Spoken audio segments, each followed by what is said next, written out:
The Mystery of Cloomber by Sir Arthur Conan Doyle. Chapter 1. The Hegira of the Wests from Edinburgh. I, John Fothergill West, student of law in the University of St. Andrews, have endeavored in the ensuing pages to lay my statement before the public in a concise and businesslike fashion.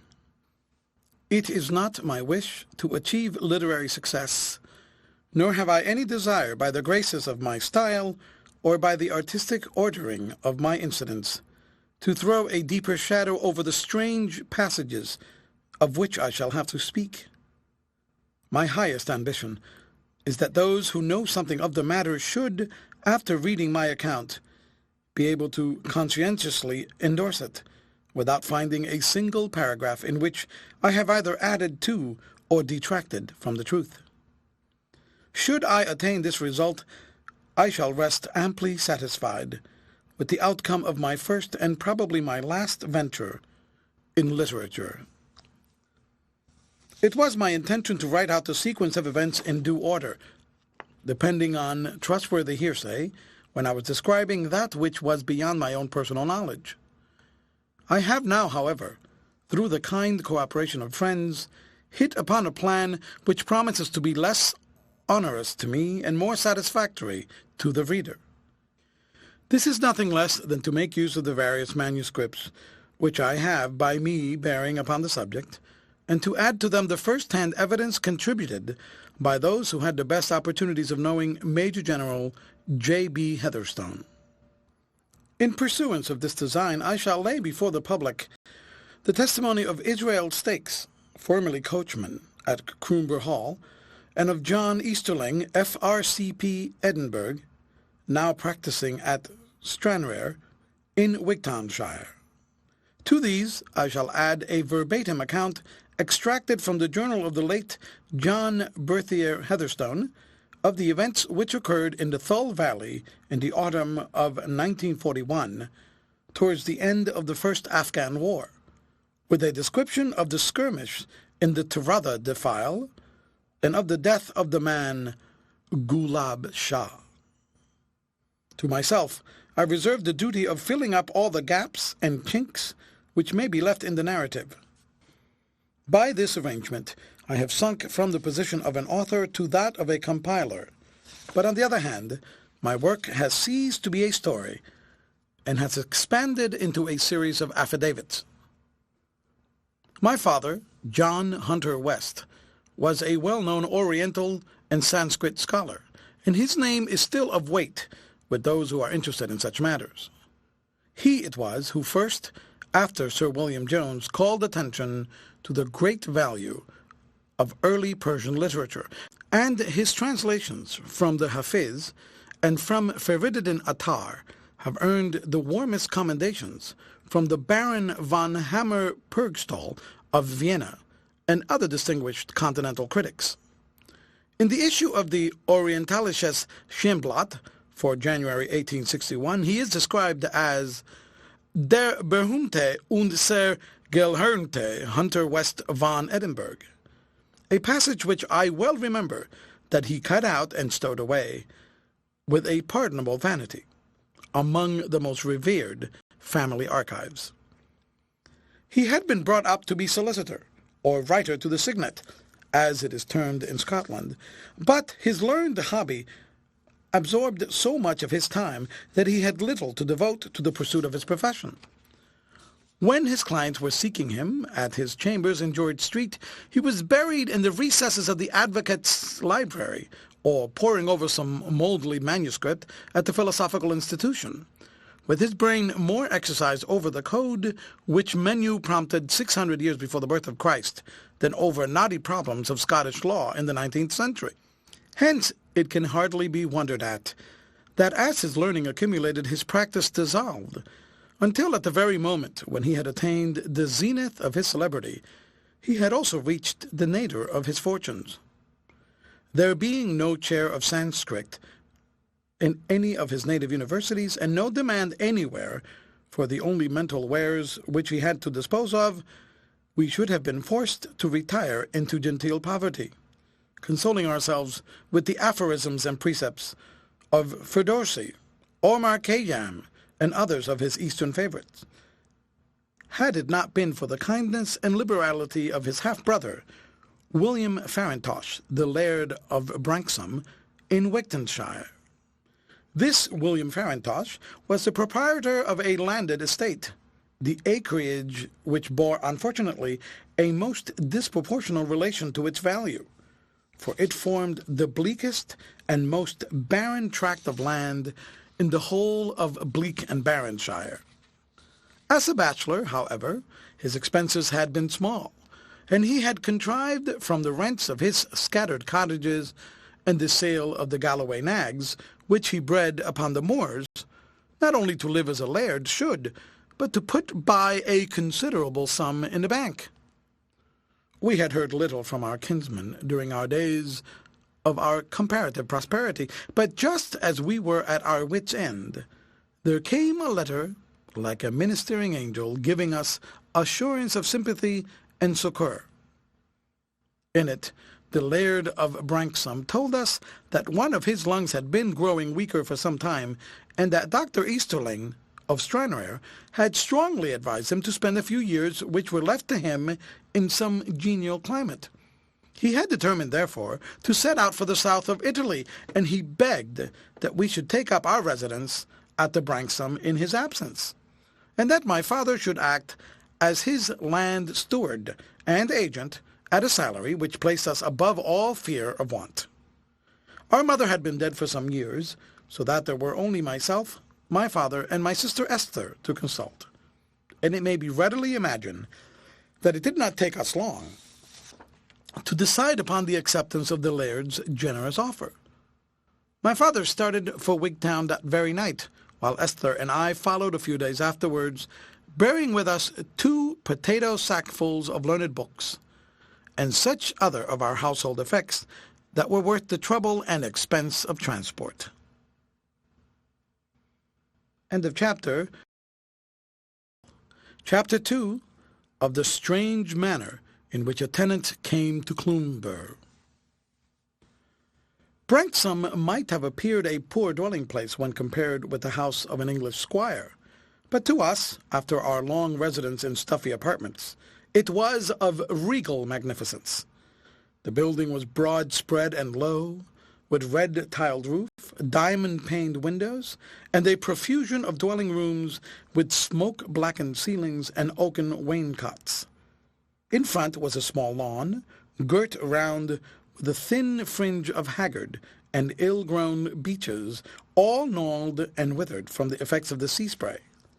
Behind lay the scattered hamlet of Branksome Bare, a dozen cottages at most, inhabited by rude fisherfolk who looked upon the laird as their natural protector. To the west was the broad yellow beach and the Irish Sea, while in all other directions the desolate moors, greyish-green in the foreground and purple in the distance, stretched away in long, low curves to the horizon. Very bleak and lonely it was upon the Wigtown coast. A man might walk many a weary mile, and never see a living thing except the white, heavy-flapping kittiwakes, which screamed and cried to each other with their shrill, sad voices. Very lonely and very bleak. Once out of sight of Branksome, and there was no sign of the works of man save only where the high white tower of Cloomber Hall shot up, like a headstone of some giant grave, from amid the firs and larches which girt it round. This great house, a mile or more from our dwelling, had been built by a wealthy Glasgow merchant of strange tastes and lonely habits, but at the time of our arrival it had been untenanted for many years, and stood with weather-blotched walls and vacant staring windows, looking blankly out over the hillside. Empty and mildewed, it served only as a landmark to the fishermen, for they had found by experience that by keeping the laird's chimney and the white tower of Cloomber in a line, they could steer their way through the ugly reef which raises its jagged back, like that of some sleeping monster above the troubled waters of the wind-swept bay. To this wild spot it was that fate had brought my father, my sister, and myself. For us its loneliness had no terrors. After the hubbub and bustle of a great city, and the weary task of upholding appearances upon a slender income, there was a grand, soul-soothing serenity in the long skyline and the eager air. Here, at least, there was no neighbor to pry and chatter. The laird had left his phaeton and 2 ponies behind him, with the aid of which my father and I would go the round of the estate, doing such light duties as fall to an agent, or factor, as it was there called, while our gentle Esther looked to our household needs and brightened the dark old building. Such was our simple, uneventful existence until the summer night when an unlooked-for incident occurred which proved to be the herald of those strange doings which I have taken up my pen to describe. It had been my habit to pull out of an evening in the laird's skiff and to catch a few whiting which might serve for our supper. On this well-remembered occasion my sister came with me, sitting with her book in the stern sheets of the boat while I hung my lines over the bows. The sun had sunk down behind the rugged Irish coast, but a long bank of flushed cloud still marked the spot, and cast a glory upon the waters. The whole broad ocean was seamed and scarred with crimson streaks. I had risen in the boat, and was gazing round in delight at the broad panorama of shore and sea and sky, when my sister plucked at my sleeve with a little sharp cry of surprise. "See, John," she cried, "there is a light in Cloomber Tower." I turned my head and stared back at the tall, white turret which peeped out above the belt of trees. As I gazed, I distinctly saw at one of the windows the glint of a light, which suddenly vanished, and then shone out once more from another higher up. There it flickered for some time, and finally flashed past 2 successive windows underneath, before the trees obscured our view of it. It was clear that someone bearing a lamp or a candle had climbed up the tower stairs, and had then returned into the body of the house. "Who in the world can it be?" I exclaimed, speaking rather to myself than to Esther, for I could see by the surprise upon her face that she had no solution to offer. "Maybe some of the folk from Branksome have wanted to look over the place." My sister shook her head.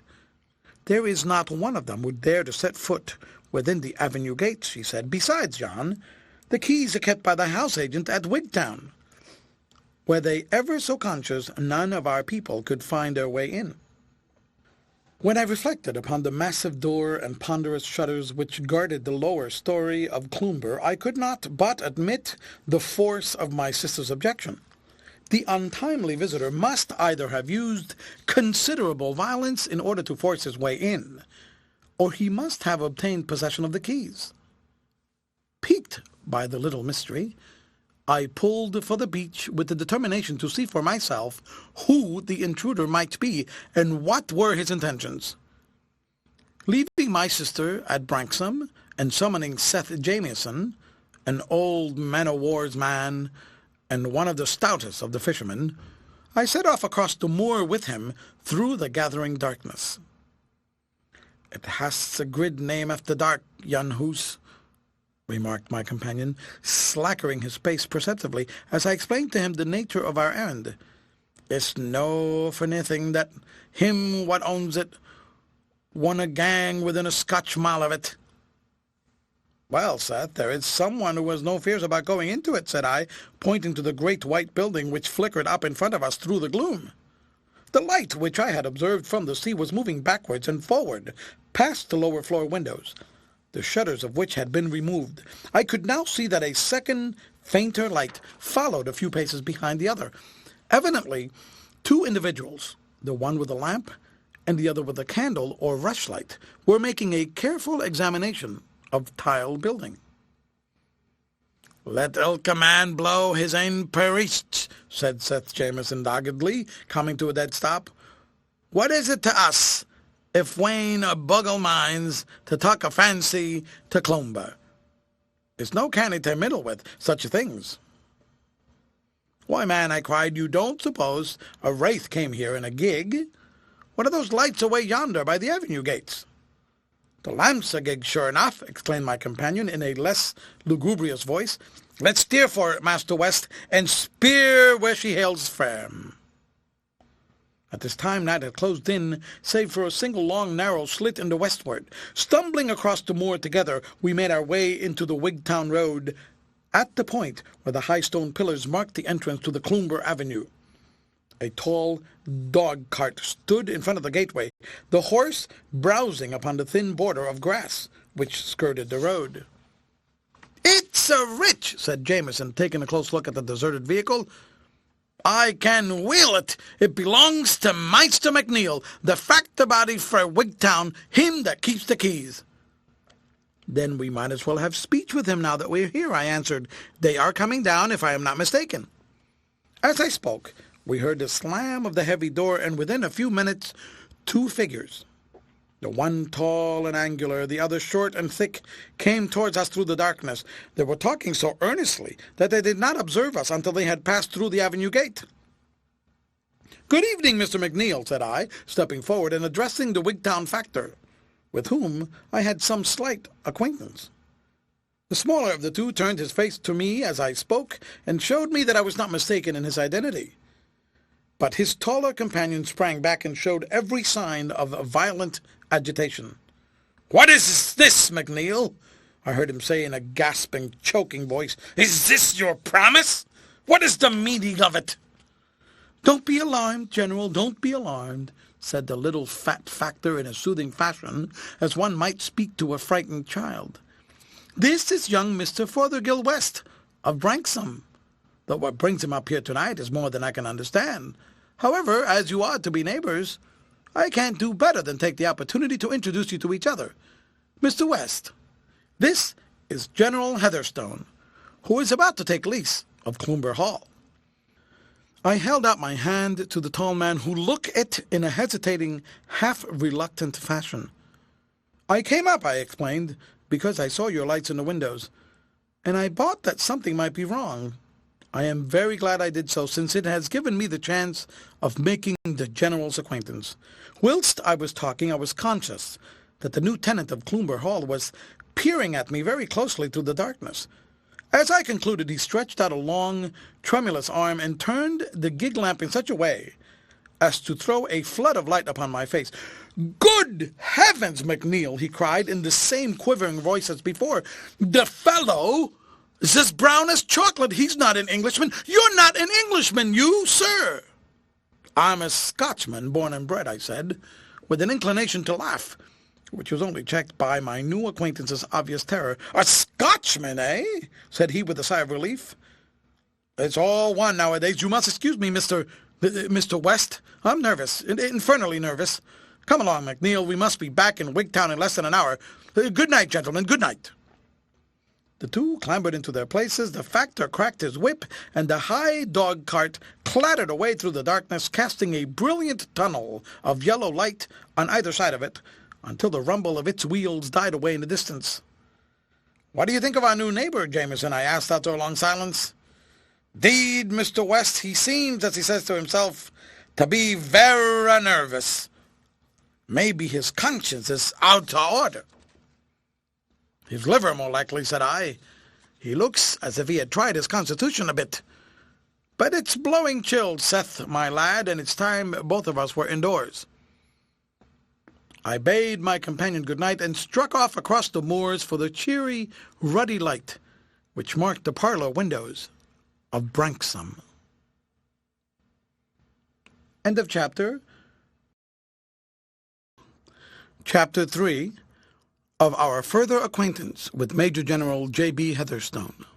There was, as may well be imagined, much stir amongst our small community at the news that the hall was to be inhabited once more, and considerable speculation as to the new tenants, and their object in choosing this particular part of the country for their residence. It speedily became apparent that whatever their motives might be, they had definitely determined upon a lengthy stay, for relays of plumbers and joiners came from Wigtown, and there was hammering and repairing going on from morning till night.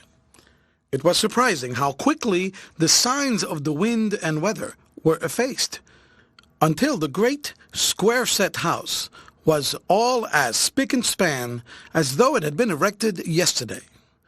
There were abundant signs that money was no consideration to General Heatherstone, and that it was not on the score of retrenchment that he had taken up his abode among us. "It may be that he's devoted to study," suggested my father, as we discussed the question round the breakfast table. "Perhaps he has chosen this secluded spot to finish some magnum opus upon which he is engaged. If that is the case, I should be happy to let him have the run of my library." Esther and I laughed at the grandiloquent manner in which he spoke of the 2 potato sacks full of books. "It may be as you say," said I, "but the General did not strike me during our short interview as being a man who was likely to have any very pronounced literary tastes. If I might hazard a guess, I should say that he is here upon medical advice, in the hope that the complete quiet and fresh air may restore his shattered nervous system. If you had seen how he glared at me, and the twitching of his fingers, you would have thought it needed some restoring." "I do wonder whether he has a wife and a family," said my sister. "Poor souls, how lonely they will be." "Why, excepting ourselves, there is not a family that they could speak to for 7 miles and more." "General Heatherstone is a very distinguished soldier," remarked my father. "Why, papa, however came you to know anything about him?" "Ah, my dears," said my father, smiling at us over his coffee cup. "You were laughing at my library just now, but you see, it may be very useful at times." As he spoke, he took a red-covered volume from a shelf and turned over the pages. "This is an Indian Army list of 3 years back," he explained, "and here is the very gentleman we want. Heatherstone, J.B., Commander of the Bath, my dears, and V.C., think of that, V.C., formerly Colonel in the Indian Infantry, 31st Benglefoot, but now retired with the rank of Major General. In this other column is a record of his services. Capture of Ghuzni and defense of Jalalabad, Sobran, 1848, Indian Mutiny and reduction of Oud, 5 times mentioned in dispatches. I think, my dears, that we have cause to be proud of our new neighbor." "It doesn't mention there whether he's married or not, I suppose?" asked Esther. "No," said my father, wagging his little head with a keen appreciation of his own humor.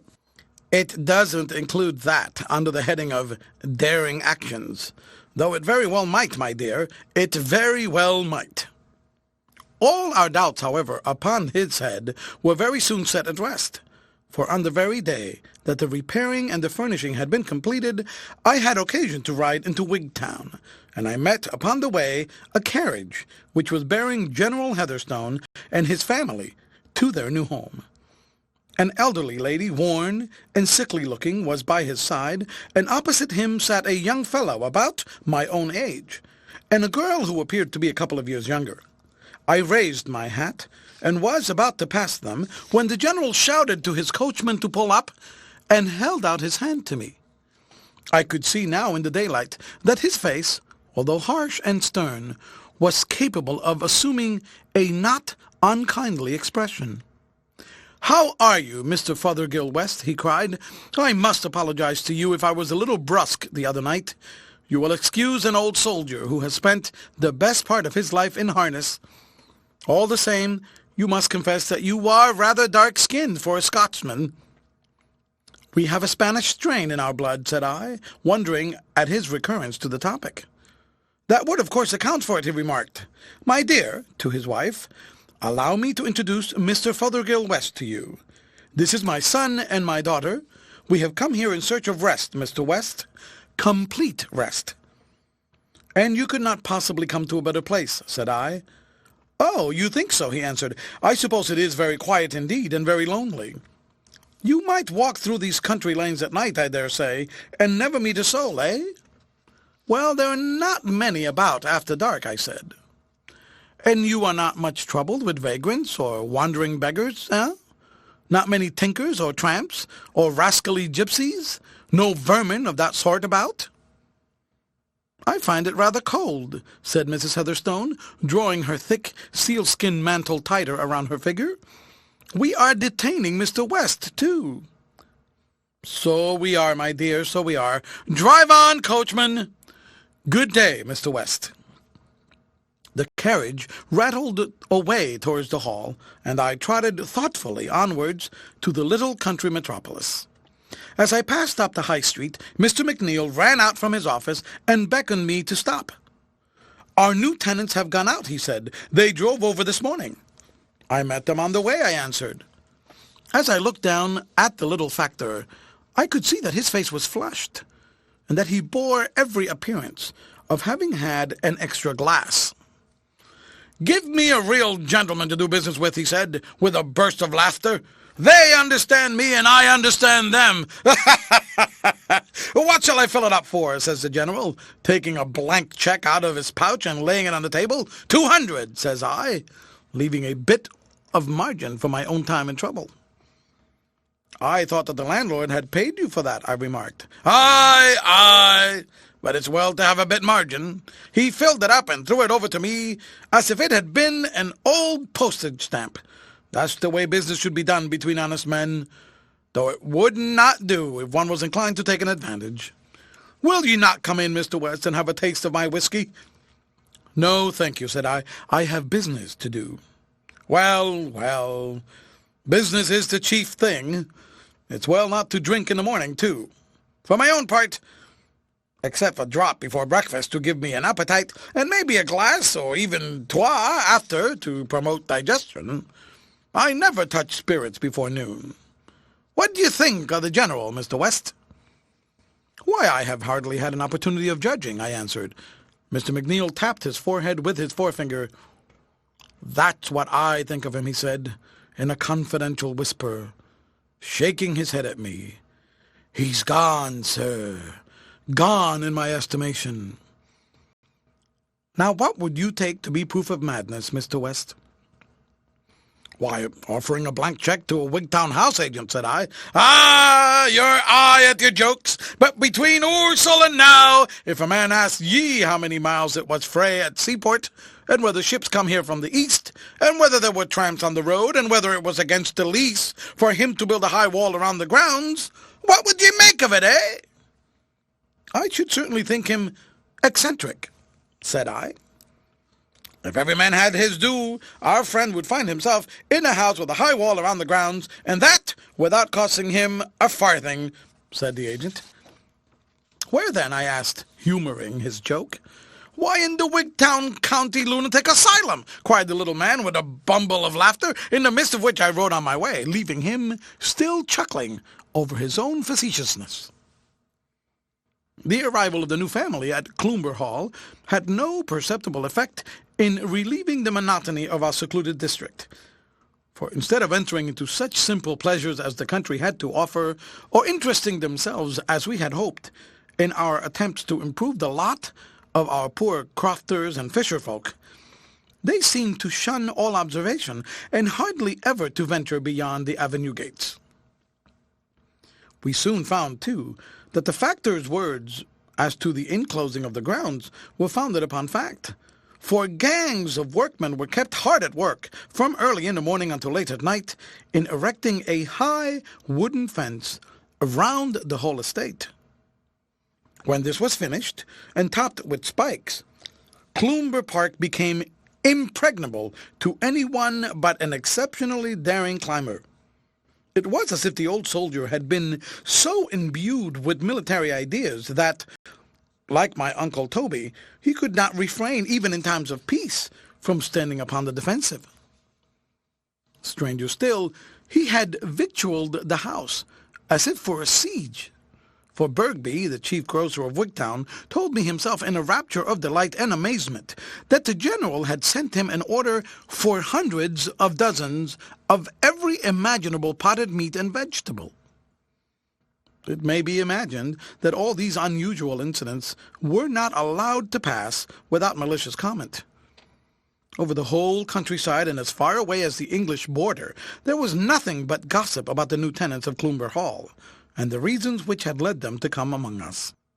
The only hypothesis, however, which the bucolic mind could evolve was that which had already occurred to Mr. McNeill the factor, namely, that the old general and his family were one and all afflicted with madness, or, as an alternative conclusion, that he had committed some heinous offense, and was endeavoring to escape the consequences of his misdeeds. These were both natural suppositions under the circumstances, but neither of them appeared to me to commend itself as true explanation of the facts. It is true that General Heatherstone's behavior on the occasion of our first interview was such as to suggest some suspicion of mental disease, but no man could have been more reasonable or more courteous than he had afterwards shown himself to be. Then again his wife and children led the same secluded life that he did himself, so that the reason could not be one peculiar to his own health. As to the possibility of his being a fugitive from justice, that theory was even more untenable. Wigtownshire was bleak and lonely, but it was not such an obscure corner of the world that a well-known soldier could hope to conceal himself there. Nor would a man who feared publicity set everyone's tongue wagging as the general had done. On the whole, I was inclined to believe that the true solution of the enigma lay in his own allusion to the love of quiet, and that they had taken shelter here with an almost morbid craving for solitude and repose. We very soon had an instance of the great lengths to which this desire for isolation would carry them. My father had come down one morning with the weight of a great determination upon his brow. "You must put on your pink frock today, Esther," said he, "and you, John, must make yourself smart, for I have determined that the three of us shall drive round this afternoon and pay our respects to Mrs. Heatherstone and the General." "A visit to Cloomber?" cried Esther, clapping her hands. "I am here," said my father, with dignity, "not only as the laird's factor, but also as his kinsman. In that capacity I am convinced that he would wish me to call upon these newcomers and offer them any politeness which is in our power. At present they must feel lonely and friendless. What says the great Ferdowsi? The choicest ornaments to a man's house are his friends. My sister and I knew by experience that when the old man began to justify his resolution by quotations from the Persian poets, there was no chance of shaking it. Sure enough, that afternoon saw the phaeton at the door, with my father perched upon the seat, with his second-best coat on and a pair of new driving gloves. "Jump in, my dears," he cried, cracking his whip briskly. "We shall show the general that he has no cause to be ashamed of his neighbors. Alas, pride always goes before a fall." Our well-fed ponies and shining harness were not destined that day to impress the tenants of Cloomber with a sense of our importance. We had reached the avenue gate, and I was about to get out and open it when our attention was arrested by a very large wooden placard, which was attached to one of the trees in such a manner that no one could possibly pass without seeing it.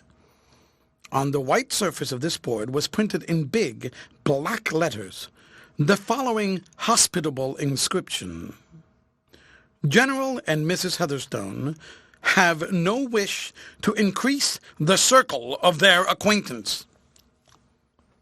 We all sat gazing at this announcement for some moments in silent astonishment. Then Esther and I, tickled by the absurdity of the thing, burst out laughing. But my father pulled the ponies' heads round and drove home with compressed lips and a cloud of much wrath upon his brow.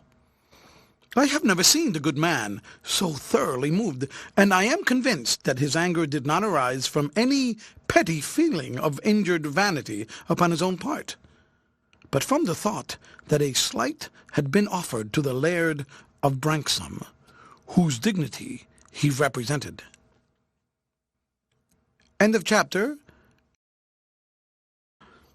Chapter 4. Of a Young Man with a Grey Head. If I had any personal soreness on account of this family snub, it was a very passing emotion, and one which soon effaced from my mind. It chanced that on that very next day after the episode I had occasion to pass that way, and stopped to have another look at the obnoxious placard. I was standing staring at it, and wondering what could have induced our neighbors to take such an outrageous step, when I became suddenly aware of a sweet, girlish face, which peeped out at me from between the bars of the gate, and of a white hand which eagerly beckoned me to approach. As I advanced to her, I saw that it was the same young lady whom I had seen in the carriage.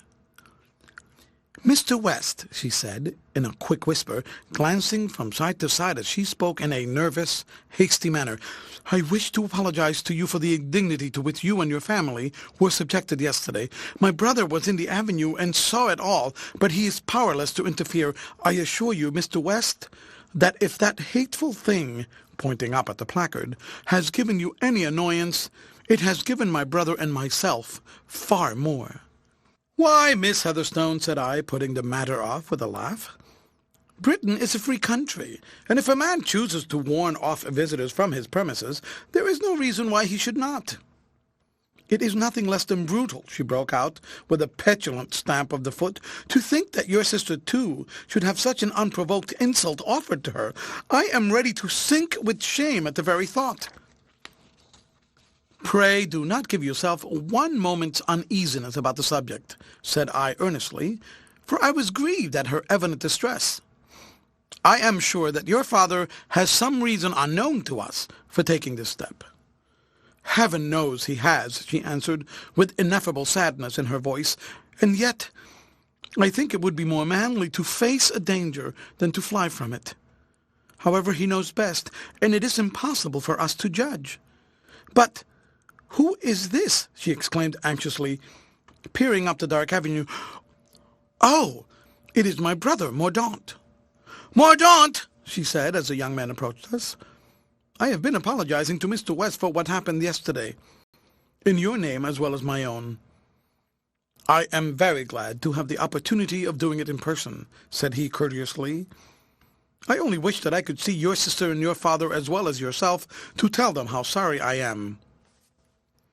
"I think you had better run up to the house, little one, for it's getting near tiffing time, no?" "No, don't you go, Mr. West. I want to have a word with you." Miss Heatherstone waved her hand to me with a bright smile and tripped up the avenue, while her brother unbolted the gate and, passing through, closed it again, locking it upon the outside. "I'll have a stroll down the road with you if you have no objection. Have a manilla." He drew a couple of cheroots from his pocket and handed one to me. "You'll find they're not bad," he said. "I became a connoisseur in tobacco when I was in India. I hope I am not interfering with your business in coming along with you." "Not at all," I answered. "I'm very glad to have your company." "I'll tell you a secret," said my companion. "This is the first time that I have been outside the grounds since we have been down here." "And your sister?" "He has never been out either," he answered. "I have given the governor the slip today, but he wouldn't half like it if he knew. It's a whim of his that we should keep ourselves entirely to ourselves. At least some people would call it a whim. For my own part, I have reason to believe that he has solid grounds for all he does, though perhaps in this matter he may be a little too exacting." "You must surely find it very lonely," said I. "Couldn't you manage to slip down at times and have a smoke with me? That house over yonder is Branksome." "Indeed, you are very kind," he answered with sparkling eyes. "I should dearly like to run over now and again. With the exception of Israel Stakes, our old coachman and gardener, I have not a soul that I can speak to." "And your sister, she must feel it even more," said I, thinking in my heart that my new acquaintance made rather too much of his own troubles, and too little of those of his companion. "Yes, poor Gabriel feels it, no doubt," he answered carelessly. "But it's a more unnatural thing for a young man of my age to be cooped up in this way than for a woman." Look at me now. I am 23 next March, and yet I have never been to a university, nor to a school for that matter. I am as complete an ignoramus as any of these clodhoppers. It seems strange to you, no doubt, and yet it is so. Now don't you think I deserve a better fate?" He stopped as he spoke and faced round to me, throwing his palms forward in an appeal. As I looked at him, with the sun shining upon his face, he certainly did seem a strange bird to be cooped up in such a cage.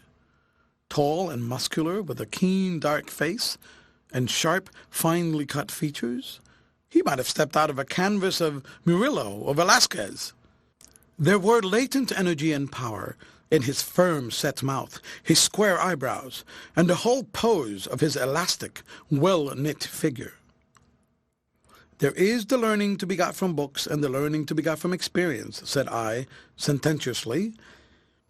"If you have less of your share of the one, perhaps you have more of the other. I cannot believe you have spent all of your life in mere idleness and pleasure."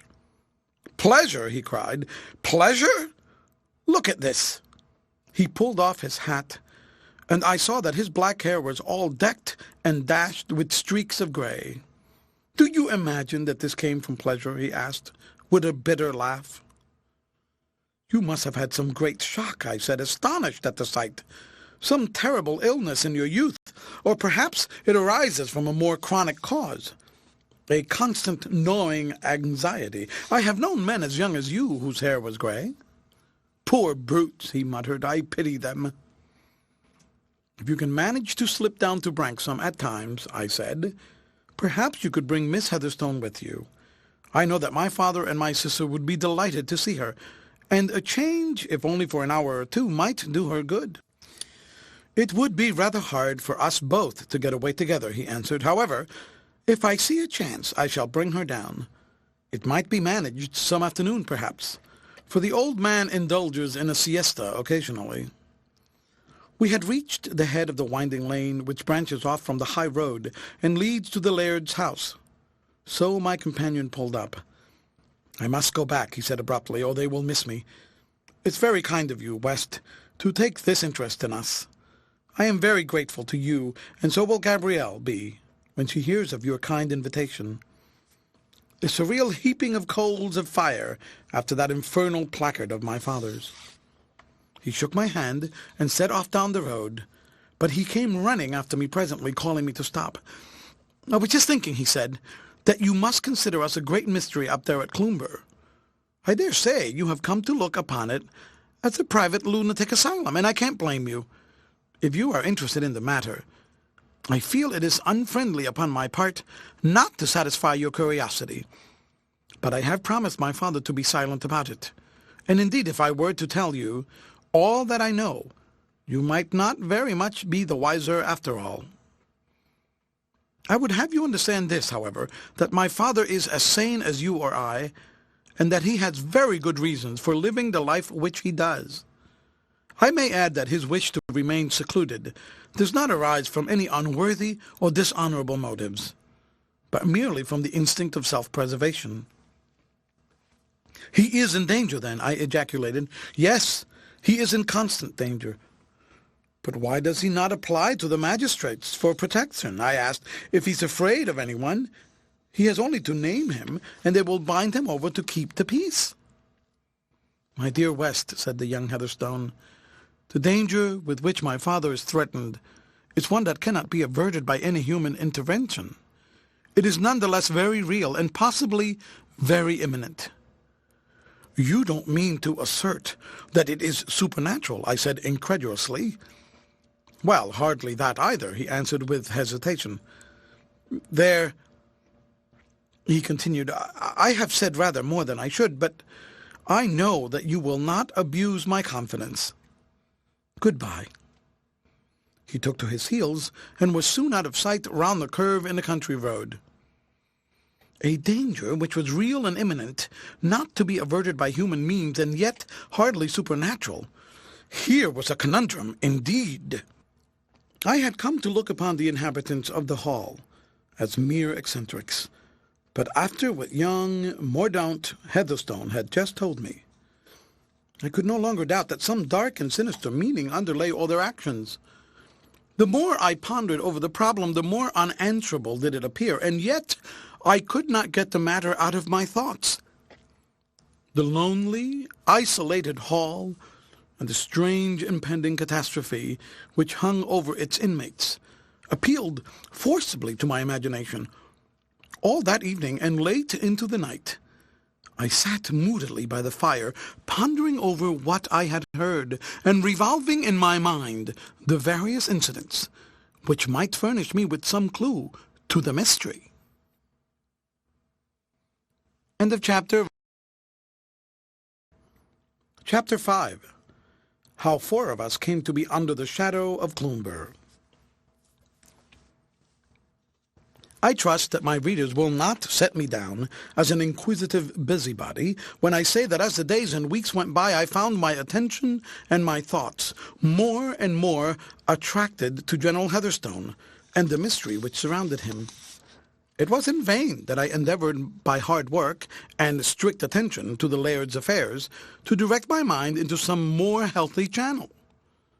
Do what I would on land or on water, I would still find myself puzzling over this one question, until it obtained such a hold upon me that I felt it was useless for me to attempt to apply myself to anything until I had come to some satisfactory solution to it.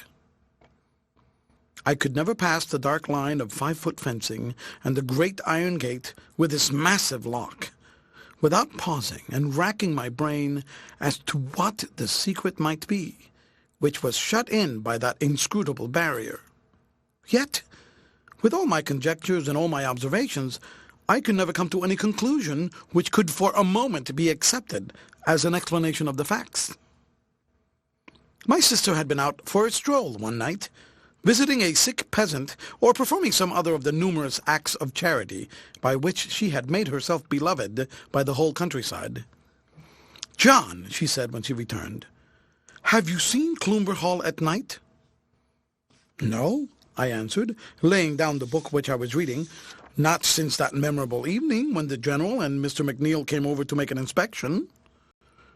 "Well, John, will you put your hat on and come a little walk with me?" I could see by her manner that something had agitated or frightened her. "Why, bless the girl!" cried I boisterously. "What is the matter? The old hall is not on fire, surely? You look as grave as if all of Wigtown were in a blaze." "Not quite so bad as that," she said, smiling, "but do come out, Jack. I should very much like you to see it." I had always refrained from saying anything which might alarm my sister, so that she knew nothing of the interest which our neighbor's doings had for me. At her request, I took my hat and followed her out into the darkness.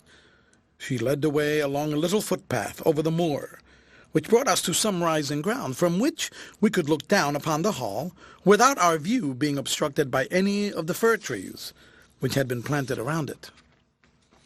"Look at that," said my sister, pausing at the summit of this little eminence. Cloomber lay beneath us in a blaze of light.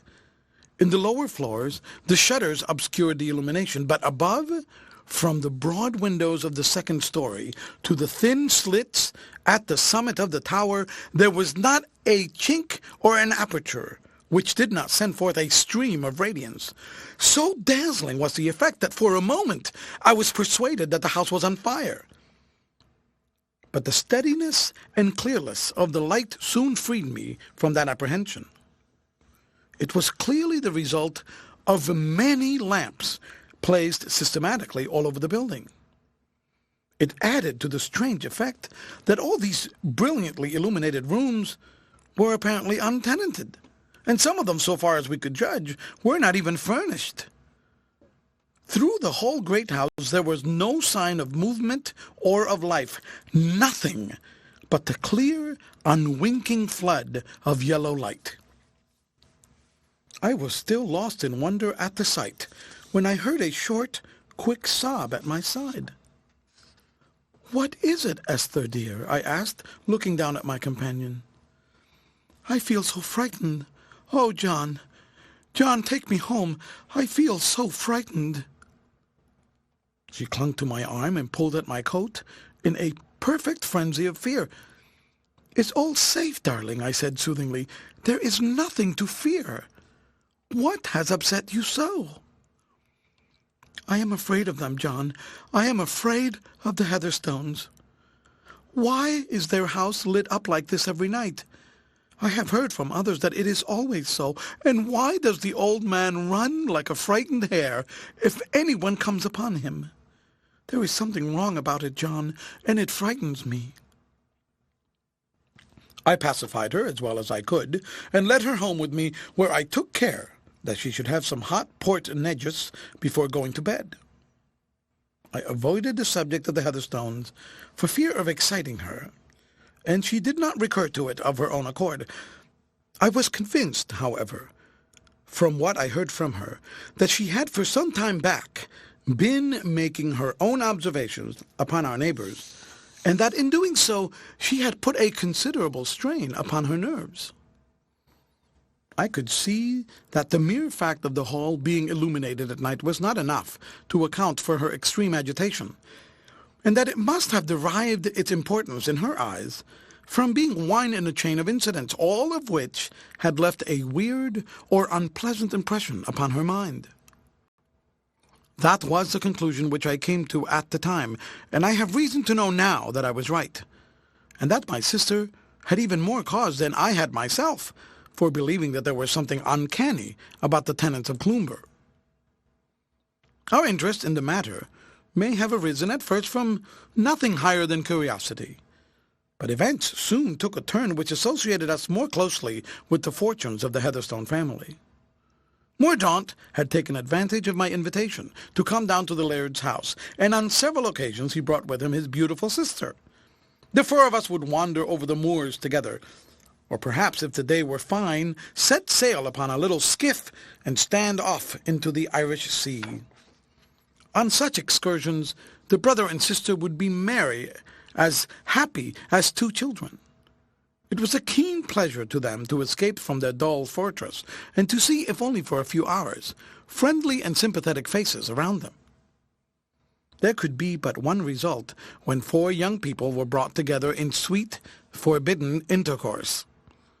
Acquaintanceship warmed into friendship, and friendship flamed suddenly into love. Gabriel sits beside me now as I write, and she agrees with me that, dear as is the subject to ourselves, the whole story of our mutual affection is of too personal a nature to be more than touched upon in this statement. Suffice it to say that within a few weeks of our first meeting, Mordaunt Heatherstone had won the heart of my clear sister, and Gabrielle had given me that pledge which death itself will not be able to break. I have alluded in this brief way to the double tie which sprang up between the two families, because I have no wish that this narrative should degenerate into anything approaching to romance, or that I should lose the thread of the facts which I have set myself to chronicle. These are connected with General Heatherstone, and only indirectly with my own personal history. It is enough if I say that after our engagement, the visits to Branksome became more frequent, and that our friends were able sometimes to spend a whole day with us, when business had called the General to Wigtown, or when his gout confined him to his room. As to our good father, he was ever ready to greet us with many small jests and tags of Oriental poems appropriate to the occasion, for we had no secrets from him, and he already looked upon us all as his children. There were times when, on account of some peculiarly dark or restless fit of the General's, it was impossible for weeks on end for either Gabrielle or Mordaunt to get away from the grounds. The old man would even stand on guard, a gloomy and silent sentinel, at the avenue gate, or pace up and down the drive, as though he suspected that attempts had been made to penetrate his seclusion. Passing of an evening, I have seen his dark, grim figure flitting about in the shadow of the trees, or caught a glimpse of his hard, angular, swarthy face peering out suspiciously at me from behind the bars. My heart would often sadden for him as I noticed his uncouth, nervous movements, his furtive glances and twitching features. Who would have believed that this slinking, cowering creature had once been a dashing officer who had fought the battles of his country and had won the palm of bravery among the host of brave men around him? In spite of the old soldier's vigilance, we managed to hold communication with our friends. Immediately behind the hall there was a spot where the fencing had been so carelessly erected that two of the rails could be removed without difficulty, leaving a broad gap, which gave us the opportunity for many a stolen interview, though they were necessarily short, for the general's movements were erratic, and no part of the grounds was secure from his visitations. How vividly one of these hurried meetings rises before me! It stands out clear, peaceful, and distinct amid the wild, mysterious incidents which were destined to lead up to the terrible catastrophe which has cast a shade over our lives. I can remember that as I walked through the fields, the grass was damp with the rain of the morning, and the air was heavy with the smell of the fresh-turned earth. Gabriel was waiting for me under the hawthorn tree outside the gap, and we stood hand in hand, looking down at the long sweep of moorland and the broad blue channel which encircled it with its fringe of foam. Far away in the northwest, the sun glinted upon the high peak of Mount Thornston. From where we stood, we could see the smoke of the steamers as they ploughed along the busy waterway which leads to Belfast. "Is it not magnificent?" Gabriel cried, clasping her hands around my arm. "Ah, John, why are we not free to sail away over these waters together, and leave all our troubles behind us on the shore?" "And what are the troubles which you would leave behind you, dear one?" I asked. "May I not know them, and help you to bear them?" "I have no secrets from you, John," she answered. "Our chief trouble is, as you may guess, our poor father's strange behavior. Is it not a sad thing for all of us that a man who has played such a distinguished part in the world should skulk from one obscure corner of the country to another, and should defend himself with locks and barriers as though he were a common thief flying from justice? This is a trouble, John, which is out of your power to alleviate." "But why does he do it, Gabrielle?" I asked. "I cannot tell," she answered frankly. "I only know that he imagines some deadly danger to be hanging over his head, and that this danger has incurred by him during his stay in India. What its nature may be, I have no more idea than you have." "Then your brother has," I remarked.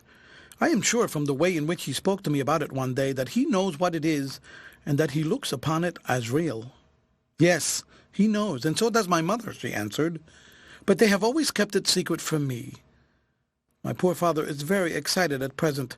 Day and night he is in agony of apprehension. But it will soon be the 5th of October, and after that he will be at peace." "How do you know that?" I asked in surprise. "By experience," she answered gravely. "On the 5th of October, these fears of his come to a crisis. For years back he has been in the habit of locking Mordaunt and myself up in our rooms on that date, so that we have no idea what occurs. But we have always found that he has been much relieved afterwards, and has continued to be comparatively in peace, until that day begins to draw around again." "Then you have only 10 days or so to wait," I remarked, for September was drawing to a close. "By the way, dearest, why is it that you light up all your rooms at night?" "You have noticed it then," she said.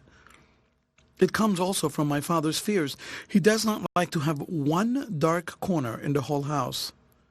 He walks about a good deal at night, and inspects everything, from the attics right down to the cellars.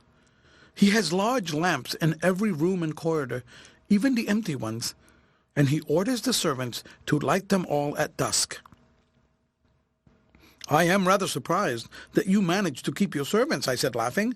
"The maids in these parts are a superstitious class, and their imaginations are easily excited by anything which they don't understand." "The cook and both housemaids are from London, and are used to our ways. We pay them on a very high scale to make up for any inconvenience to which they may be put. Israel Stakes, the coachman, is the only one who comes from this part of the country, and he seems to be a stolid, honest fellow who is not easily scared. Poor little girl, I exclaimed, looking down at the slim, graceful figure by my side. This is no atmosphere for you to live in. Why will you not let me rescue you from it?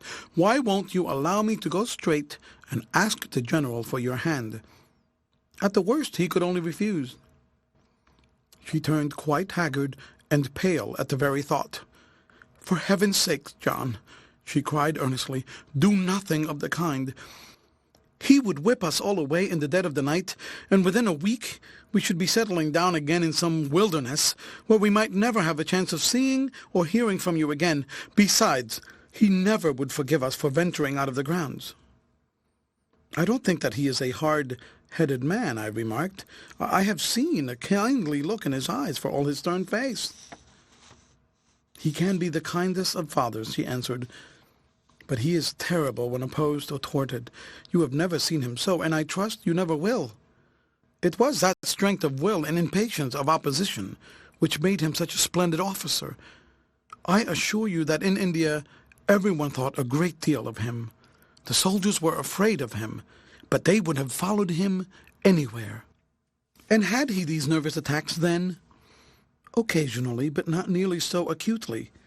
He seems to think that the danger, whatever it may be, becomes more imminent every year. Oh, John, it is terrible to be waiting like this with a sword over our heads, and all the more terrible to me since I have no idea where the blow is to come from. Dear Gabriel, I said, taking her hand and drawing her to my side, look over all this pleasant countryside and the broad blue sea. Is it not all peaceful and beautiful? In these cottages with their red-tiled roofs, peeping out from the grey moor, there live none but simple, God-fearing men who toil hard at their crafts and bear enmity to no man. Within 7 miles of us is a large town, with every civilized appliance for the preservation of order. 10 miles farther there is a garrison quartered, and the telegram would at any time bring down a company of soldiers. Now I ask you, dear, in the name of common sense, what conceivable danger could threaten you in this secluded neighborhood? With the means of help so near, you assure me that the peril is not connected with your father's health? No, I am sure of that. It is true that Dr. Easterling of Stranraer has been over to see him once or twice, but that was merely for some small indisposition. I can assure you that the danger is not to be looked for in that direction. Then I can assure you, said I, laughing, that there is no danger at all.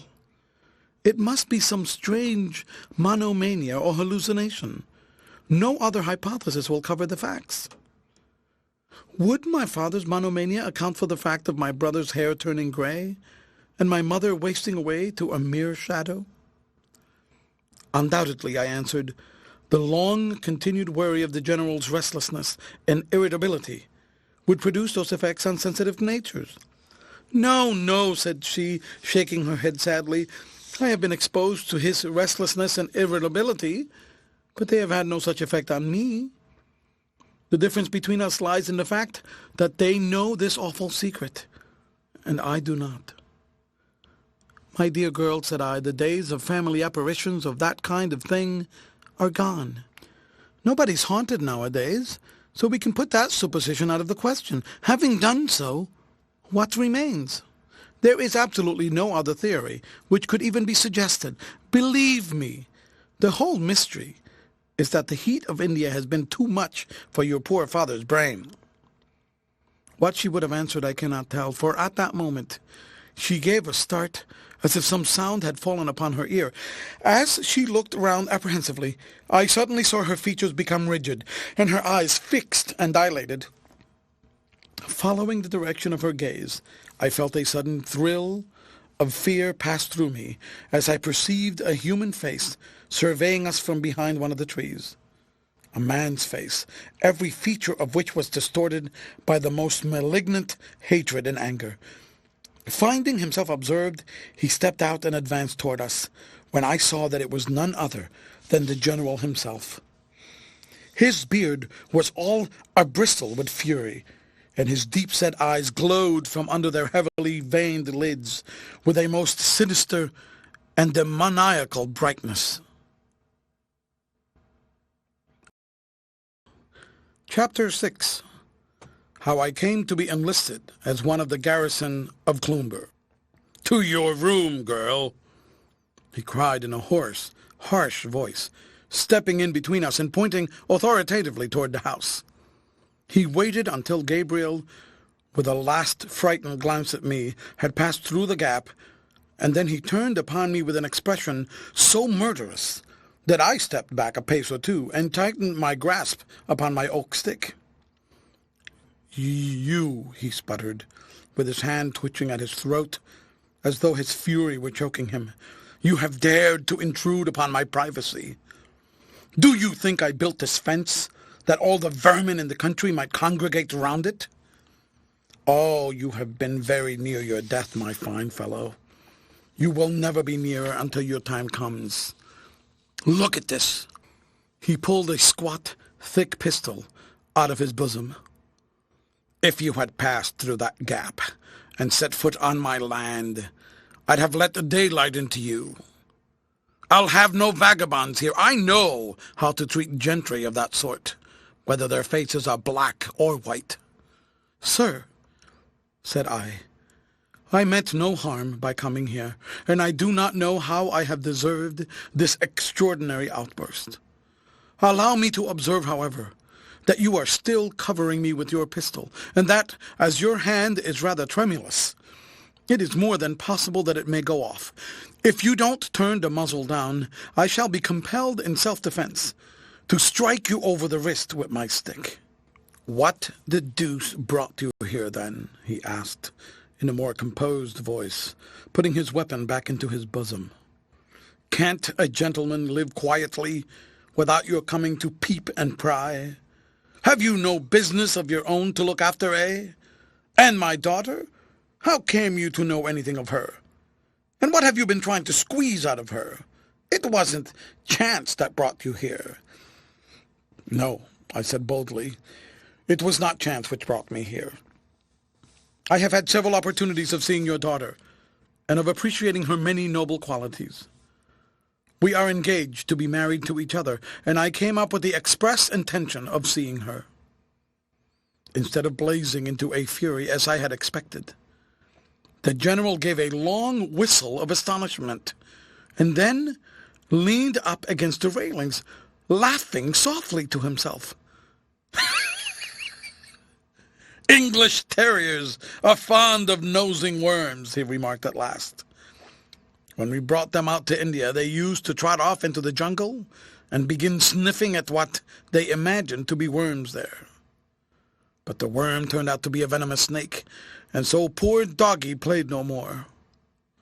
I think you'll find yourself in a somewhat analogous position if you don't look out." "You surely don't mean to cast an aspersion upon your own daughter," I said, flushing with indignation. "Oh, Gabriel is all right," he answered carelessly.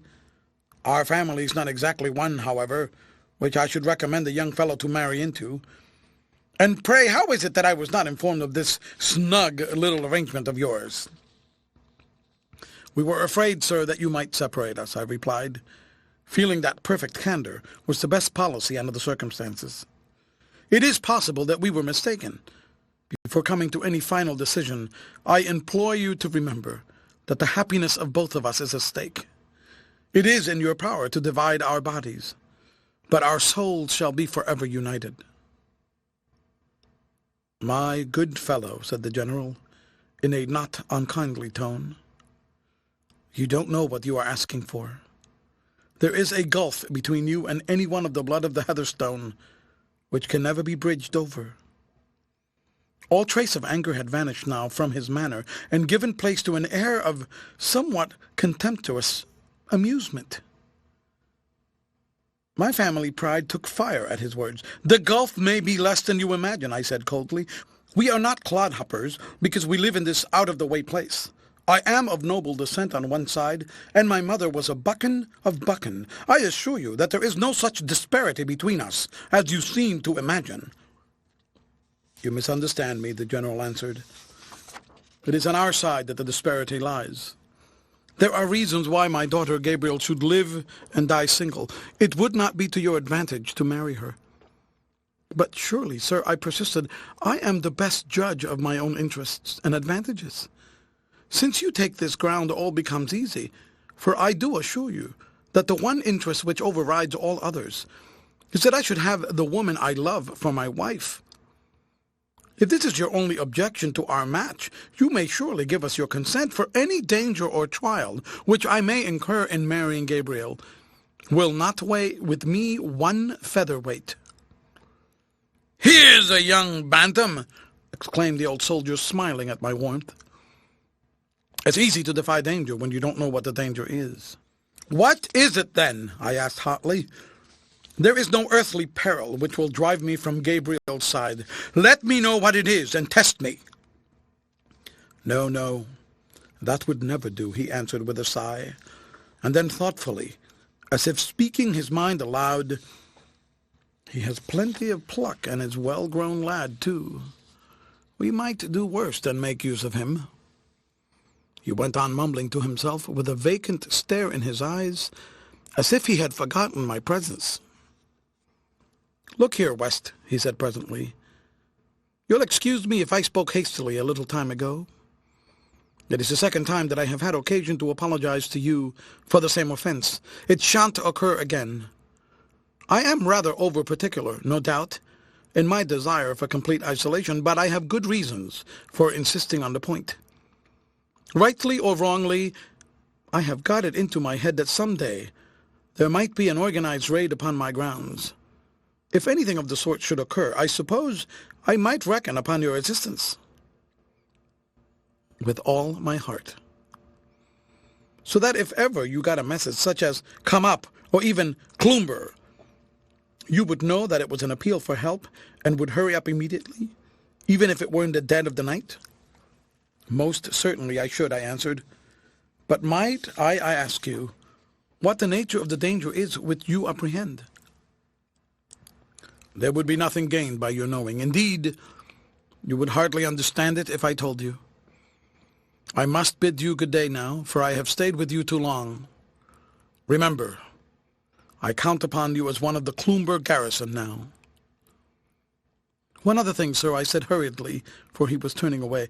"I hope that you will not be angry with your daughter for anything which I have told you. It was for my sake that she kept it all secret from you." "All right," he said, with his cold, inscrutable smile. "I am not such an ogre in the bosom of my family as you seem to think. As to this marriage question, I should advise you as a friend to let it drop altogether. But if that is impossible, I must insist that it stand over completely for the present. It is impossible to say what unexpected turn events may take. Goodbye." He plunged into the wood and was quickly out of sight among the dense plantation. Thus ended this extraordinary interview, in which this strange man had begun by pointing a loaded pistol at my breast, and had ended by partially acknowledging the possibility of my becoming his future son-in-law. I hardly knew whether to be cast down or elated over it. On the one hand, he was likely, by keeping a closer watch over his daughter, to prevent us from communicating as freely as we had done hitherto.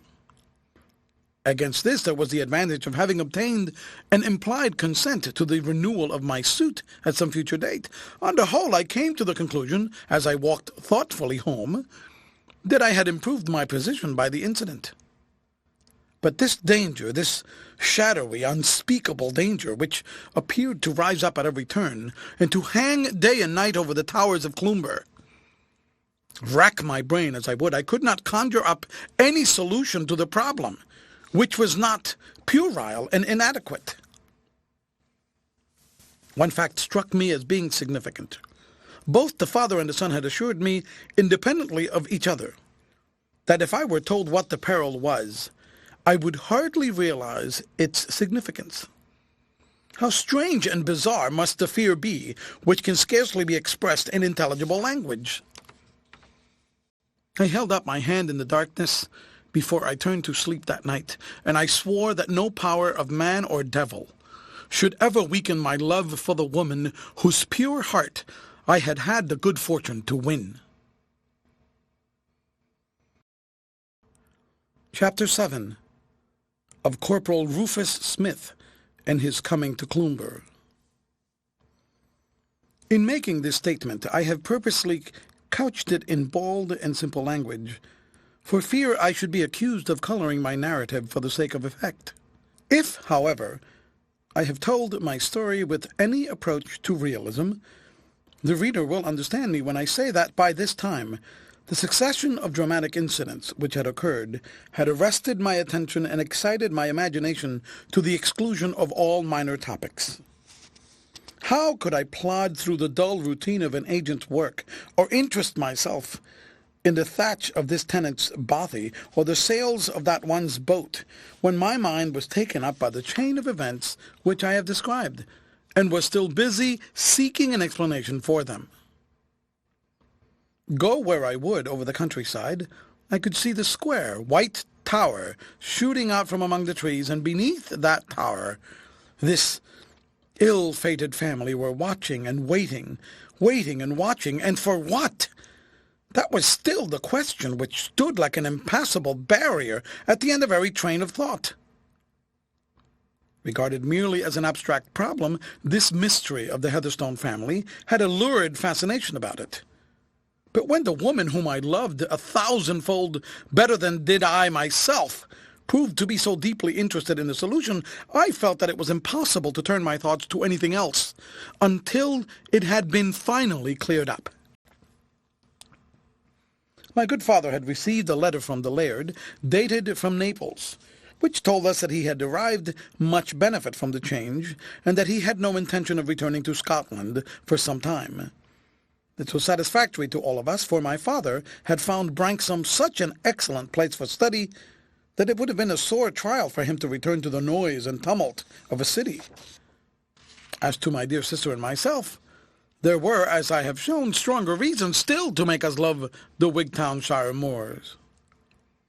In spite of my interview with the General, or perhaps I might say on account of it, I took occasion at least twice a day to walk towards Cloomber and satisfy myself that all was well there. He had begun by resenting my intrusion, but he had ended by taking me into a sort of half-confidence, and even asking my assistance, so I felt that I stood upon a different footing with him than I had done formerly, and that he was less likely to be annoyed by my presence. Indeed, I met him pacing round the enclosure a few days afterwards, and his manner toward me was civil, though he made no allusion to our former conversation.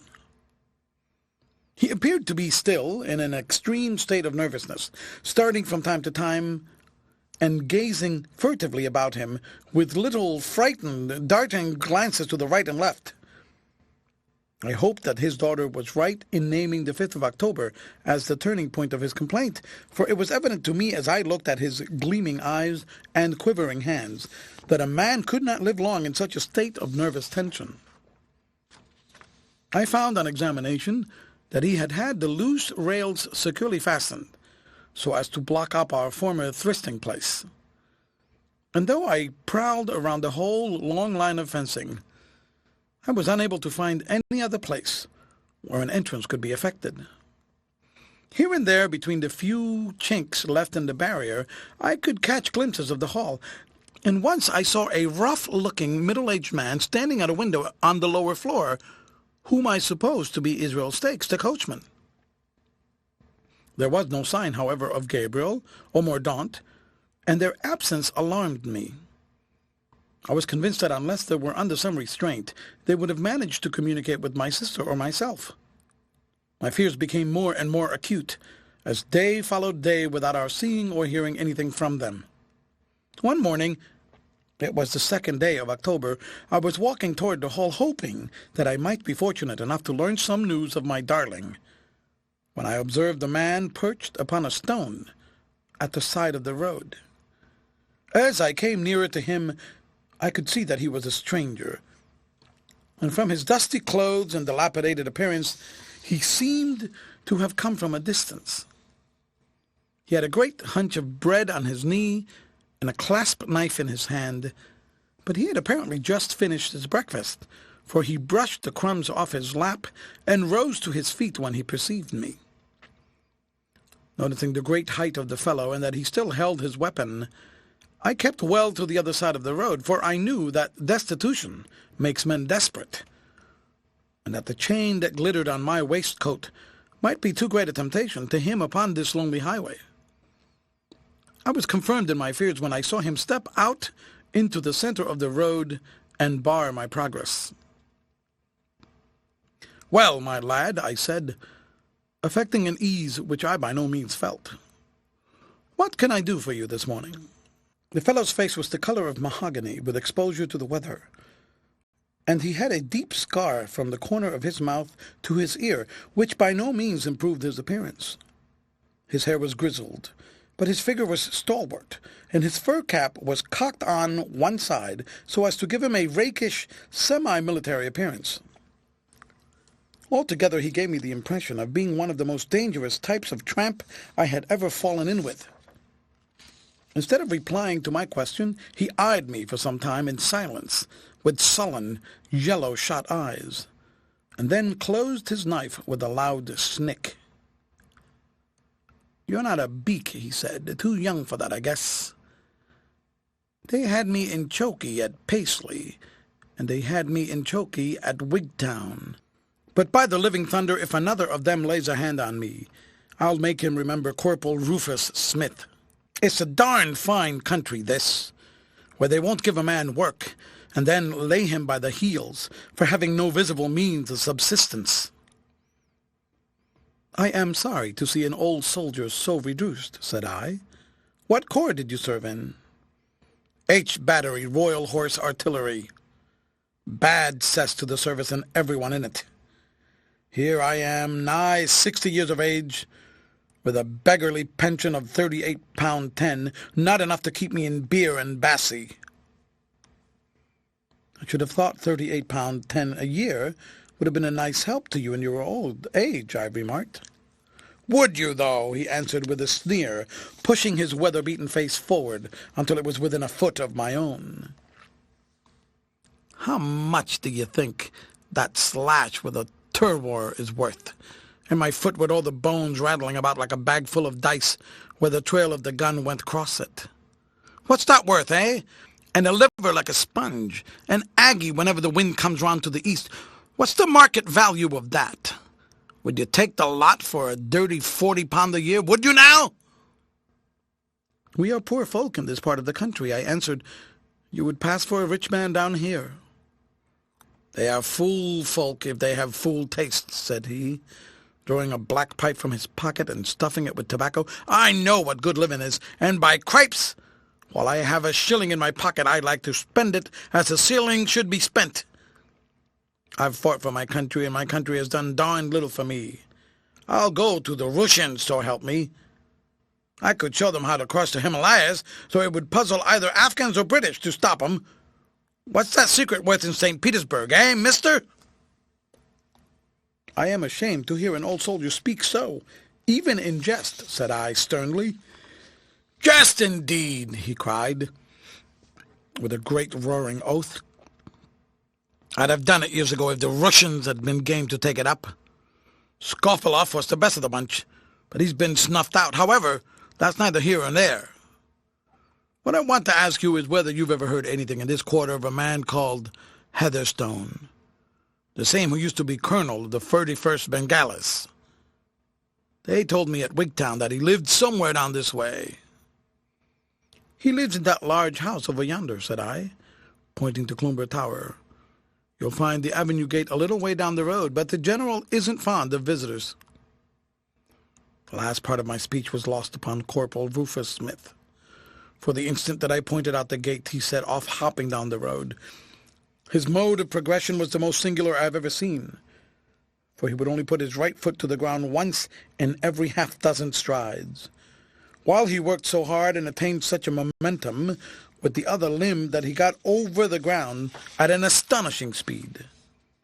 I was so surprised that I stood in the roadway gazing after this hulking figure until the thought suddenly struck me that some serious result might come from a meeting between a man of such blunt speech and the choleric, hot-headed general. I therefore followed him as he hopped along like some great clumsy bird, and overtook him at the avenue gate, where he stood grasping the ironwork and peering through at the dark carriage drive beyond.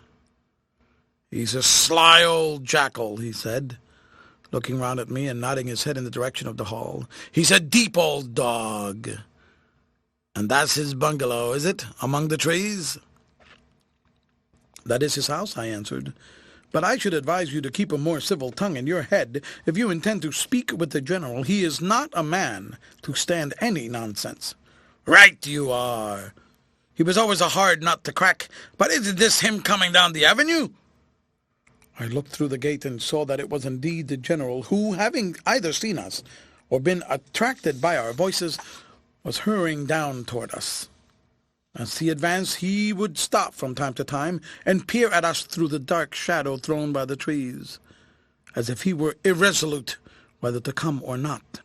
"He's reconnoitering," whispered my companion with a hoarse chuckle.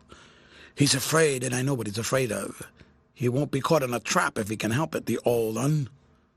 He's about as fly as they make 'em, you bet." Then suddenly, standing on his tiptoes and waving his hand through the bars of the gate, he shouted at the top of his voice, "Come on, my gallant commandant! Come on! The coast is clear and no enemy is in sight." This familiar address had the effect of reassuring the general, for he came right for us, though I could tell by his heightened color that his temper was at boiling point. "What, you here, Mr. West?" he said, as his eye fell upon me. "What is it you want, and why have you brought this fellow with you?"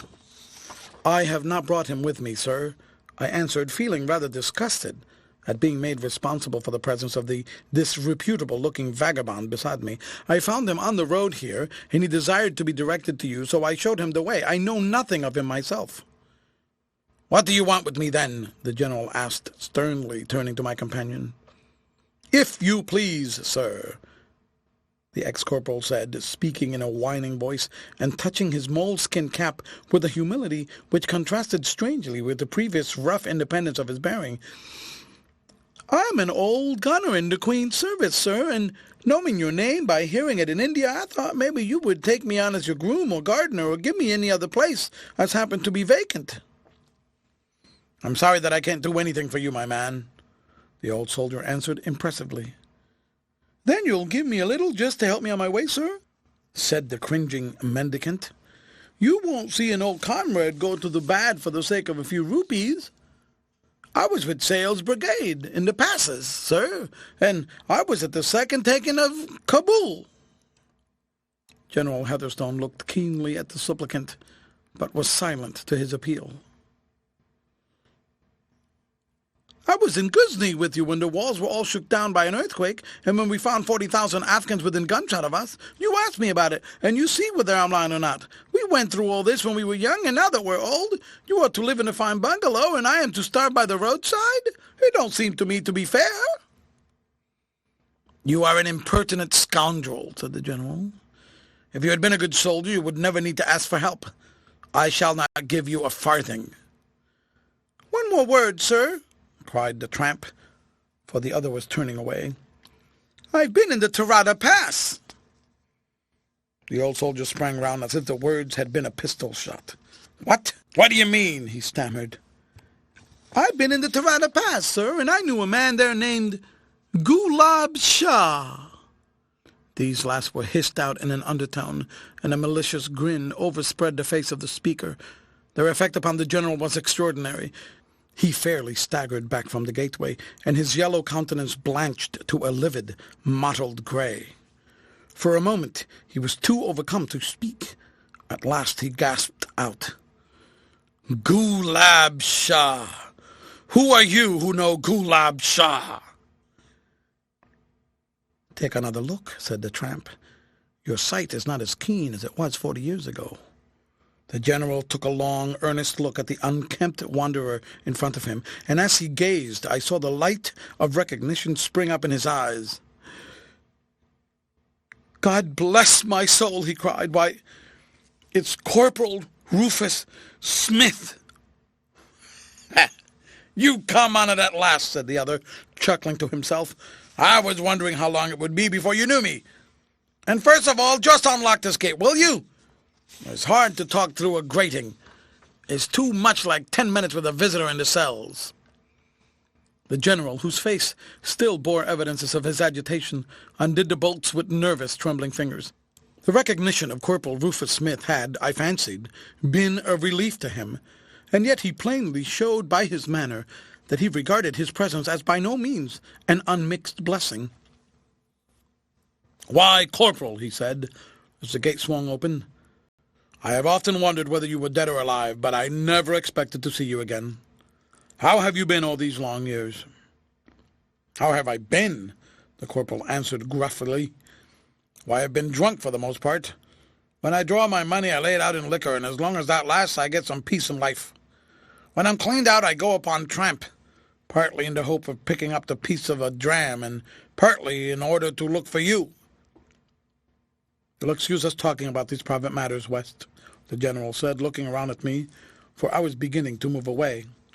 "Don't leave us. You know something of this matter already, and may find yourself entirely in the swim with us some of these days." Corporal Rufus Smith looked around at me in blank astonishment. "In the swim with us?" he said. "However did he get here?" Voluntarily, the general explained, hurriedly sinking his voice. "He's a neighbor of mine, and he has volunteered his help in case I should ever need it." This explanation seemed, if anything, to increase the big stranger's surprise. "Well, if that don't lick cockfighting," he exclaimed, contemplating me with admiration. "I never heard tell of such a thing." "And now you have found me, Corporal Smith," said the tenant of Cloomber. "What is it that you want from me?" "Why, everything. I want a roof to cover me, and clothes to wear, and food to eat, and above all, brandy to drink." "Well, I'll take you in and do what I can for you," said the general. "But look here, Smith. We must have discipline. I'm the general and you are the corporal. I am the master and you are the man. Now don't let me have to remind you of that again." The tramp drew himself up to his full height and raised his right hand with the palm forward in a military salute. "I can take you on as gardener and get rid of the fellow I have got. As to brandy, you shall have an allowance and no more. We are not deep drinkers at the Hall." "Don't you take opium or brandy or nothing yourself, sir?" asked Corporal Rufus Smith. "Nothing," the general said firmly. "Well, all I can say is that you've got more nerve and pluck than I shall ever have. I don't wonder now at your winning that cross in the mutiny. If I was to go on listening night after night to them things without ever taking a drop of something to cheer my heart, why, it would drive me silly." General Heatherstone put his hand up as though afraid that his companion might say too much. "I must thank you, Mr. West," he said, "for having shown this man my door. I would not willingly allow an old comrade, however humble, to go to the bad. And if I did not acknowledge his claim more readily, it was simply because I had my doubts as to whether he was really what he represented himself to be. Just walk up to the hall, Corporal, and I shall follow you in a minute." "Poor fellow," he continued, as he watched the newcomer hobbling up the avenue in the ungainly manner by which I have described. "He got a gun over his foot, and it crushed the bones. But the obstinate fool would not let the doctors take it off. I remember him now, as a smart young soldier in Afghanistan. He and I were associated in some queer adventures, which I may tell you of some day. And I naturally feel sympathy toward him and would befriend him. Did he tell you anything about me before I came?" "Not a word," I replied. "Oh," said the general carelessly, but with an evident expression of relief. "I thought perhaps he might have said something of old times. Well, I must go and look after him, or the servants will be frightened, for he isn't a beauty to look at. Goodbye." With a wave of the hand, the old man turned away from me and hurried up the drive after this unexpected addition to his household, while I strolled on round the high black paling, peering through every chink between the planks, but without seeing a trace either of Mordaunt or of his sister. I have now brought this statement down to the coming of Corporal Rufus Smith, which will prove to be the beginning of an end. I have set down soberly and in order the events which brought us to Wigtownshire, the arrival of the Heatherstones at Cloomber, the many strange incidents which excited first our curiosity and finally our intense interest in that family. And I have briefly touched upon the circumstances which brought my sister and myself into a closer and more personal relationship with them. I think that there cannot be a better moment than this to hand the narrative over to those who had means of knowing something of what was going on inside Cloomber during the months that I was observing it from without. Israel Stakes, the coachman, proved to be unable to read or write, but Mr. Matthew Clark, the Presbyterian minister of Stonycirk, has copied down his deposition, duly attested by the cross set opposite to his name. The good clergyman has, I fancy, put on some slight polish upon the narrator's story, which I rather regret, as it might have been more interesting, if less intelligible, when reported verbatim. It still preserves, however, considerable traces of Israel's individuality, and may be regarded as an exact record of what he saw and did while in General Heatherstone's service. Chapter 8. Statement of Israel Stakes. Copied and authenticated by the Reverend Matthew Clark, Presbyterian minister of Stonycirk in Wigtownshire. Master Fothergill West, in the meanest to stay I must moan till I ken aboot General Heatherstone in his house, but that I maun say mickle about myself, because the readers wouldna care to hear about me or me affairs. I am nae sure of that, for the Stakes is a family weel kenned and respected on both sides of the border, and there's mony in Nithsdale and Annandale as would be gay pleased to hear news of the son of Archie Stakes of Cloomber. I maun do as I'm told, however, for Mr. West's sake, hoping you'll no forget me when I chance to hae a favour to may ask. I'm no able to write myself, because my father sent me out to scarecrows instead of sending me to thy school, but on either hand, he brought me up in the principles and practice of the real Kirk of the Covenant, for which may the Lord be praised. It way last May 12th that the factor body Maister McNeil came on to me in the street and speered whether I was in want of a place as coachman and gardener. As it fell out, I chanced to be on the lookout for something of the sort myself at the time, but I wasna owner quick to let him see that I wanted it. You can take it or leave it, says he sharp-like. It's a guid place, and there's money would be glad out. If you want it, you can come up to me house at 12 morn and put your own questions to the gentleman. That was I could get frae him, for he's a close man and a hard one at a bargain, which shall profit him little in the next life, though he lay by a store of siller in this. When the day comes, there'll be a handful of factors on the left hand of the throne, and I shouldn't be surprised if Maister McNeil found himself amang them. Well, on the morn, I gaed up to the office, and there I found the factor, and a lang, thin, dour man with grey hair and face as brown and crinkled as walnut. He looked hard at me with a pair of keen that glowed like 'twas sparks, and then he says he, "You've been born in these parts, I understand." "Aye," says I, "and never left them neither." "Never been out of Scotland?" he speers. "Twice to Carlisle fire," says I, for I am a man who loves the truth, and besides, I kenned that the factor would mind my gain there, for I bargained for 'twas steers and a stirk that he wanted for the stalking of the Drumley farm. "I learned frae Master McNeil," says General Heatherstone, "for him it was, and nae neither, that ye canna write." "Nay," says I. "Nor read?" "Nay," says I. "It seems to me," says he, turning to the factor, "that this is the very man I want. Servants is spoilt nowadays," says he, "by owner muckle education. I have nae doubt, Stakes, that you will suit me well enough.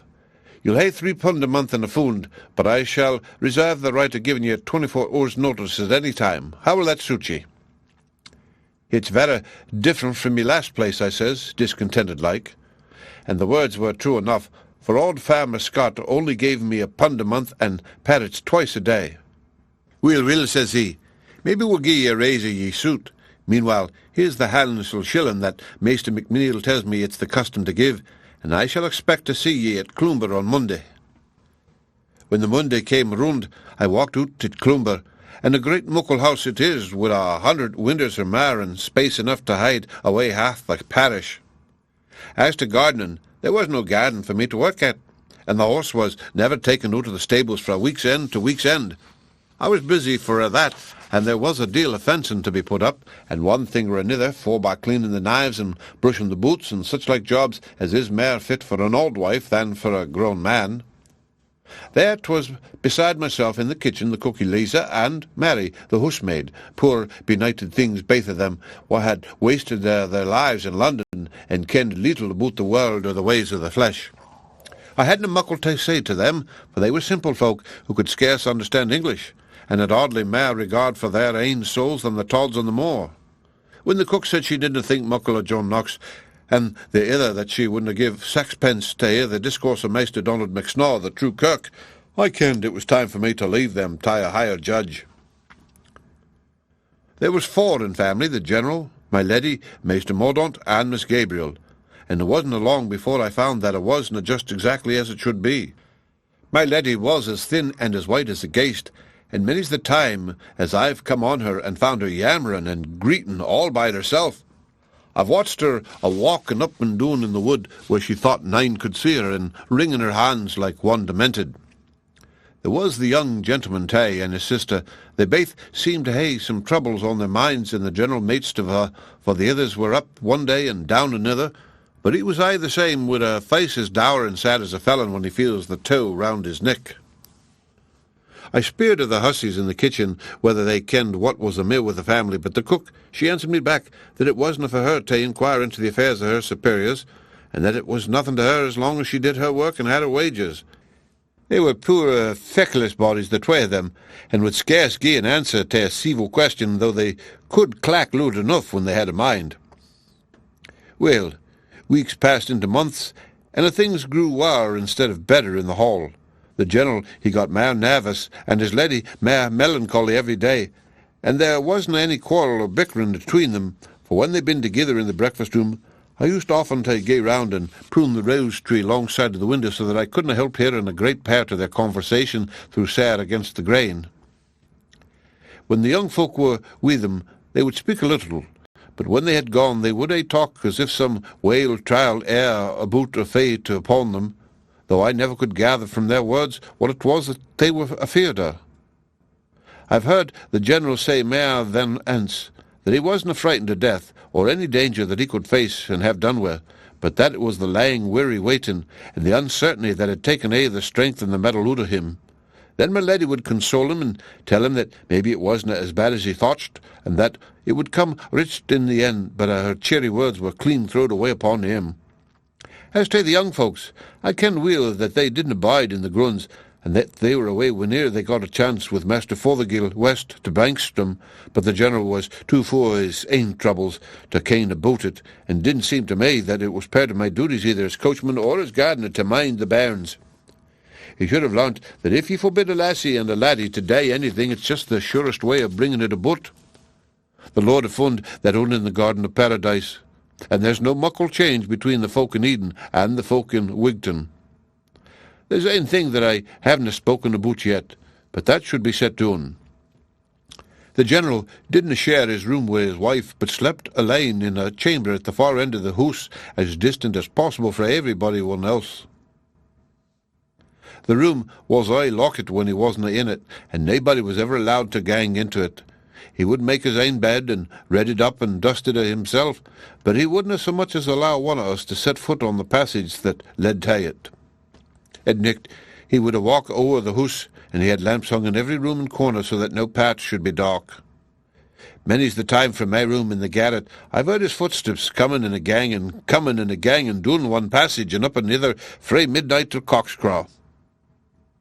It was weary dark to lie listening to his clatter and wondering whether he was clean daft, or whether maybe he'd learned pagan and idolatrous ticks out in India, and that his conscience knew was like the worm which gnaweth and dieth not.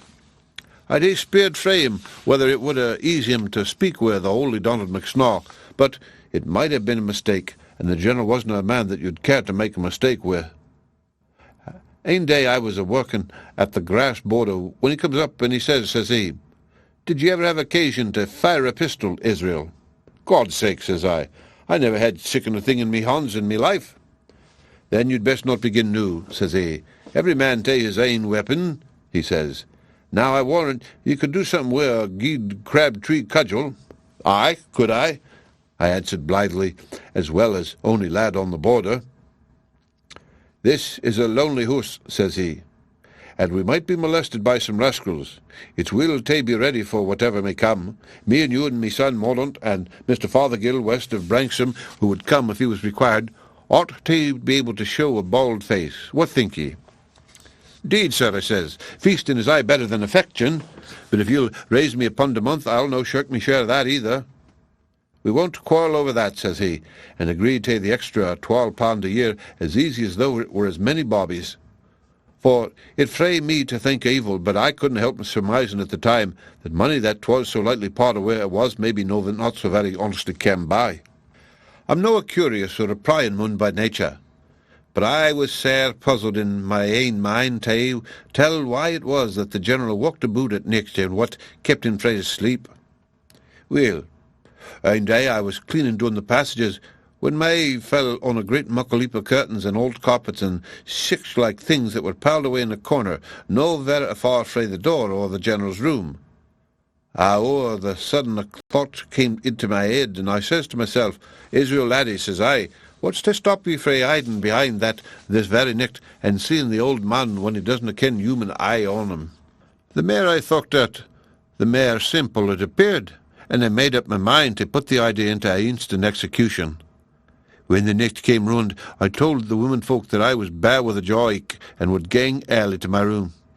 I kenned fine when ance I got there wasn't a chance of me undisturbing me, so I waited a wee while, and then when all was quiet I slipped off my boots and ran down the other stair until I came to the heap of old clothes, and there I lay down with ane e peeping through a kink and the rest covered up with a great ragged carpet.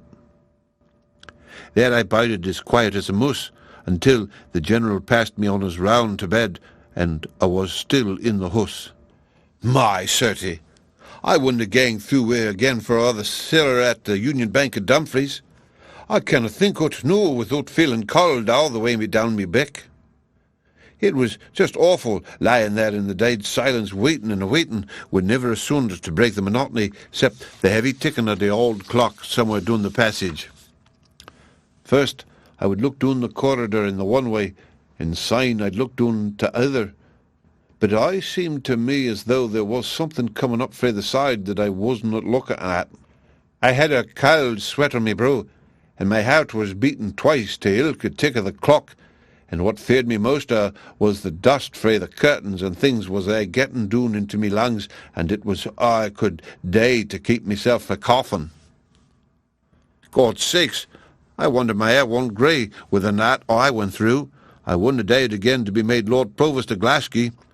Well, it may have been 12 o'clock in the morning, or maybe a little mair, and I was just thinking that I wasna to see onything after and I wasna very sorry neither, when all of a sudden a sound came to my ears clear and distinct through the stillness of the nicht. I've been asked afore noo to describe that sound, but I've found that it's no very easy to gie a clear idea of it, though it was unlike any other sound that I ever hearkened to. It was a sharp, ringing clang, like what could be caused by flipping the rim on a wine-glass, but it was far higher and thinner than that, and had in it a kind of splash like the tinkle of a raindrop into a water butt. In my fear I sat up amongst me carpets like a puddock among gowan leaves, and I listened with all my ears. It was still again new except for the dull ticking of the instant clock. Suddenly the sound came again, as clear, as shrill, as sharp as air, and this time the General heard it, for I heard him gie a kind of groan, as a tired man might while he'd been roosted out of his sleep. He got up frae his bed, and I could make out a rustling noise as though he were addressing himself, and presently his footfall as he began to walk up and down in his room. Oh, me sakes, it didn't tak lang for me to drap down amongst me carpets again and core myself over. There I lay a-trembling in every limb, and saying as mony prayers as I could mind with me eyes still a-peeping through the keek-hole and fixed upon the door of the General's room. I heard the rattle of the handle presently, and the door swung open slowly. There was a licht burning in the room beyond, and I could just catch a glimpse of what seemed to me like a row of swords stuck along the side of the wall when the General stepped out and shut the door behind him. He was dressed in a dressing gown with a red smoking cap on his head, and a pair of slippers with the heels cut off and the ties turned up. For a moment it came into my head that maybe he was a-walking in his sleep, but as he came towards me I could see the glint of the licht in his eye, and his face was a-twisting like a man that's in sair distress of mind. On my conscience, it gies me the shakes noo when I think of his tall figure and his yelly face a-coming sae solemn and silent down the lang, lone passage. I haud my breath and lay close a-watching him, but just as he came to where I was, my very heart stood still in my breast, for ting! Loud and clear, within a yard of me, came the ringing clanging sound that I had already hearkened to. When it came from his mare than I can tell, or what was the cause of it. It may have been that General made it, but I was sair puzzled to tell who, for his hands were both down by his side as he passed me. It came frae his direction, certainly, but appeared to me to come from o'er his head. But it was a sickening thing, a eerie, high-pitched, uncanny kind of sound that it wasna easy to say just exactly where it came frae. The General took nae heed of it, but walked on. It was soon out of sicht, and I didna lose a second in creeping out from me hiding place and scampering away back to my room. And if the bogies in the Red Sea were traipsing up and down the hell nacht through, I would never put my head out again to take a glimpse of 'em. I didna say a word to anybody about what I'd seen, but I made up my mind that I wouldna stay muckle longer at Cloomber Hall. £4 a month is a good wage, but it isn't enough to pay a man for the loss of his peace of mind, and maybe the loss of his soul as well, for when the Dale is about you cannot tell what sort of trap he may lay for you, and though they say that Providence is stronger than him, it's a maybe as well know to risk it. It was clear to me that the General and his host were both under some curse, and it was fit that curse should fall on them had earned it, and no unrighteous Presbyterian would have ever trod the narrow path. My heart was sair for young Miss Gabriel, for she was a bonny and winsome lassie, but for all that, I felt that my duty was to myself, and that I should gang forth even as Lot ganged out of the wicked cities of the plain. That awful cling-clang was a dinging in me lugs, and I could have bear to be alone in the passages of fear of hearing it aince again. I only wanted a chance or an excuse to gie the General notice, and to gang back to some place where I could see Christian folk, and have the kirk within a stone cast to fae back upon. But it proved to be ordained that instead of me saying the word, it should come from the General itself. It was ane day about the beginning of October. I was coming out of the stable after gieing its oats to the horse, when I see the great muckle loon come hopping up on ane leg up the drive mare like a big ill-forward craw than a man. Well, I clapped my een on him, and I thought maybe 'twas ane of the rascals that the maister had been speaking about, so without mair ado I fetched out me bitstick with the intentions of trying it upon the limmer's head. He seed me coming towards him, and reading me intention frae me look upon maybe or frae the stick in me hand, he pulled out a long knife frae his pocket, and swore with the most awful oath that if I didn't stand back he'd be the death of me. My conscience, the words that chiel used was enough to mak the hair stand straight on your head. I wonder he wasn't struck dead where he stood. We were still a-standing opposite each other, he with his knife and me with a stick, when the General, he came up the drive and found us. To my surprise, he began to talk to the stranger as if he'd kenned him a' his days. "Put your knife in your pocket, Corporal," says he. "Your fears have turned your brain." "Blood and wounds," says the other. "He'd have turned my brain to some purpose with that muckle stick of his if I hadn't drawn me snicker-snee. You shouldn't have keep sickening an old savage in your premises." The maister, he frowned and looked black at him as though he didn't relish advice coming for such a source. Then turning to me, "You won't be wanted after today, Israel," he says. "You have been a guide save it, and I nothing to complain of with ye, but circumstances have arisen which will cause me to change me arrangements." "Very good, sir," says I. "You can go this evening," says he, "and you shall have an extra month's pay to make up to ye for these short noticed." With that, he went into the house, followed by the man that he ca'd the corporal, and frae that day to this I've never clapped in either on the ane or the other.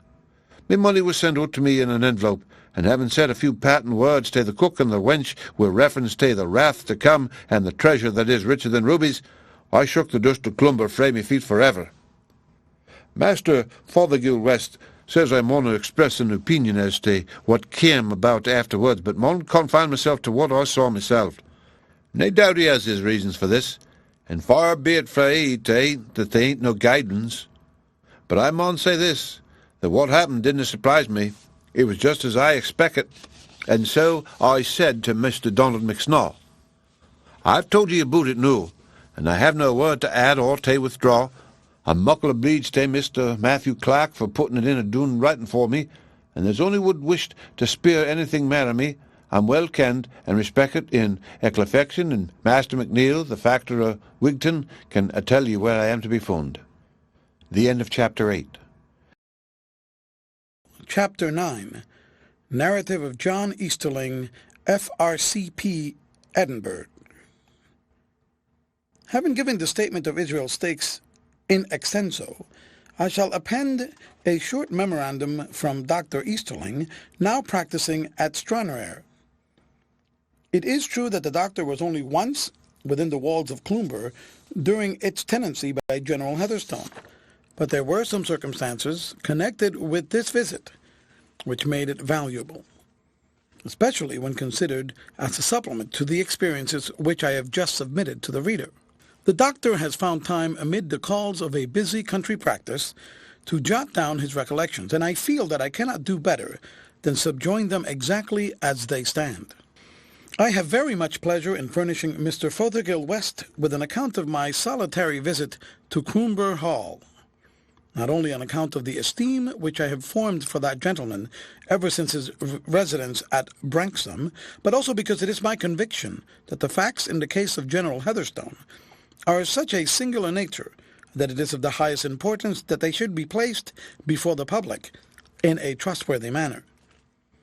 It was about the beginning of September of last year that I received a note from Mrs. Heatherstone of Cloomber Hall, desiring me to make a professional call upon her husband, whose health, she said, had been for some time in a very unsatisfactory state. I had heard something of the Heatherstones and of the strange seclusion in which they lived, so that I was very much pleased at this opportunity of making their closer acquaintance, and lost no time in complying with her request. I had known the hall in the old days of Mr. McVitie, the original proprietor, and I was astonished on arriving at the avenue gate to observe the changes which had taken place. The gate itself, which used to yawn so hospitably upon the road, was now barred and locked, and a high wooden fence with nails upon the top encircled the whole grounds. The drive itself was leaf-strewn and uncared for, and the whole place had a depressing air of neglect and decay. I had to knock twice before a servant maid opened the door and showed me through a dingy hall into a small room, where sat an elderly, careworn lady who introduced herself as Mrs. Heatherstone.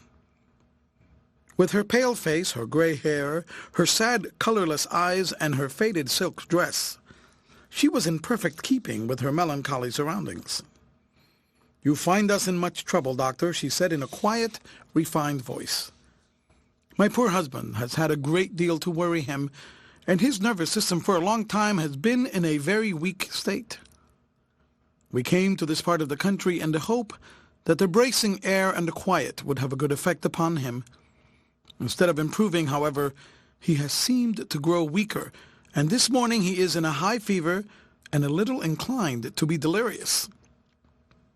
The children and I were so frightened that we sent for you at once. If you will follow me, I will take you to the General's bedroom." She led the way down a series of corridors to the chamber of the sick man, which was situated in the extreme wing of the building. It was a carpetless, bleak-looking room, scantily furnished with a small truckle bed, a campaigning chair, and a plain deal table, on which were scattered numerous papers and books. In the center of this table there stood a large object of irregular outline, which was covered over with a sheet of linen. All around the walls and in the corners were arranged a very choice and varied collection of arms, principally swords, some of which were of the straight pattern in common use in the British Army, while among the others were scimitars, tulwars, kutcheries, and a score of other specimens of Oriental workmanship. Many of these were richly mounted with inlaid sheaths and hilts sparkling with precious stones, so that there was a piquant contrast between the simplicity of the apartment and the wealth which glittered on the walls. I had little time, however, to observe the General's collection, since the General himself lay upon the couch and was evidently in sore need of my services. He was lying with his head turned away from us, breathing heavily and apparently unconscious of our presence. His bright, staring eyes and the deep, hectic flush upon his cheek showed that his fever was at its height. I advanced to the bedside, and stooping over him, I placed my fingers upon his pulse, when immediately he sprang up into the sitting position and struck at me frenziedly with his clenched hands. I have never seen such intensity of fear and horror stamped upon a human face as appeared upon that which now was glaring up at me. "Bloodhound!" he yelled. "Let me go! Let me go, I say! Keep your hands off me! Is it not enough that my life has been ruined? When is it all to end? How long am I to endure it?" "Hush, dear, hush," said his wife in a soothing voice, passing her cool hand over his heated forehead. "This is Dr. Easterling from Stranraer. He has not come to harm you, but to do you good." The General dropped heavily, wearily back upon his pillow, and I could see by the changed expression on his face that his delirium had left him and that he understood what had been said. I slipped my clinical thermometer into his armpit and counted his pulse rate. It amounted to 120 per minute, and his temperature proved to be 104 degrees. Clearly, it was a case of remittent fever, such as occurs in men who have spent a great part of their lives in the tropics. "There is no danger," I remarked. "With a little quinine and arsenic, we shall very soon overcome the attack and restore his health." "No danger, eh?" he said. "There never is any danger for me. I am as hard to kill as the Wandering Jew. I am quite clear in the head now. So you may leave me with the doctor, Mary." Mrs. Heatherstone left the room rather unwillingly, as I thought, and I sat down by the bedside to listen to anything which my patient might have to communicate. "I want you to examine my liver," he said, when the door was closed. "I used to have an abscess there, and Brodie, the staff surgeon, said that it was 10 to 1 that it would carry me off. I have not felt much of it since I left the East. This is where it used to be, just under the angle of the ribs." "I can find the place," said I, after making careful examination, "but I'm happy to tell you that the abscess has either been entirely absorbed or has turned calcareous, as these solitary abscesses will. There is no fear of its doing you any harm now." He seemed to be by no means overjoyed at the intelligence. "Things always happen so with me," he said moodily. "If another fellow was feverish and delirious, he would surely be in some danger, and yet you will tell me that I am in none. Look at this now." He bared his chest and showed me a puckered wound over the region of the heart. "That's where the Jezail bullet of Hillman went in. You would think that it was the right spot to settle a man, and yet what does it do but glance upon a rib and go clean round and out the back, without so much as penetrating what you medicos call the pleura? Did ever you hear of such a thing?" "You certainly were born under a lucky star," I observed, with a smile. "That's a matter of opinion," he answered, shaking his head. "Death has no terrors for me, if it will but come in some familiar form, but I confess that the anticipation of some strange, some preternatural form of death is very terrible and unnerving." "You mean," said I, rather puzzled at this remark, "that you would prefer a natural death to a death by violence?" "No, I don't mean that exactly," he answered. "I am too familiar with cold steel and lead to be afraid of either." "Do you know anything about Adalic force, Doctor?" "No, I do not," I replied, glancing sharply at him to see if there were any signs of his delirium returning. His expression was intelligent, however, and the feverish flush had faded from his cheeks. "Ah, you Western scientific men are very much behind the day in some things," he remarked. "In all that is material and conducive to the comfort of the body, you are preeminent.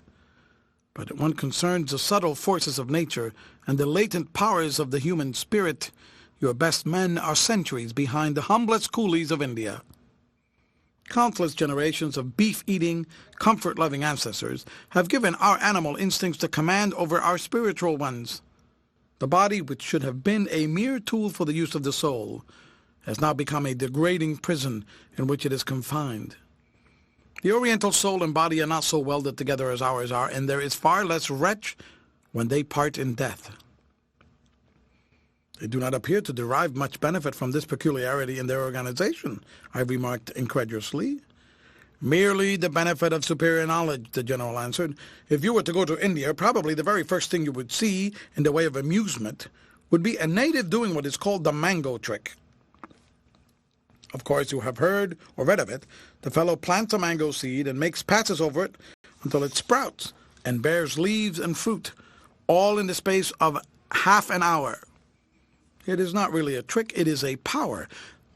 These men know more than your Tyndalls or Huxleys do about nature's processes, and they can accelerate or retard her workings by subtle means of which we have no conception. These low-caste conjurers, as they are called, are mere vulgar dabblers, but the men who have trod the higher path are as far superior to us in knowledge as we are to the Hottentots or the Patagonians." "You speak as if you were well acquainted with them," I remarked. "To my cost I am," he answered. "I have been brought in contact with them in a way in which I trust no other poor chap ever will be. But really, as regards idyllic force, you ought to know something of it, for it has a great future before it in your profession. You should read Reichenbach's Researches on Magnetism and Vital Force, and Gregory's Letters on Animal Magnetism. These, supplemented by the 27 aphorisms of Mesmer and the works of Dr. Justinus Kerner of Weisberg, would enlarge your ideas." I did not particularly relish having a course of reading prescribed for me on a subject connected with my own profession, so I made no comment, but rose to take my departure. Before doing so, I felt his pulse one more and found that the fever had entirely left him in the sudden, unaccountable fashion which is peculiar to these malarious types of disease. I turned my face toward him to congratulate him upon his improvement, and stretched out my hand at the same time to pick my gloves from the table, with the result that I raised not only my own property, but also the linen cloth which was arranged over some object in the center. I might not have noticed what I had done had I not seen an angry look upon the invalid's face and heard him utter an impatient exclamation. I at once turned and replaced the cloth so promptly that I should have been unable to say what was underneath it, beyond having a general impression that it looked like a bride cake. "All right, Doctor," the general said good-humoredly, perceiving how entirely accidental the incident was. "There is no reason why you should not see it." And stretching out his hand, he pulled away the linen covering for the second time. I then perceived that what I had taken for a bride cake was really an admirably executed model of a lofty range of mountains, whose snow-clad peaks were not unlike the familiar sugar pinnacles and minarets.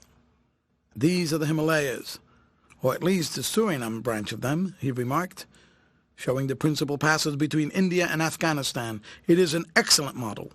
This ground has a special interest for me because it is the scene of my first campaign. There is the pass opposite Calabar, and the Thule Valley, where I was engaged during the summer of 1841 in protecting the convoys and keeping the Afridis in order. It wasn't a sinecure, I promise you. And this," said I, indicating a blood-red spot which had been marked on one side of the pass which he had pointed out, "this is the scene of some fight in which you were engaged?" "Yes, we had a skirmish there," he answered, leaning forward and looking at the red mark. "We were attacked by—" At this moment he fell back upon his pillow as if he had been shot, while the same look of horror came over his face which I had observed when I first entered the room. At the same instant there came apparently from the air immediately above his bed a sharp, ringing, tingling sound, which I can only compare with the noise made by a bicycle alarm. though it differed from this in having a distinctly throbbing character. I have never before or since heard any sound which could be confounded with it. I stared round in astonishment, wondering where it could have come from, without perceiving anything to which it could be ascribed. "It's all right, Doctor," the General said with a ghastly smile. "It's only my private gong. Perhaps you had better step downstairs and write my prescription in the dining room." He was obviously anxious to get rid of me, so I was forced to take my departure, though I would gladly have stayed a little longer in the hope of learning something as to the origin of the mysterious sound. I drove away from the house with the full determination of calling again upon my interesting patient and endeavoring to elicit some further particulars as to his past life and his present circumstances.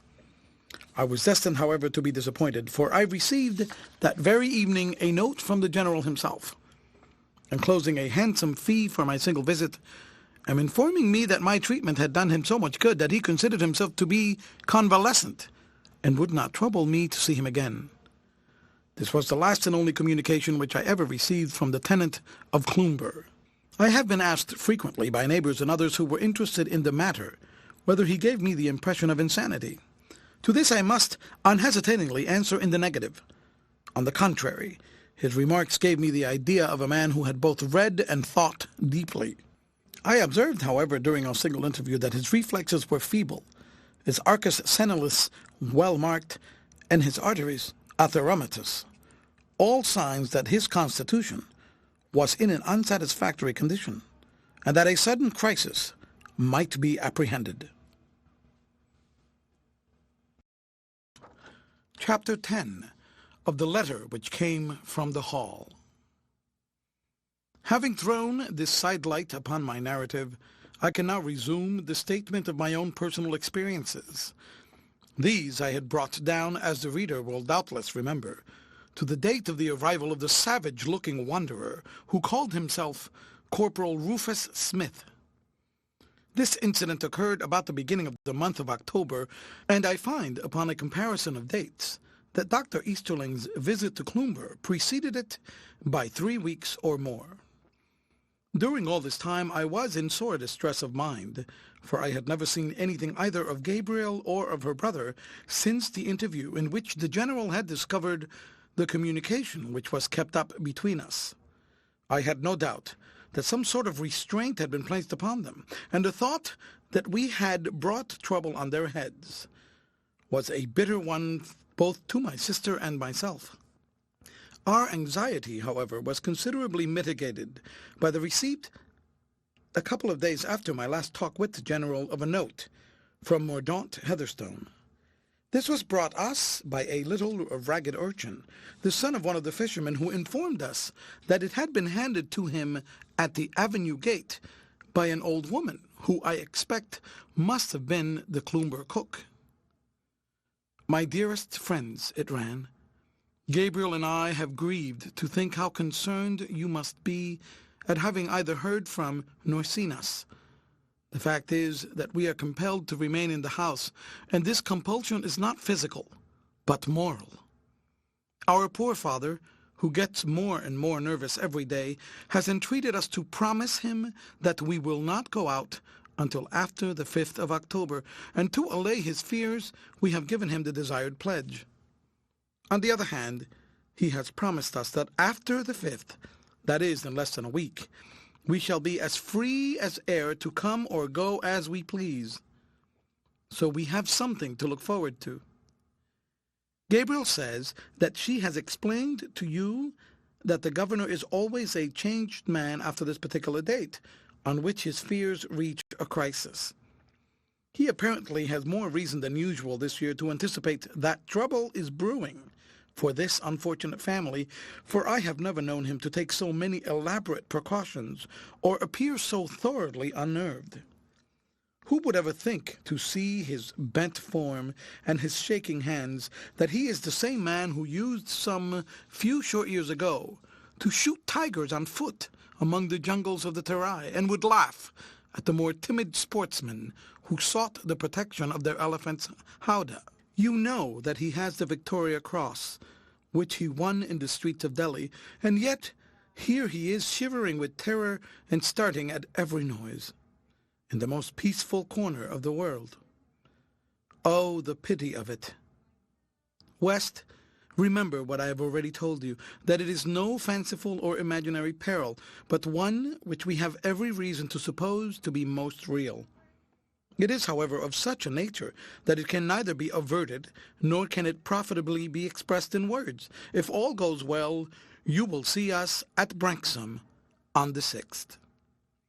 With our fondest love for both of you, I am ever, my dear friends, your attached Mordaunt.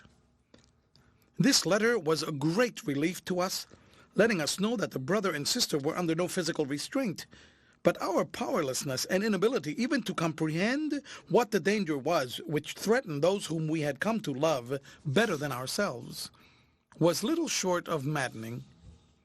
50 times a day we asked ourselves and asked each other from what possible quarter this peril was to be expected. But the more we thought of it, the more hopeless did any solution appear. In vain we combined our experiences and pierced together every word which had fallen from the lips of any inmate of Cloomber, which might be supposed to bear directly or indirectly upon the subject. At last, weary with fruitless speculation, we were fain to try to drive the matter from our thoughts, consoling ourselves with the reflection that in a few more days all restrictions would be removed, and we should be able to learn from our friends' own lips.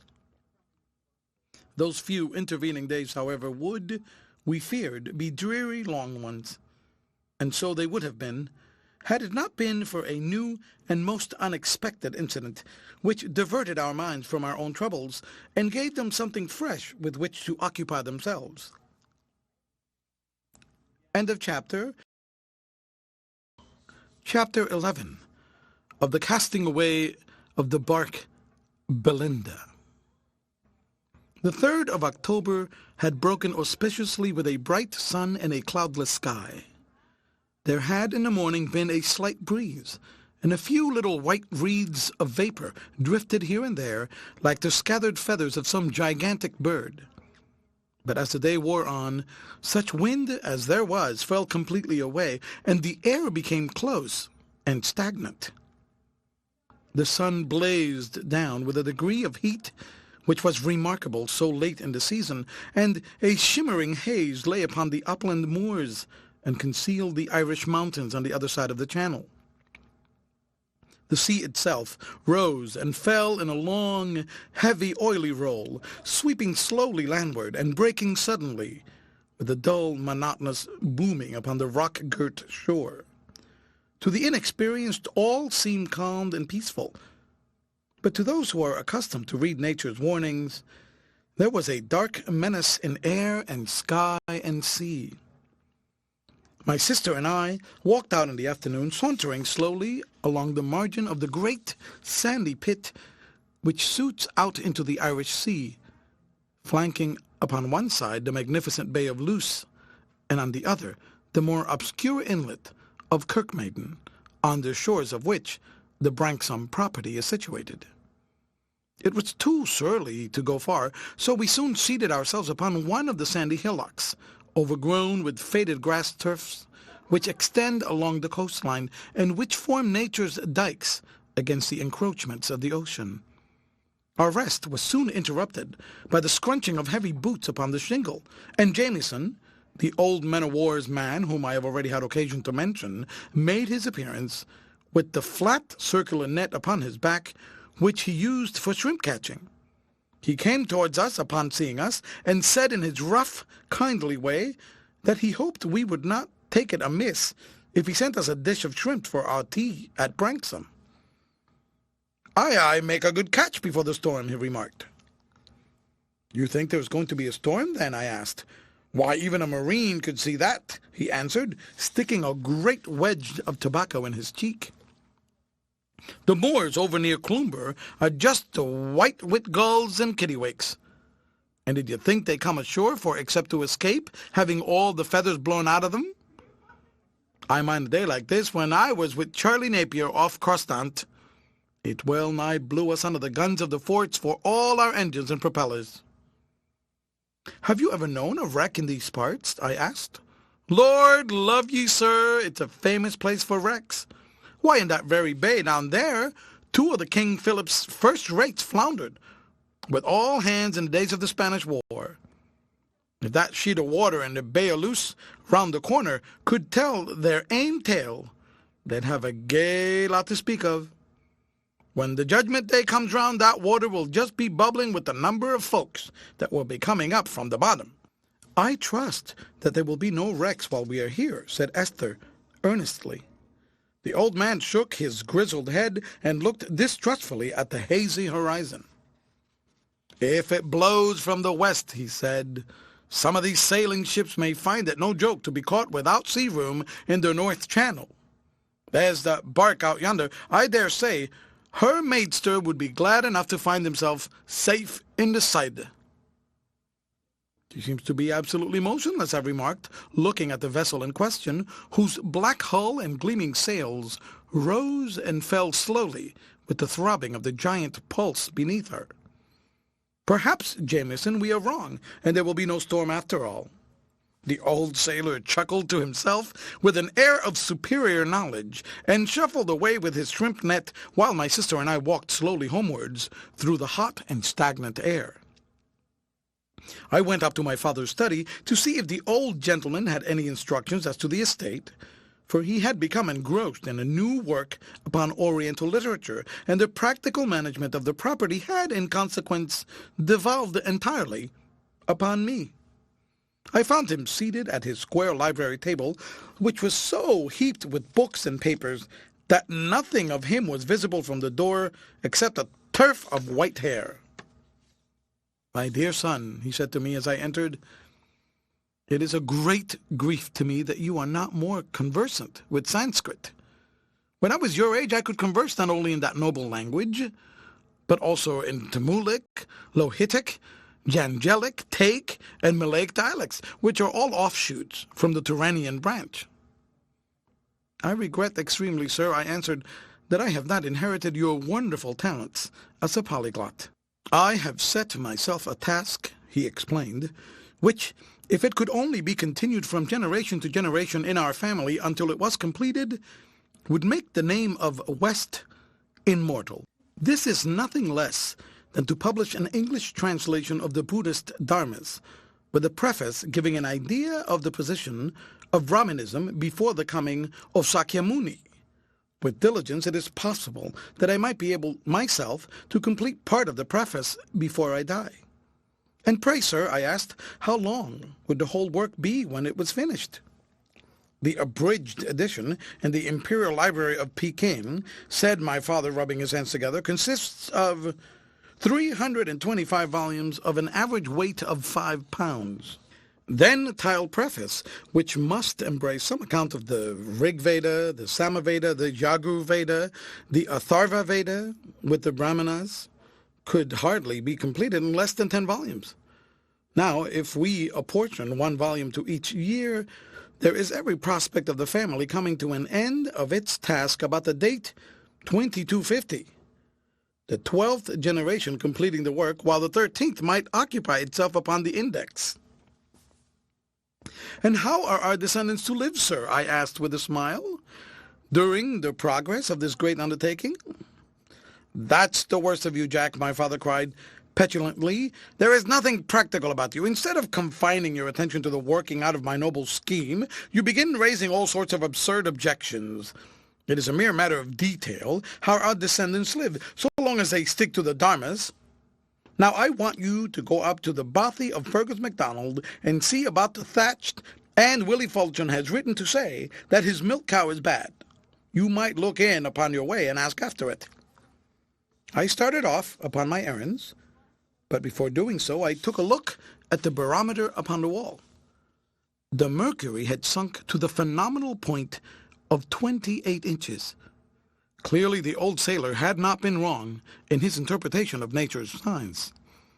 As I returned over the moors in the evening, the wind was blowing in short, angry puffs, and the western horizon was heaped with somber clouds which stretched their long, ragged tentacles right up to the zenith.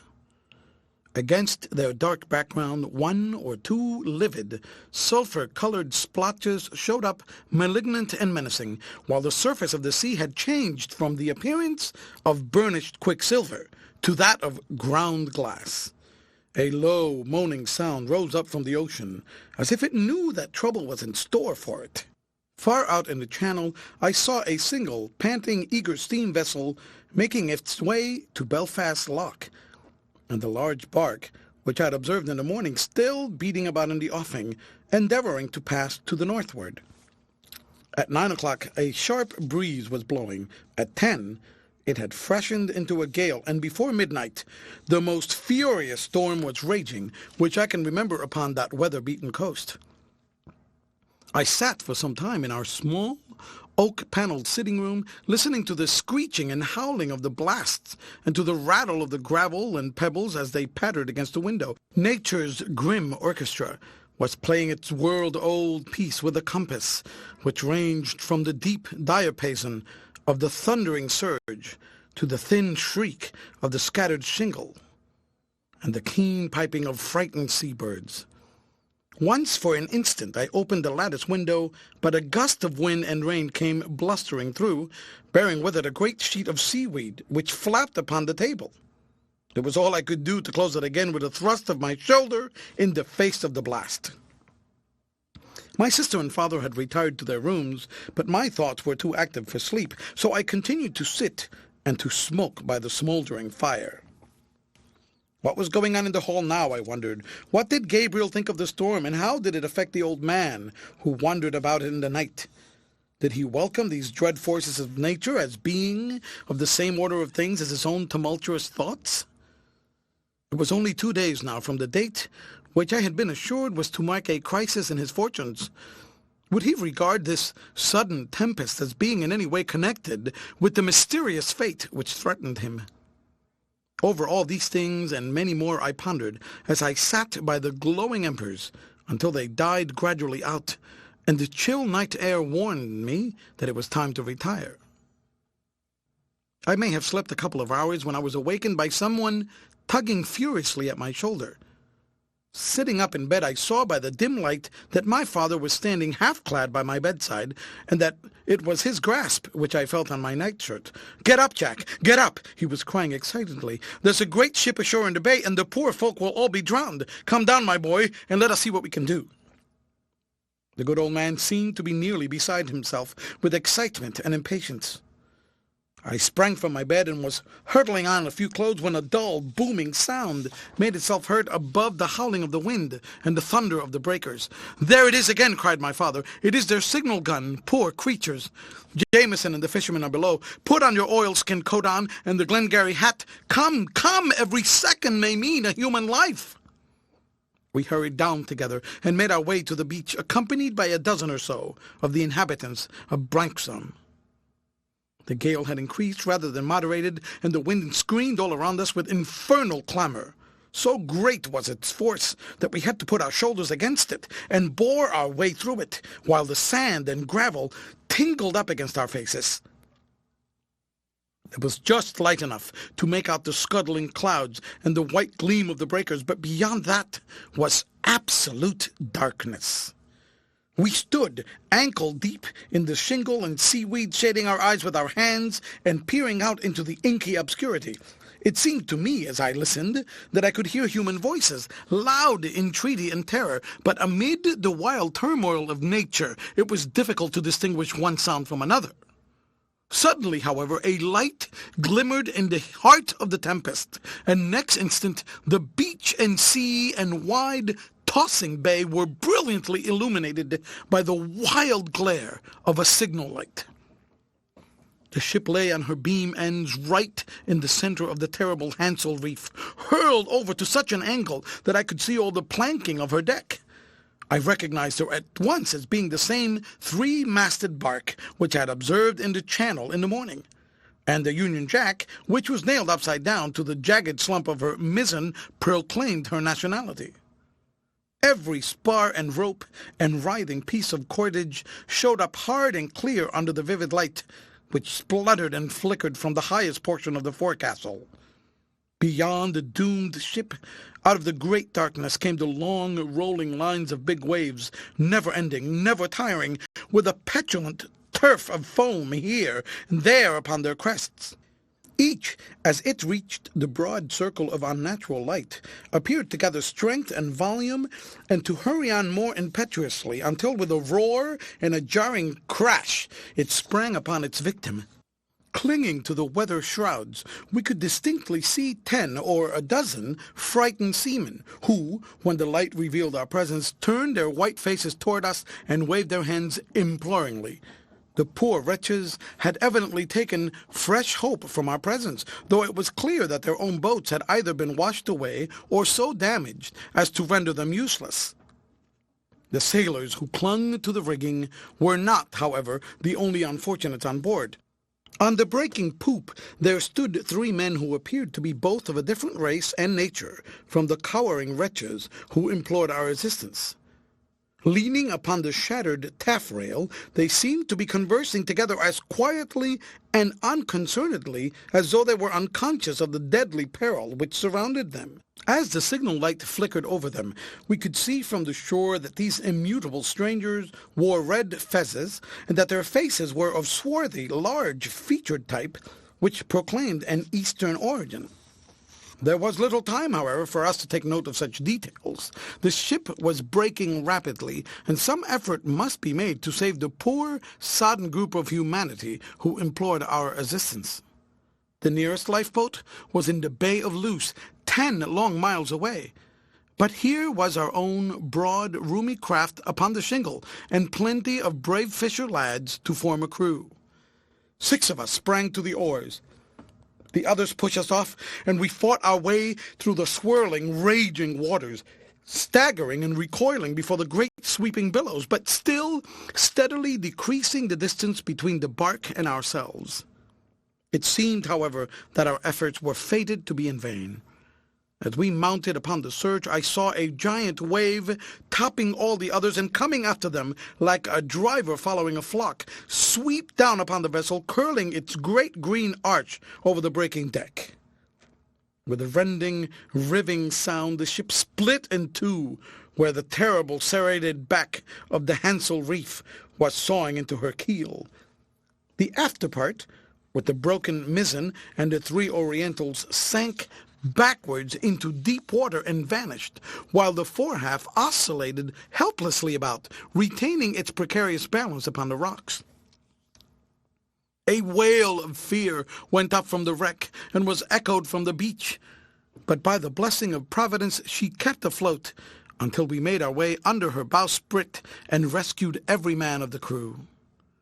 We had not got halfway upon our return, however, when another great wave swept the shattered forecastle off the reef, and, extinguishing the signal light, hid the wild denouement from our view. Our friends upon the shore were loud in congratulation and praise, nor were they backward in welcoming and comforting the castaways. They were 13 in all, as cold and cowed as a set of mortals as ever slipped through death's fingers, save indeed their captain, who was a hearty, robust man, and who made light of the affair. Some were taken off to this cottage and some to that, but the greater part came back to Branksome with us, where we gave them such dry clothes as we could lay our hands on, and served them with beef and beer by the kitchen fire. The captain, whose name was Meadows, compressed his bulky form into a suit of my own and came down to the parlour, where he mixed himself some grog and gave my father and myself an account of the disaster. "If it hadn't been for you, sir, and your brave fellows," he said, smiling across at me, "we should be 10 fathoms deep by this time. As to the Belinda, she was a leaky old tub and well insured, so neither the owners nor I are likely to break our hearts over her." "I am afraid," said my father sadly, "that we shall never see your 3 passengers again. I have left men upon the beach in case they should be washed up, but I fear it is hopeless. I saw them go down when the vessel split, and no man could have lived for a moment among that terrible surge." "Who were they?" I asked. I could not have believed that it was possible for men to appear so unconcerned in the face of such imminent peril. As to who they are or were, the captain answered, puffing thoughtfully at his pipe, that is by no means easy to say. Our last port was Kurrachee in the north of India, and there we took them aboard as passengers for Glasgow.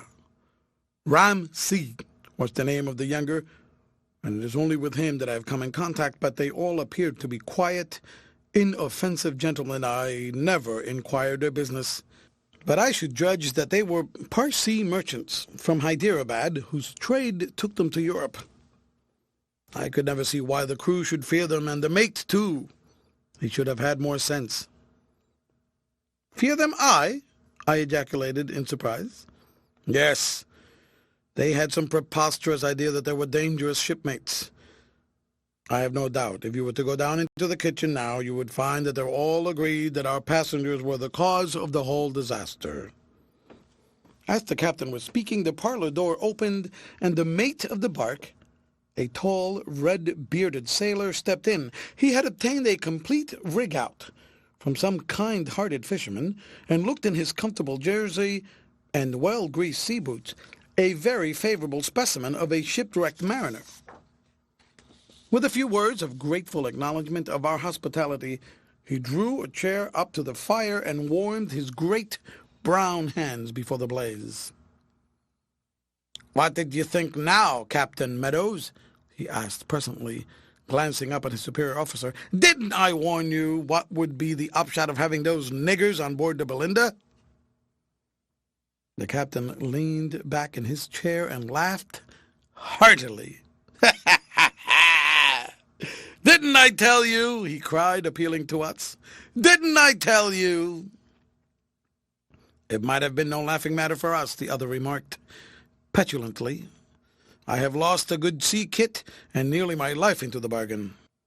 "Do I understand you to say," said I, "that you attribute your misfortunes to your ill-fated passengers?" The mate opened his eyes at the adjective. "Why ill-fated, sir?" he asked. "Because they are most certainly drowned," I answered.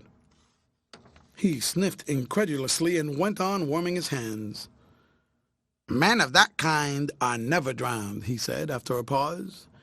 "Their father, the devil, looks after them. Did you see them standing on the poop and rolling cigarettes at a time when the mizzen was carried away and the quarter-boats stove? That was enough for me. I'm not surprised at you landsmen not being able to take it in, but the captain here, who's been sailing since he was the height of the binnacle, ought to know by this time that a cat and a priest are the worst cargo you can carry. If a Christian priest is bad, I guess an idolatrous pagan one is 50 times worse. I stand by the old religion, and be to it." My father and I could not help laughing at the rough sailor's very unorthodox way of proclaiming his orthodoxy. The mate, however, was evidently in deadly earnest, and proceeded to state his case, marking off the different points upon the rough, red fingers of his left hand. "It was at Kurrachee, directly after they come, that I warned you," he said reproachfully to the captain. "There were 3 Buddhist lascars in my watch. And what did they do when them chaps come on board? Why, they down on their stomachs and rubbed their noses on the deck. That's what they did. They wouldn't have done as much for an admiral of the Royal Navy. They know who's who, these niggers do, and I smelt mischief at the moment I saw them on their faces. I asked them afterwards, in your presence, Captain, why they had done it, and they answered that the passengers were holy men. You heard 'em yourself." "Well, there's no harm in that, Hawkins," said Captain Meadows. "I don't know that," the mate said doubtfully. "The holiest Christian is the one that's nearest God, but the holiest nigger is, in my opinion, the one that's nearest the devil. Then you saw yourself, Captain Meadows, how they went on during the voyage, reading books that was writ on wood instead of paper, and sitting right through the night to jabber together on the quarter-deck. What did they want to have a chart of their own for, and to mark the course of the vessel every day?" "They didn't," said the captain. "Indeed they did, and I did not tell you sooner. It was because you were always ready to laugh at what I said about them.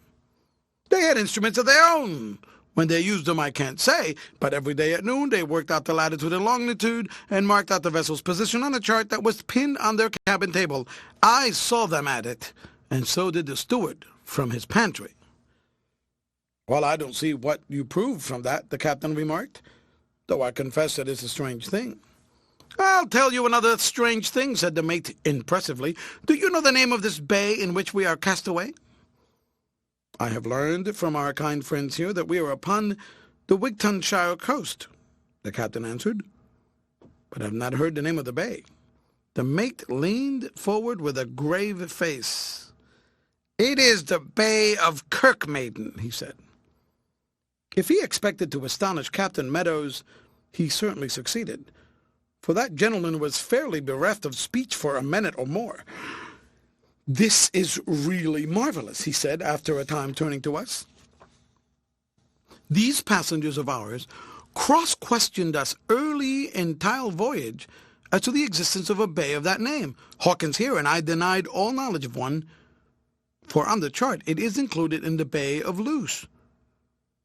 That we should eventually be blown into it and destroyed is an extraordinary coincidence." "Too extraordinary to be coincidence," growled the mate. "I saw them during the calm yesterday morning, pointing to the land over our starboard quarter. They knew well enough that that was the port they were making for." "What do you make of it all, then, Hawkins?" asked the captain with a troubled face. "What is your own theory on the matter?" "Why, in my opinion," the mate answered, "them three swabs have no more difficulty in raising a gale of wind than I should have in swallowing this here grog. They had reasons of their own for coming to this godforsaken 7 your present, sirs, this godforsaken bay, and they took a short cut to it by arranging to be blown ashore there. That's my idea of the matter, though what 3 Buddhist priests could find to do in the Bay of Kirkmaiden is clean past my comprehension." My father raised his eyebrows to indicate the doubt which his hospitality forbade him from putting into words. "I think, gentlemen," he said, "that you are both sorely in need of rest after your perilous adventures. If you will follow me, I shall lead you to your rooms." He conducted them with old-fashioned ceremony to the laird's best spare bedroom, and then, returning to me in the parlour, proposed that we should go down together to the beach and learn whether anything fresh had occurred. The first pale light of dawn was just appearing in the east when we made our way for the second time to the scene of the shipwreck. The gale had blown itself out, but the sea was still very high, and all inside the breakers was seething, gleaming line of foam, as though the fierce old ocean were gnashing its white fangs at the victims who had escaped from its clutches. All along the beach, fishermen and crofters were hard at work, hauling up spars and barrels as fast as they tossed ashore.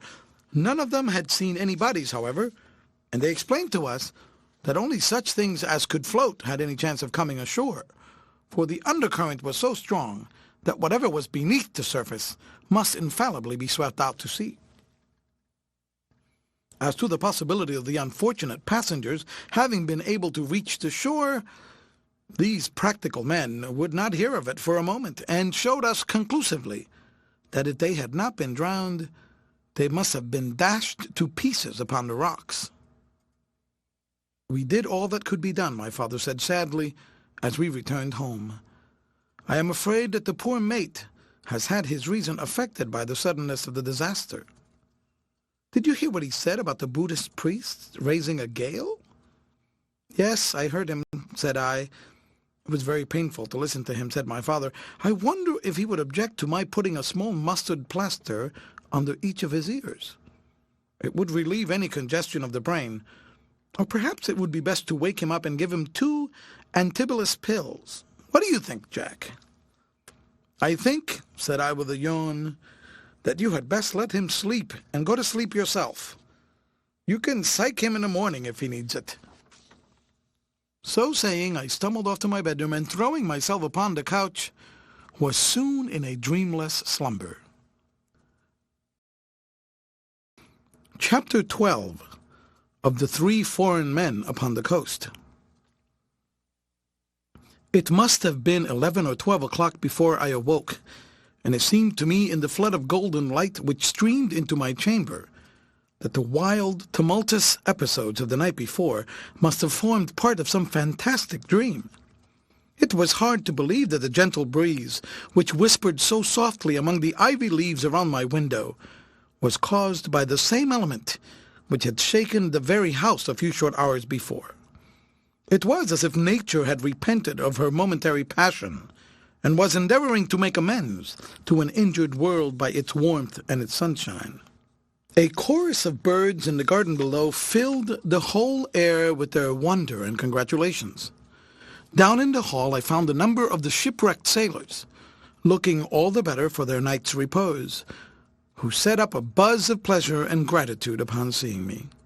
Arrangements had been made to drive them to Wigtown, whence they were to proceed to Glasgow by the evening train, and my father had given orders that each should be served with a packet of sandwiches and hard-boiled eggs to sustain him on the way.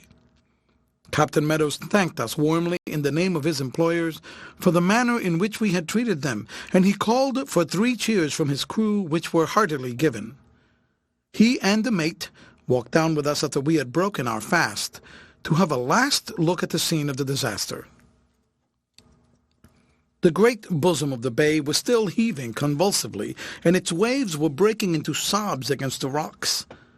But there was none of that wild turmoil which we had seen in the early morning. The long emerald ridges, with their little white crests of foam, rolled slowly and majestically in, to break, with a regular rhythm, the panting of a tired monster. A cable length from the shore we could see the main mast of the bark floating upon the waves, disappearing at times in the trough of the sea, and then shooting up towards heaven, like a giant javelin, shining and dripping as the rollers tossed it about. Other smaller pieces of wreckage dotted the waters, while innumerable spars and packages were littered over the sands. These were being drawn up and collected in a place of safety by gangs of peasants. I noticed that a couple of broad-winged gulls were hovering and skimming over the scene of the shipwreck, as though many strange things were visible to them beneath the waves. At times we could hear their raucous voices, as they cried to one another of what they saw. "She was a leaky old craft," said the captain, looking sadly out to sea. "But there's always a feeling of sorrow when we see the last of a ship we have sailed in." Well, she would have broken up in any case, and sold for firewood. "It looks a peaceful scene," I remarked. "Who would imagine that 3 men lost their lives last night in those very waters?" "Poor fellows," said the captain with feeling. "Should they be cast up after our departure, I am sure, Mr. West, that you will have them decently interred." I was about to make some reply when the mate burst into a loud guffaw, slapping his thigh and choking with merriment. "If you want to bury 'em," he said, "you had best look sharp, or they may clear out of the country. You remember what I said last night? Just look at the top of that ere hillock, and tell me whether I was in the right or not." There was a high sand dune some little distance along the coast, and upon the summit of this the figure was standing which had attracted the mate's attention. The captain threw up his hands in astonishment as his eyes rested upon it. "By the Eternal," he shouted, "it's Ramsing himself! Let us overhaul him!" Taking to his heels in his excitement, he raced along the beach, followed by the mate and myself, as well as by 1 or 2 of the fishermen, who had observed the presence of the stranger. The latter, perceiving our approach, came down from his post of observation and walked quietly in our direction, with his head sunk upon his breast like one who is absorbed in thought. I could not help contrasting our hurried and tumultuous advance with the gravity and dignity of this lonely Oriental. Nor was the matter mended when he raised a pair of steady, thoughtful, dark eyes and inclined his head in a graceful, sweeping salutation. It seemed to me that we were like a pack of schoolboys in the presence of a master. The stranger's broad, unruffled brow, his clear, searching gaze, firm-set, sensitive mouth, and clean-cut, resolute expression all combined to form the most imposing and noble presence which I had ever known. I could not have imagined that such imperturbable calm, and at the same time such a consciousness of latent strength, could have been expressed by any human face. He was dressed in a brown velveteen coat, loose, dark trousers, with a shirt that was cut low in the collar so as to show the muscular brown neck. And he still wore the red fez, which I had noticed the night before. I observed, with a feeling of surprise as we approached him, that none of these garments showed the slightest indication of the rough treatment and wetting which they must have received during their wearers' submersion and struggle to the shore. "So you are none for the worse for your ducking," he said in a pleasant musical voice, looking from the captain to the mate. "I hope that your poor sailors have found pleasant quarters." "We are all safe," the captain answered, "but we had given you up for lost, you and your two friends. Indeed, I was just making arrangements for your burial with Mr. West here." The stranger looked at me and smiled. "We won't give Mr. West that trouble for a little time yet," he remarked. "My friends and I came ashore all safe, and we have found shelter in a hut a mile or so along the coast. It is lonely down there, but we have everything which we can desire."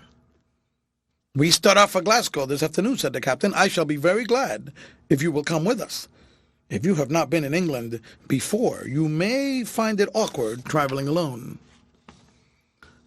"We are very much indebted to you for your thoughtfulness," Ram Singh answered, "but we will not take advantage of your kind offer. Since nature has driven us here, we intend to have a look about us before we leave." "As you like," the captain said, shrugging his shoulders. "I don't think you are likely to find very much to interest you in this hole of a place." "Very possibly not," Ram Singh answered with an amused smile. "You remember Milton's lines, 'The mind is its own place, and in itself can make a hell of heaven, a heaven of hell.' I dare say we can spend a few days here comfortably enough. Indeed, I think you must be wrong in considering this to be a barbarous locality. I am much mistaken if this young gentleman's father is not Mr. James Hunter West, whose name is known and honored by the pundits of India." "My father is indeed a well-known Sanskrit scholar," I answered in astonishment. "The presence of such a man," observed the stranger slowly, "changes a wilderness into a city. One great mind is surely a higher indication of a civilization than are incalculable leagues of bricks and mortar." "Your father is hardly so profound as Sir William Jones, or so universal as the Baron von Hammer-Purgstall, but he combines many of the virtues of each. You may tell him, however, from me, that he is mistaken in the analogy which he has traced between the Samoyed and the Tamulic word roots." "If you have determined to honor our neighborhood by a short stay," said I, "you will offend my father very much if you do not put up with him. He represents the laird here, and it is the laird's privilege, according to our Scottish custom, to entertain all strangers of repute who visit this parish." My sense of hospitality prompted me to deliver this invitation, though I could feel the mate twitching at my sleeves as if to warn me that the offer was, for some reason, an objectionable one. His fears were, however, unnecessary, for the stranger signified by a shake of his head that it was impossible for him to accept it. "My friends and I are very much obliged to you," he said, "but we have our own reasons for remaining where we are. The hut which we occupy is deserted and partly ruined, but we Easterns have trained ourselves to do without most of those things which are looked upon as necessities in Europe, believing firmly in that wise axiom that a man is rich not in proportion to what he has, but in proportion to what he can dispense with. A good fisherman supplies us with bread and with herbs. We have clean, dry straw for our couches. What could man wish for more? "But you must feel the cold at night coming straight from the tropics," remarked the captain. "Perhaps our bodies are cold sometimes. We have not noticed it. We have all three spent many years in the upper Himalayas, on the border of the region of eternal snow, so we are not very sensitive to inconveniences of that sort." "At least," said I, "you must allow me to send you over some fish and some meat from our larder." "We are not Christians," he answered, "but Buddhists of the higher school. We do not recognize that man has a moral right to slay an ox or a fish for the gross use of his body. He has not put life into them, and has assuredly no mandate from the Almighty to take life from them, save under most pressing need. We could not, therefore, use your gift if you were to send it." "But, sir," I remonstrated, "if in this changeable and inhospitable climate you refuse all nourishing food, your vitality will fail. You will die." "We shall die, then," he answered with an amused smile. "And now, Captain Meadows, I must bid you adieu, thanking you for your kindness during the voyage, and you, too, goodbye. You will command a ship of your own before the year is out, I trust, Mr. West, that I may see you again before I leave this part of the country. Farewell." He raised his red fez, inclined his noble head with the stately grace which characterized all his actions, and strode away in the direction from which he had come. "Let me congratulate you, Mr. Hawkins," said the captain to the mate as we walked homewards. "You are to command your own ship within the year." "No such luck," the mate answered with a pleased smile upon his mahogany face. "Still, there's no saying how things may come out. What do you think of him, Mr. West?" "Why," said I, "I'm very much interested in him. What a magnificent head and bearing he has for a young man. I suppose he cannot be more than 30. 40, said the mate. 60 if he's the day, remarked Captain Meadows. "Why, I have heard him talk quite familiarly of the first Afghan war. He was a man then, and that is close to 40 years ago." "Wonderful!" I ejaculated. "His skin is as smooth as his eyes are as clear as mine are. He is the superior priest of the three, no doubt." "The inferior," said the captain confidently. "That is why he does all the talking for them. Their minds are too elevated to descend to mere worldly chatter." "They are the strangest pieces of flotsam and jetsam that ever thrown upon this coast," I remarked. "My father will be mightily interested in them." "Indeed, I think the less you have to do with them, the better for you," said the mate. "If I do command my own ship, I promise you that I'll never carry livestock of that sort on board of her. But here we are, all aboard, and the anchor's tripped, so we must bid you goodbye." The wagonette had just finished loading up when we arrived, and the chief places on either side of the driver had been reserved for my two companions, who speedily sprang into them. With a chorus of cheers, the good fellows whirled away down the road, while my father, Esther, and I stood upon the lawn and waved our hands to them until they disappeared behind the Cloomber woods, en route for Wigtown railway station. Bark and crew had both vanished now from our little world, the only relic of either being the heaps of debris upon the beach, which were to lie there until the arrival of an agent from Lloyd's. End of chapter 13th, in which I see that which has been seen by few. At dinner that evening I mentioned to my father the episode of the 3 Buddhist priests, and found, as I had expected, that he was very much interested by my account of them. When, however, he heard of the high manner in which Ram Singh had spoken of him, and the distinguished position which he had assigned him among philologists, he became so excited that it was all he could do to prevent him from setting off then and there to make his acquaintance. Esther and I were relieved and glad when we at last succeeded in abstracting his boots and maneuvering him to his bedroom, for the exciting events of the last 24 hours had been too much for his weak frame and delicate nerves. I was sitting at the open porch in the gloaming, turning over in my mind the unexpected events which had occurred so rapidly, the gale, the wreck, the rescue, and the strange character of the castaways, when my sister came quietly over to me and put her hand in mine. "Do you think, Jack," she said in her low, sweet voice, "that we are forgetting our friends over at Cloomber? Hasn't all this excitement driven their fears and their danger out of our heads?" "Out of our heads," but never out of our hearts," said I, laughing. "However, you are right, little one, for our attention has certainly been distracted from them.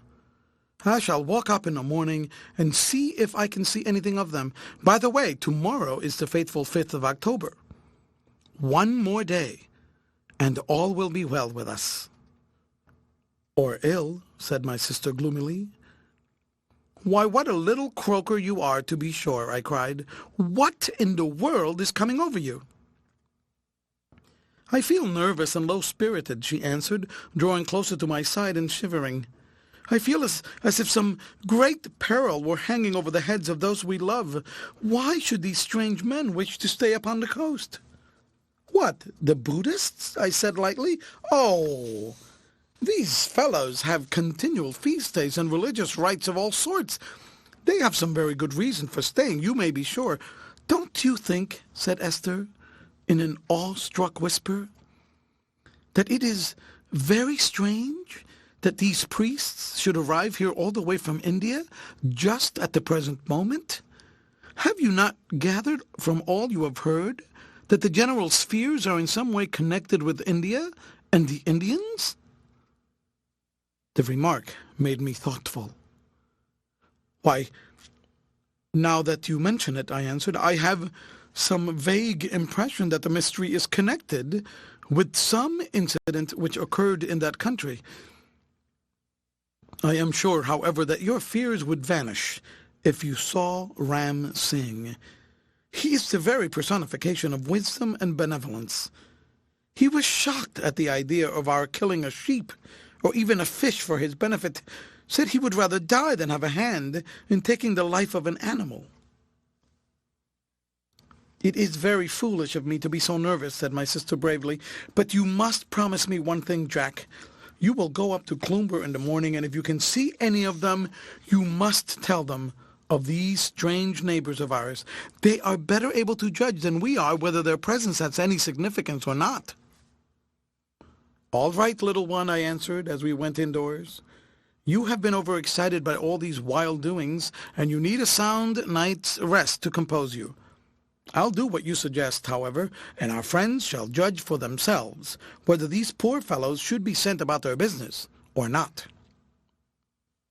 I made the promise to allay my sister's apprehension, but in the bright sunlight of morning it appeared less than absurd to imagine that our poor vegetarian castaways could have any sinister intentions, or that their advent could have any effect upon the tenant of Cloomber. I was anxious myself, however, to see whether I could see anything of the Heatherstones, so after breakfast I walked up to the Hall. In their seclusion it was impossible for them to have learnt anything of recent events. I felt, therefore, that even if I should meet the General, he could hardly regard me as an intruder while I had so much news to communicate. The place had the same dreary and melancholy appearance which always characterized it. Looking through between the thick iron bars of the main gateway, there was nothing to be seen of any of the occupants. One of the great Scotch firs had been blown down in the gale, and its long, ruddy trunk lay right across the grass-grown avenue, but no attempt had been made to remove it.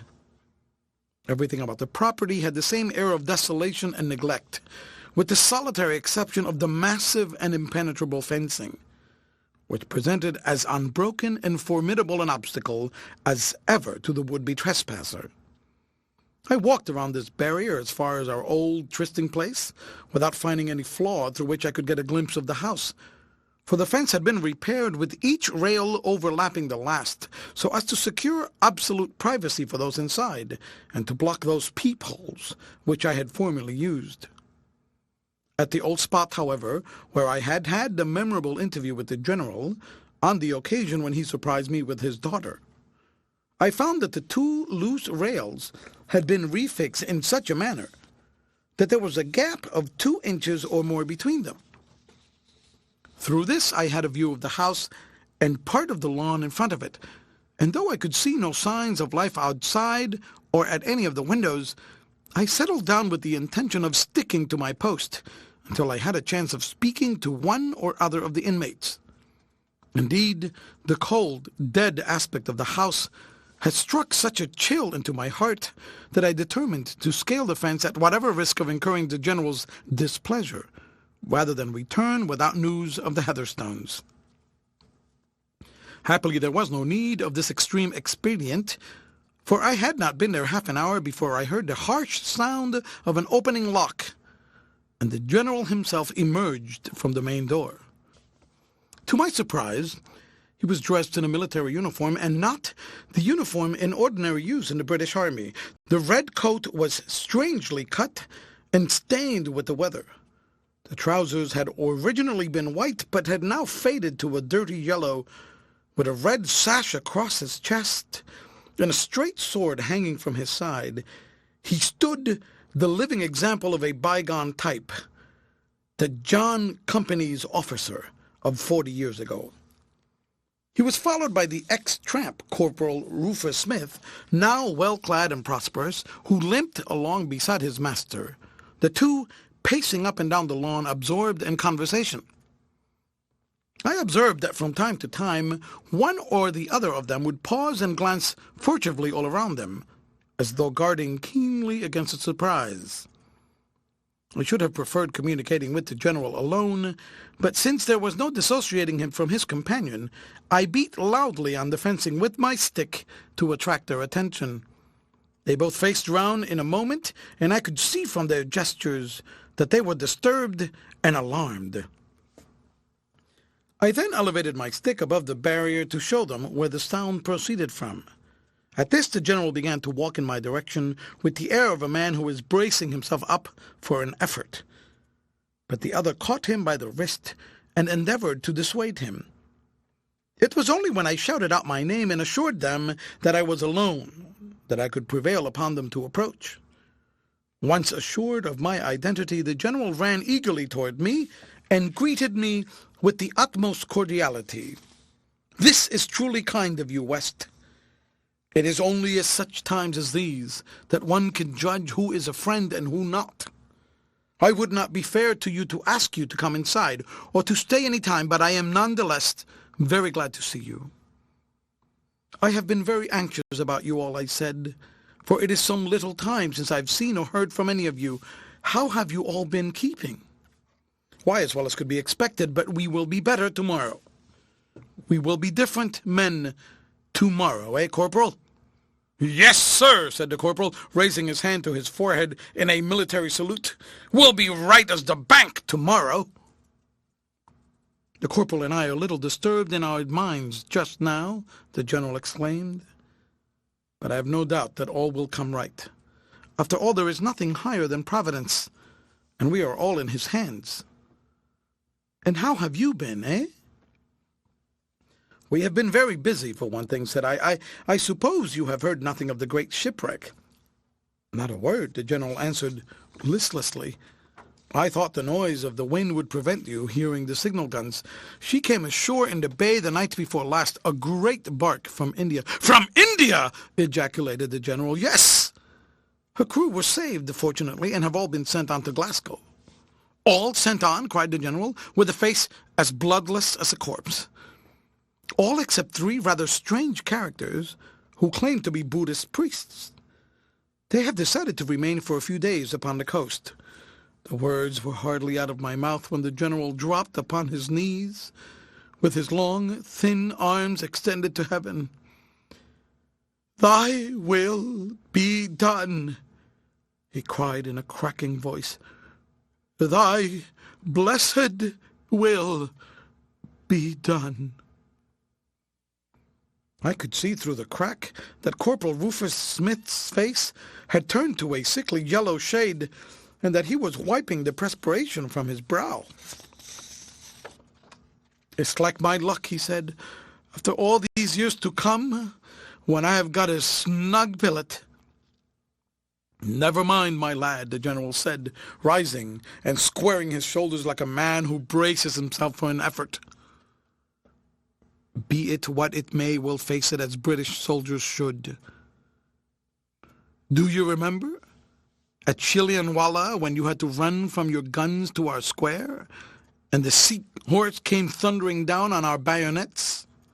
We didn't flinch then, and we won't flinch now. It seems to me that I feel better than I have done for years.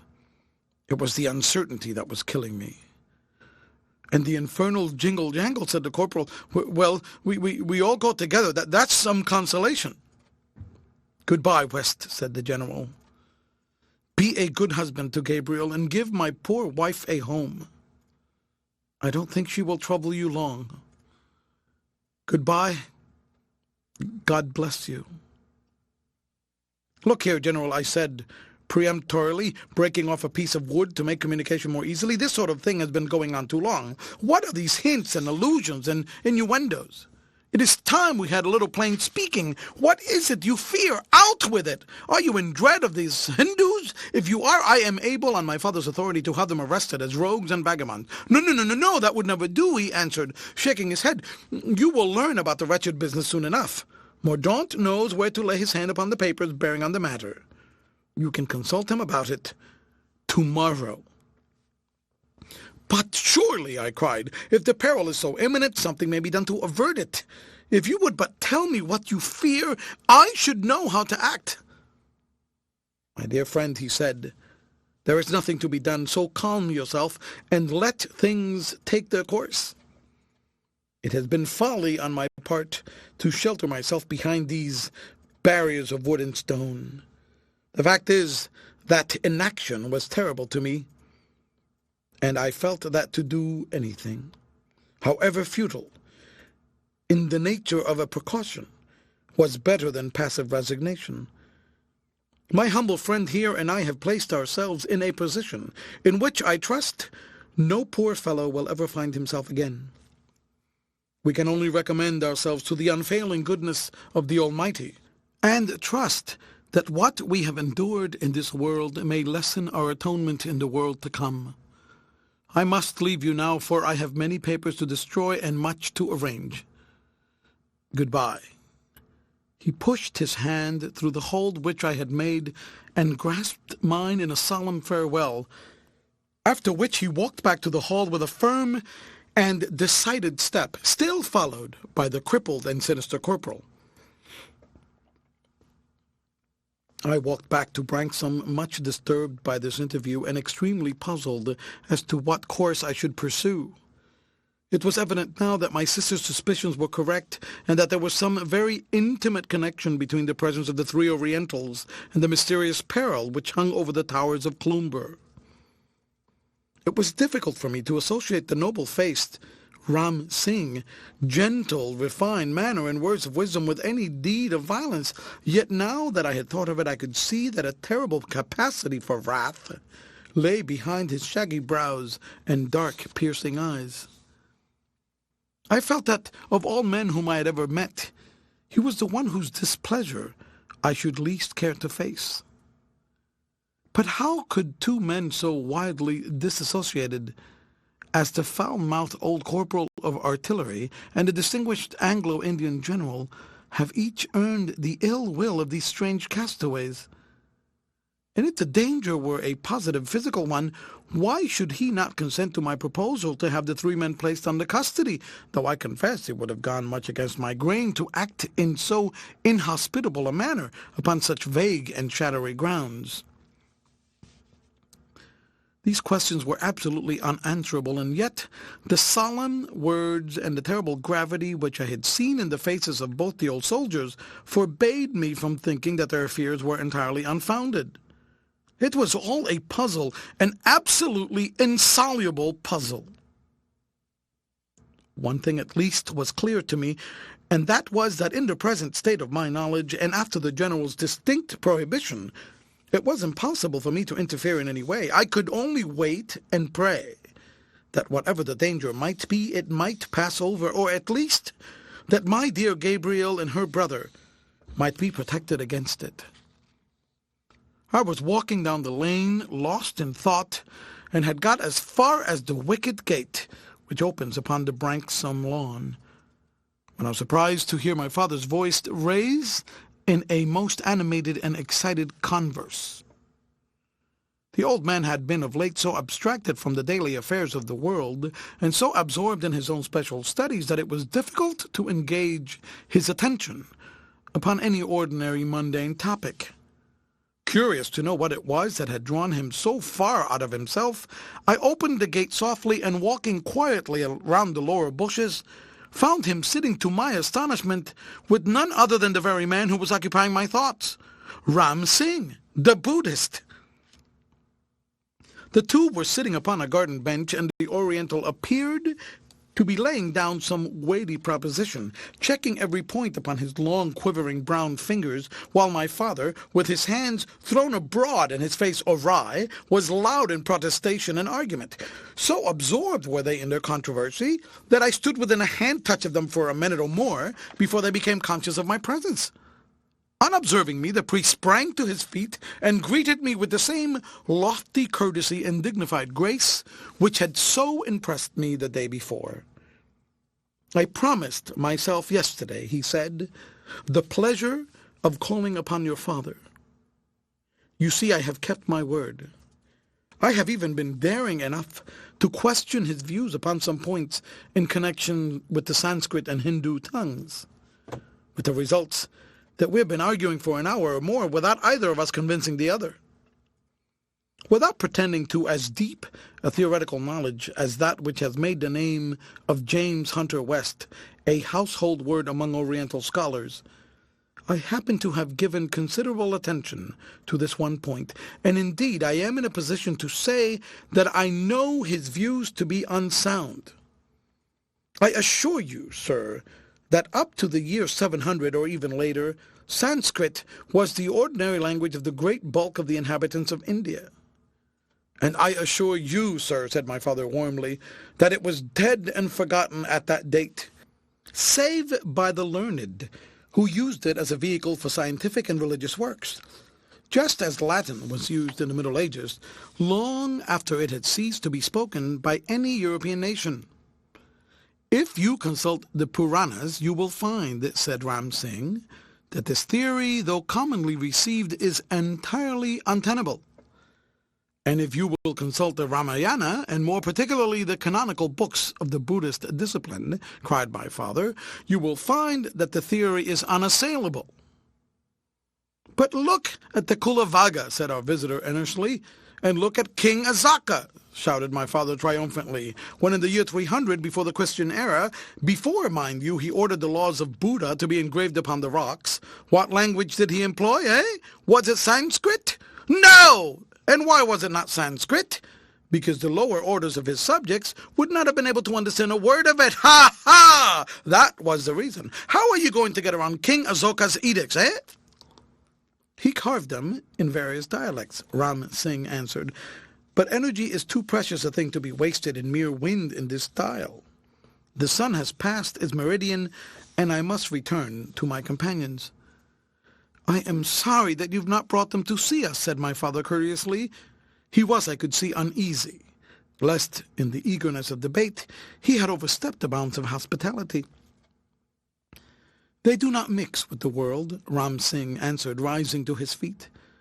"They are of a higher grade than I, and more sensitive to contaminating influences. They are immersed in a 6 months' meditation upon the mystery of the third incarnation, which has lasted with few intermissions from the time that we left the Himalayas. I shall not see you again, Mr. Hunter West, and I therefore bid you farewell. Your old age will be a happy one, as it deserves to be, and your Eastern studies will have a lasting effect upon the knowledge and literature of your own country. Farewell." "Am I also to see no more of you?" I asked. "Unless you will walk with me along the seashore," he answered. "But you have already been out this morning and may be tired. I ask too much of you." "Nay, I should be delighted to come," I responded from my heart. And we set off together, accompanied for some little distance by my father, who would gladly, I could see, have reopened the Sanskrit controversy, had not his stock of breath been too limited to allow of his talking and walking at the same time. "He is a learned man," Ram Singh remarked, after we had left him behind. "But, like many another, he is intolerant towards opinions which differ from his own. He will know better some day." I made no answer to this observation, as we trudged along for a time in silence, keeping well down to the water's edge, where the sands afforded a good foothold. The sand dunes which lined the coast formed a continuous ridge upon our left, cutting us off entirely from all human observation, while on the right the broad channel stretched away with hardly a sail to break its silvery uniformity. The Buddhist priest and I were absolutely alone with nature. I could not help reflecting that if he were really the dangerous man that the mate affected to consider him, well, that might be inferred from the words of General Heatherstone, I had placed myself completely in his power. Yet such was the majestic benignity of the man's aspect, and the unruffled serenity of his deep, dark eyes, that I could afford in his presence to let fear and suspicion blow past me as lightly as the breeze which whistled around us. His face might be stern and even terrible, but I felt that he could never be unjust. As I glanced from time to time at his noble profile and the sweep of his jet black beard, his rough-spun tweed traveling suit struck me with an almost painful sense of incongruity, and I reclothed him in my imagination with the grand, sweeping Oriental costume which is the fitting and proper frame for such a picture, the only garb which does not detract from the dignity and grace of the wearer. The place to which he led me was a small fisher cottage which had been deserted some years before by its tenant, but still stood gaunt and bare, with the thatch partly blown away, and the windows and doors in sad disrepair. This dwelling, which the poorest Scotch beggar would have shrunk from, was the one which these singular men had preferred to the proffered hospitality of the laird's house. A small garden, now a mass of tangled brambles, stood around it, and through this my acquaintance picked his way to the ruined door. He glanced into the house, and then waved his hand for me to follow him. "You have now an opportunity," he said, in a subdued, reverential voice, "of seeing a spectacle which few Europeans have had the privilege of beholding. Inside that cottage you will find two yogis, men who are only one remove from the highest plane of adeptship. They are both wrapped in an ecstatic trance, otherwise I should not venture to obtrude your presence upon them. Their astral bodies have departed from them to be present at the Feast of Lambs in the holy lamasery of Rudok in Tibet. Tread lightly, lest by stimulating their corporal functions you recall them before their devotions are completed." Walking slowly and on tiptoe, I picked my way through the weed-grown garden and peered through the open doorway. There was no furniture in the dreary interior, nor anything to cover the uneven floor, save a litter of fresh straw in a corner. Among this straw 2 men were crouching, the one small and wizened, the other large-boned and gaunt, with their legs crossed in Oriental fashion, and their heads sunk upon their breasts. Neither of them looked up or took the smallest notice of our presence. They were so still and silent that they might have been 2 bronze statues, but for the slow and measured rhythm of their breathing.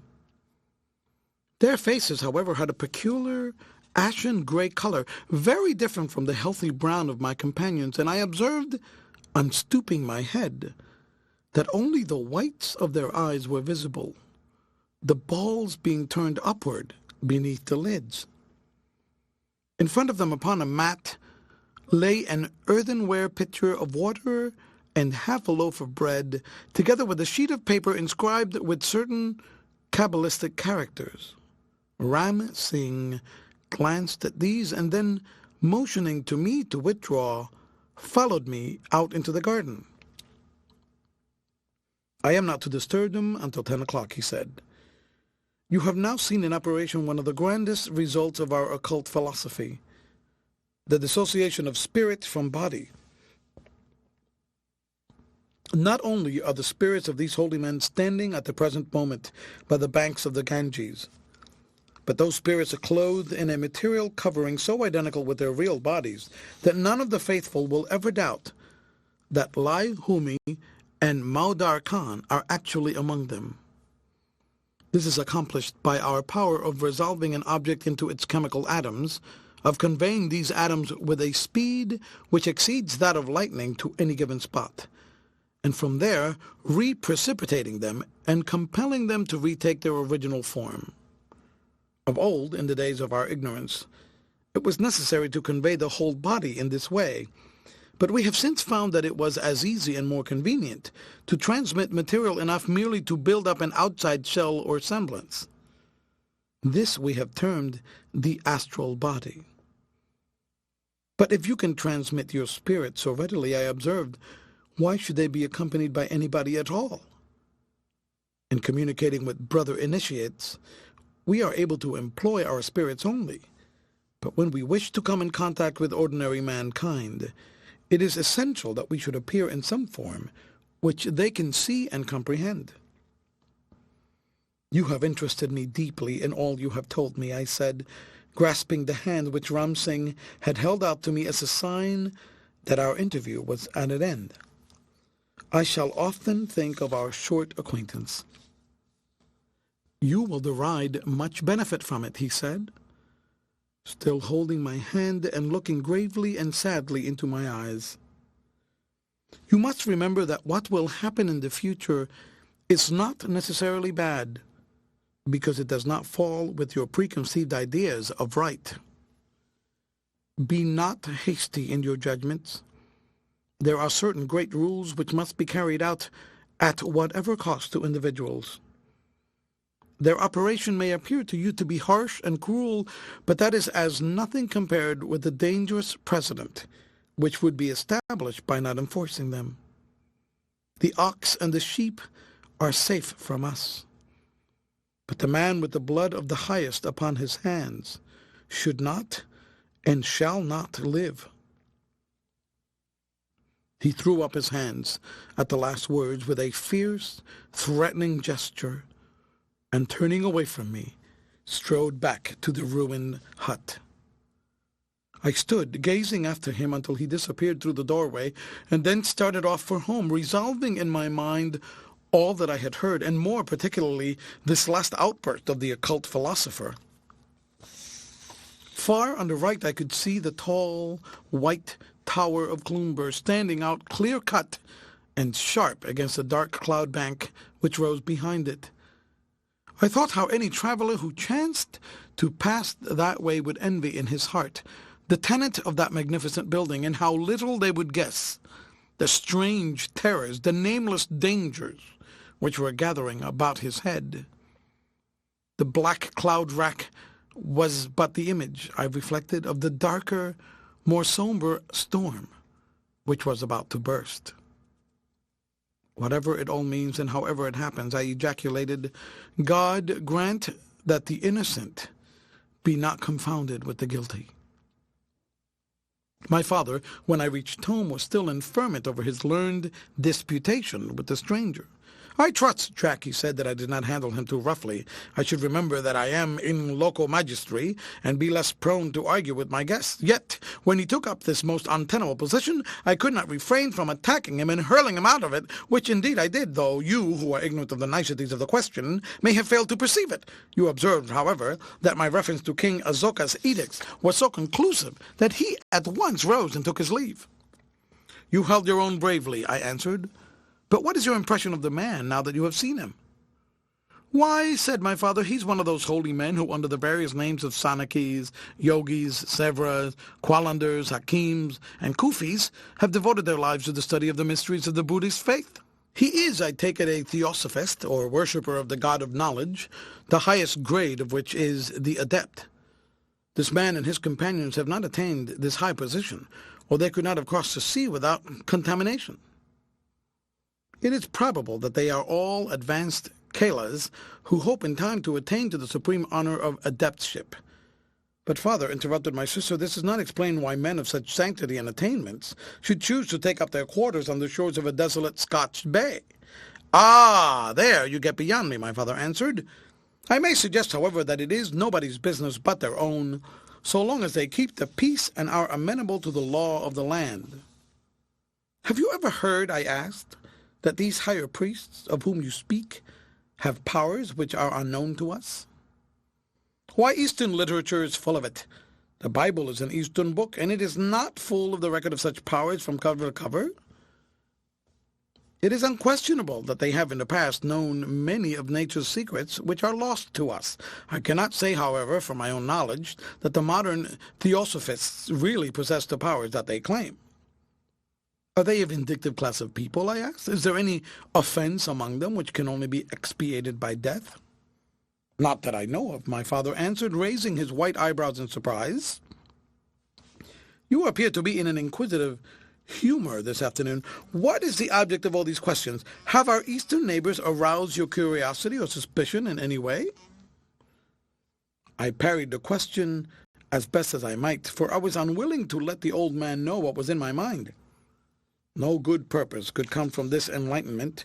His age and his health demanded rest rather than anxiety, and indeed, with the best will in the world, I should have found it difficult to explain to another what was so very obscure to myself. For every reason, I felt that it was best that he should be kept in the dark. Never in all my experience had I known a day pass so slowly as did that eventful 5th of October. In every possible manner, I endeavored to while away the tedious hours, and yet it seemed as if darkness would never arrive. I tried to read. I tried to write. I paced about the lawn. I walked to the end of the lane. I put new flies upon my fishing hooks. I began to index my father's library. In a dozen ways I endeavored to relieve the suspense, which was becoming intolerable.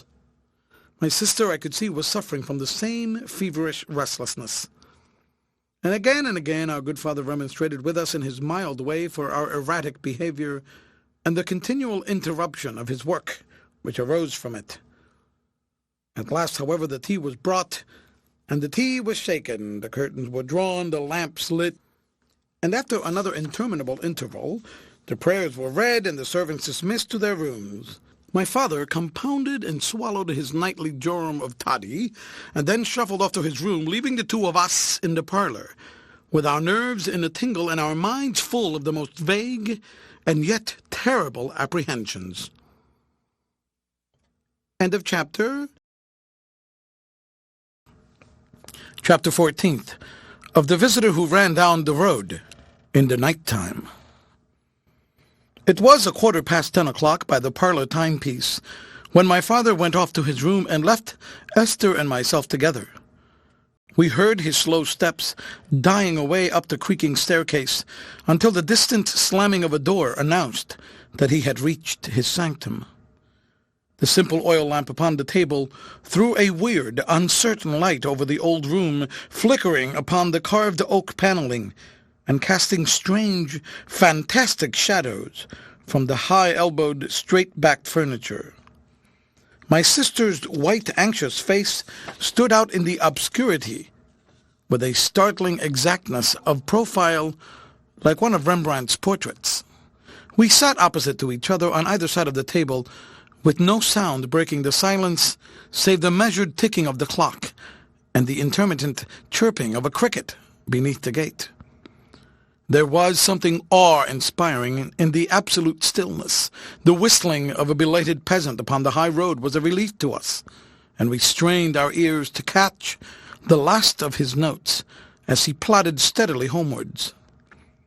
At first we had made some pretense, she of knitting and I of reading, but we soon abandoned the useless deception and sat uneasily waiting, starting and glancing at each other with questioning eyes whenever the faggot cracked in the fire or a rat scampered behind the wainscot.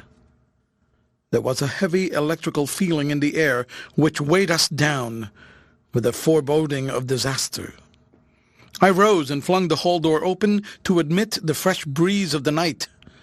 Ragged clouds swept across the sky, and the moon peeped out at times between their hurrying fringes, bathing the whole countryside in its cold white radiance.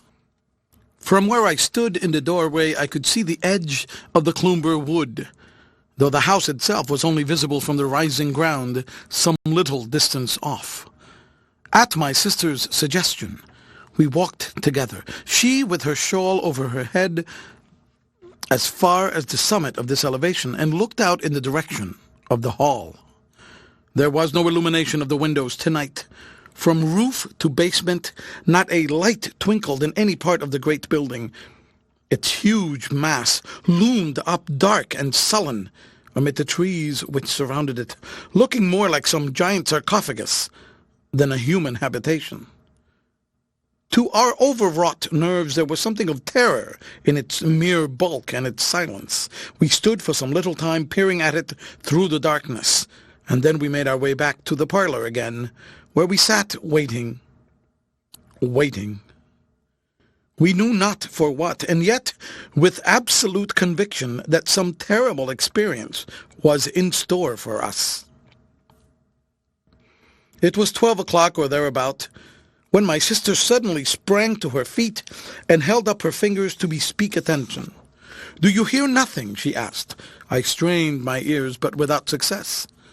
"Come to the door," she cried with a trembling voice. "Now can you hear anything?"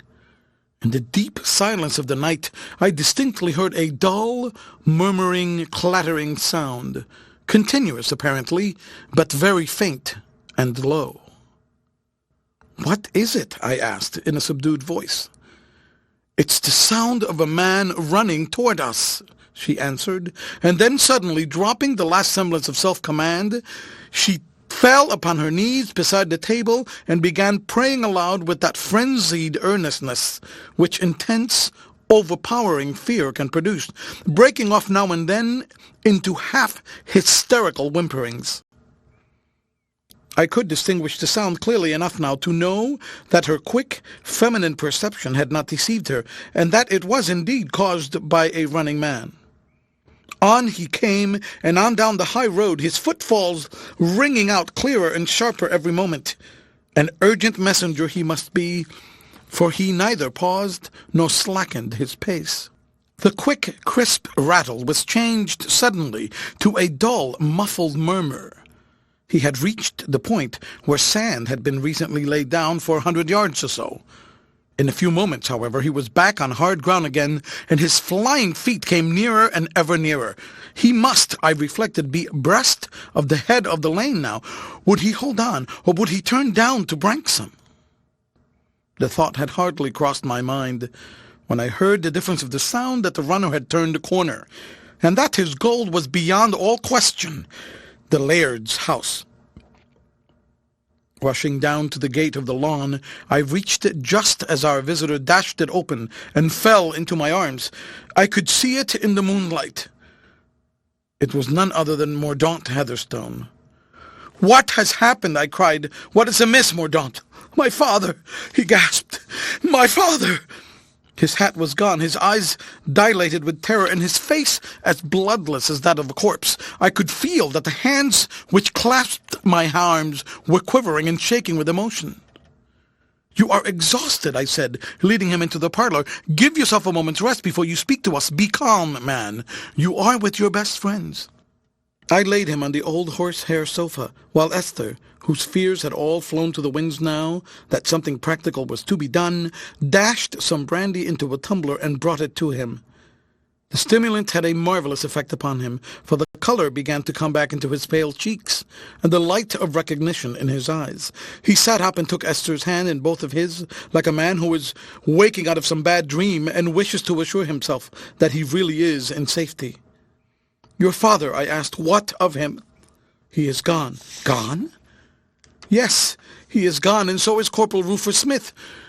We shall never set eyes upon them again." "But where have they gone?" I cried. "This is unworthy of you, Mordaunt. What right have we to sit here allowing our private feelings to overcome us, while there is a possibility of succouring your father? Up, man! Let us follow him. Tell me only what direction he took." "It's no use," young Heatherstone answered, burying his face in his hands. "Don't reproach me, West, for you don't know all the circumstances. What can we do to reverse the tremendous and unknown laws which are acting against us?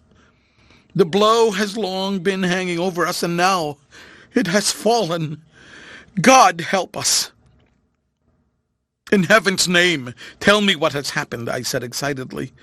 We must not yield to despair.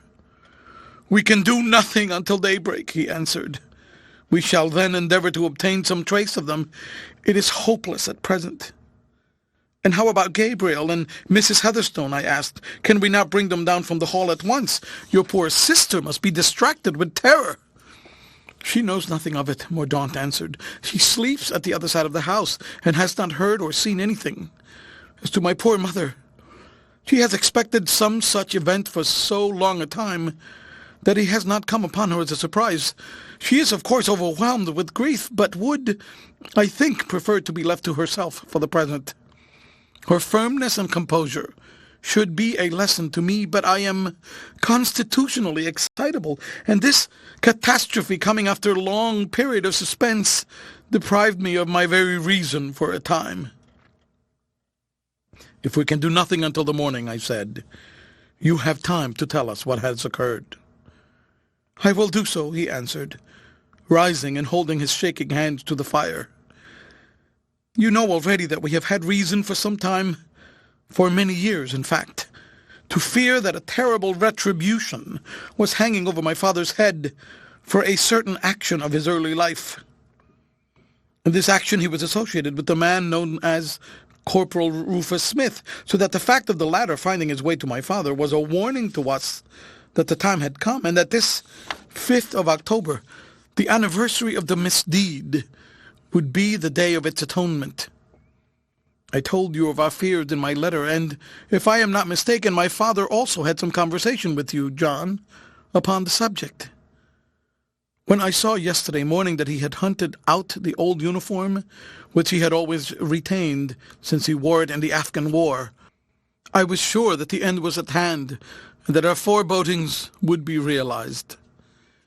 He appeared to be more composed in the afternoon than I have seen him for years, and spoke freely of his life in India, and of the incidents of his youth. About 9 o'clock he requested us to go up to our own rooms, and locked us in there, a precaution which he frequently took when the dark fit weigh upon him. It was always his endeavor, poor soul, to keep us clear of the curse which had fallen upon his own unfortunate head.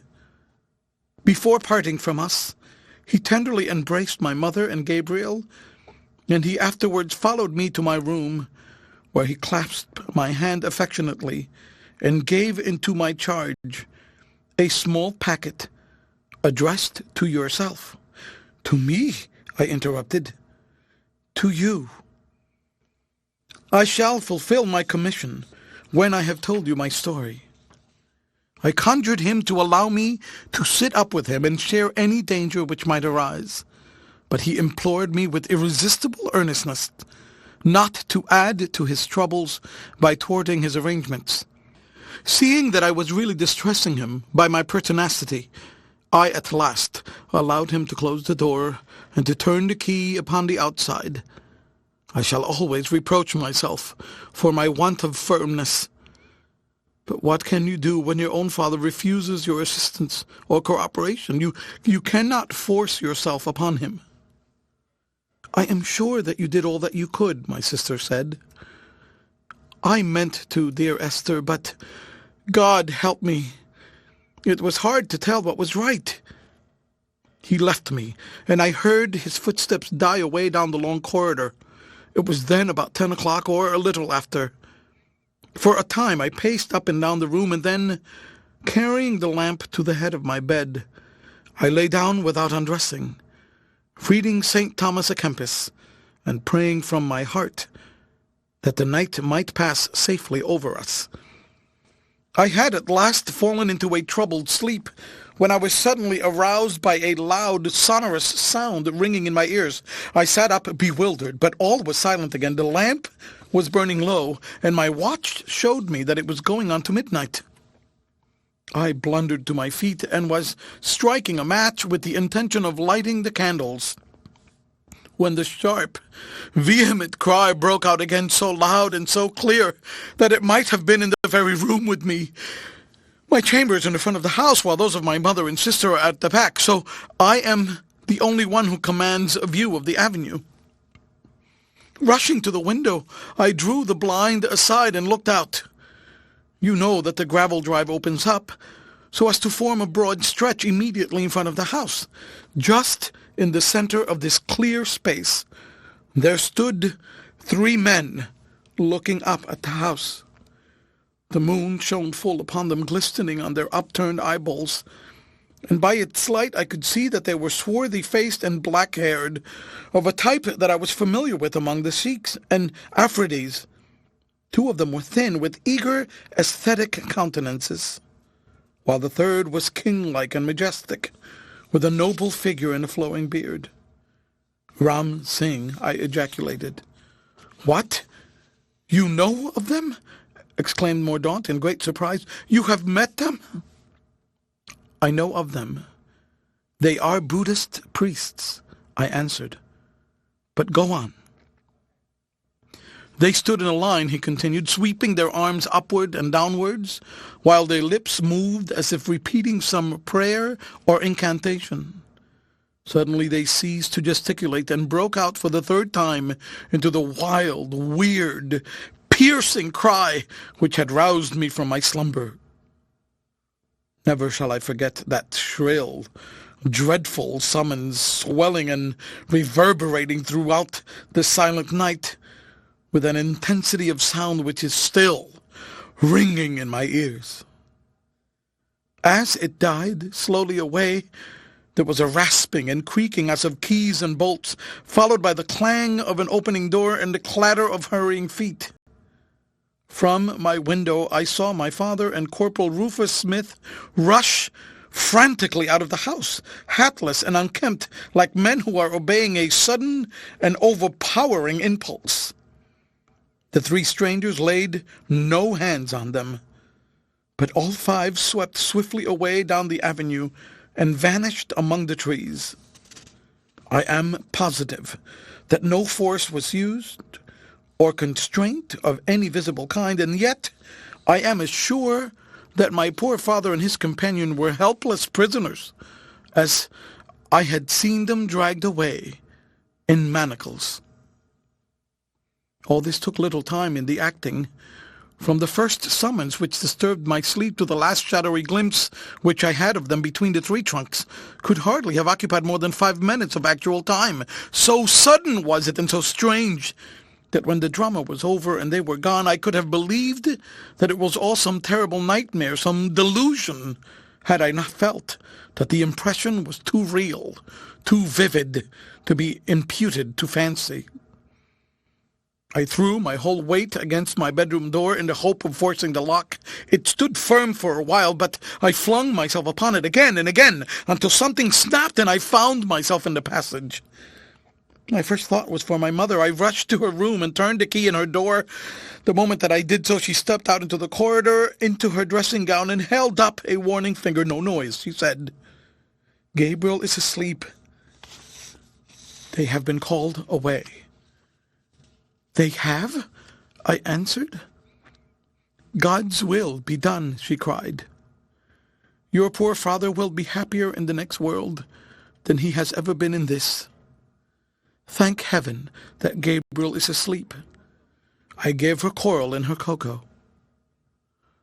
"What am I to do?" I said distractedly. "Where have they gone? How can I help him? We cannot let him go from us like this, or leave these men to do what they will with him. Shall I ride into Wigtown and arouse the police?" "Anything rather than that," my mother said earnestly. "He has begged me again and again to avoid it. My son, we shall never set eyes upon your father again. You may marvel at my dry eyes, but if you knew as I know the peace which death would bring him, you could not find it in your heart to mourn for him. All pursuit is, I feel, vain, and yet some pursuit there must be. Let it be as private as possible. We cannot serve him better than by consulting his wishes. "But every minute is precious," I cried. "Even now he may be calling upon us to rescue him from the clutches of those dark-skinned fiends." The thought so maddened me that I rushed out of the house and down to the high road, but once there I had no indication in which direction to turn. The whole wide moor lay before me without a sign of movement upon its broad expanse. I listened, but not a sound broke the perfect stillness of the night. It was then, my dear friends, as I stood not knowing in which direction to turn, that the horror and responsibility broke full upon me. I felt that I was combating against forces which I knew nothing. All was strange and dark and terrible. The thought of you and of the help which I might look for from your advice and assistance was a beacon of hope to me.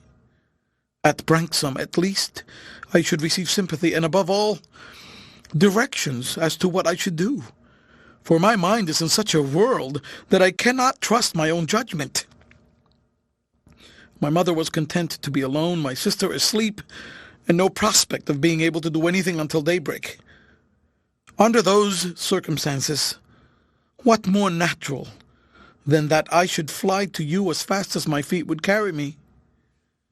You have a clear head, Jack. Speak out, man, and tell me what I should do. Esther, what should I do?" He turned from one to the other of us with outstretched hands and eager, questioning eyes. "You can do nothing while the darkness lasts," I answered. "We must report the matter to the Wigtown police, but we need not send our message to them until we are actually starting upon the search, so as to comply with the law, and yet have a private investigation, as your mother wishes. John Fullerton over the hill has a lurcher dog, which is as good as a bloodhound.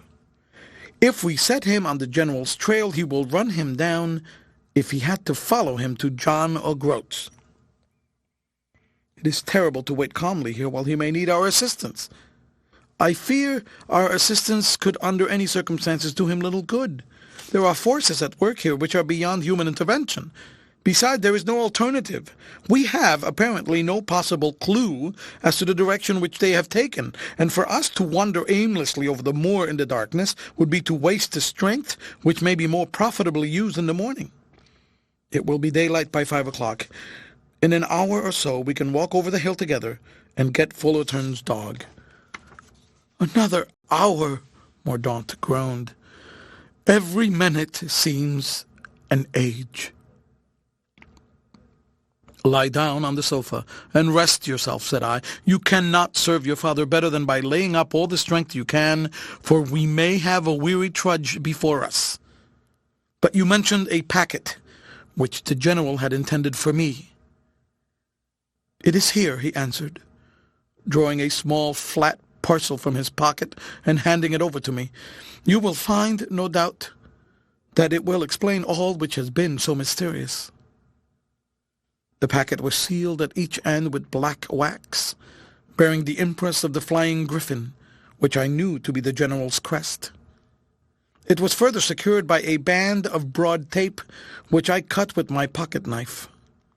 Across the outside was written in bold handwriting, "J. Fothergill West, Esquire," and underneath, "To be handed to that gentleman in the event of the disappearance or decease of Major General J.B. Heatherstone, V.C., C.B., late of the Indian Army." So at last I was to know the dark secret which had cast a shadow over our lives. Here in my hands I held the solution of it. With eager fingers I broke the seals and undid the wrapper. A note and a small bundle of discolored paper lay within. I drew the lamp over to me and opened the former. It was dated the preceding afternoon and ran in this way. "My dear West, I should have satisfied your very natural curiosity on the subject which we have had occasion to talk of more than once. but I refrained for your own sake. I knew by sad experience how unsettling and unnerving it is to be forever waiting for a catastrophe which you are convinced must befall, in which you can neither avert nor accelerate. Though it affects me specially as being the person most concerned, I am still curious that the natural sympathy which I have observed in you and your regard for Gabriel's father would both combine to render you unhappy if you knew the hopelessness and yet the vagueness of the fate which threatens me. I feared to disturb your mind, and I was therefore silent, though at some cost to myself, for my isolation has not been the least of the troubles which have weighed me down.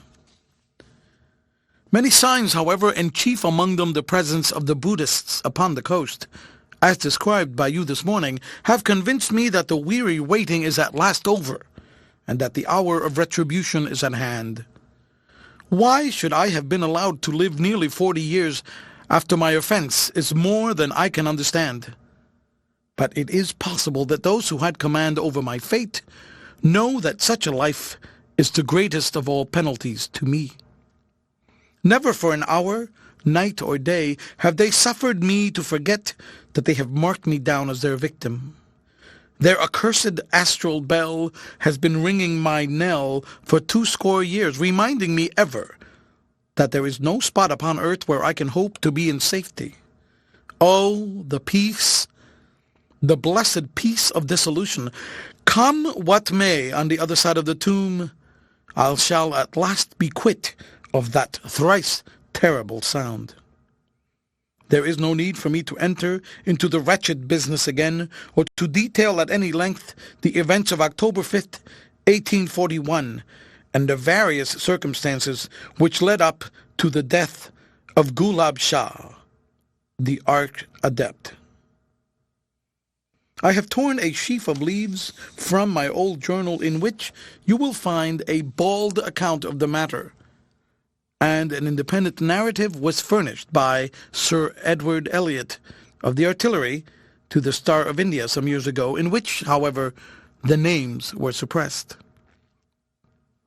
I have reason to believe that many people, even among those who knew India well, thought that Sir Edward was romancing, and that he had evolved his incidents from his imagination.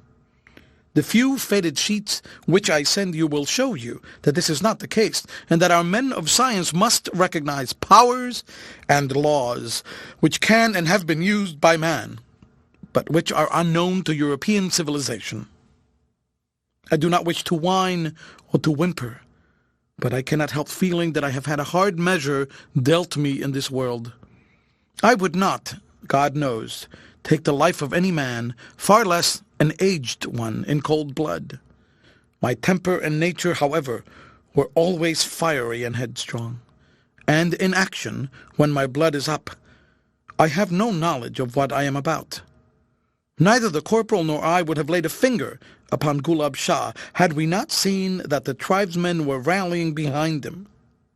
Well, it is an old story now, and there is no profit in discussing it. May no other poor fellow ever have the same evil fortune. I have written a short supplement to the statements contained in my journal for your information, and that of anyone else who may chance to be interested in the matter. And now, adieu. Be a good husband to Gabriel, and if your sister be brave enough to marry into such a devil-ridden family as ours, by all means let her do so. I have left enough to keep my poor wife in comfort.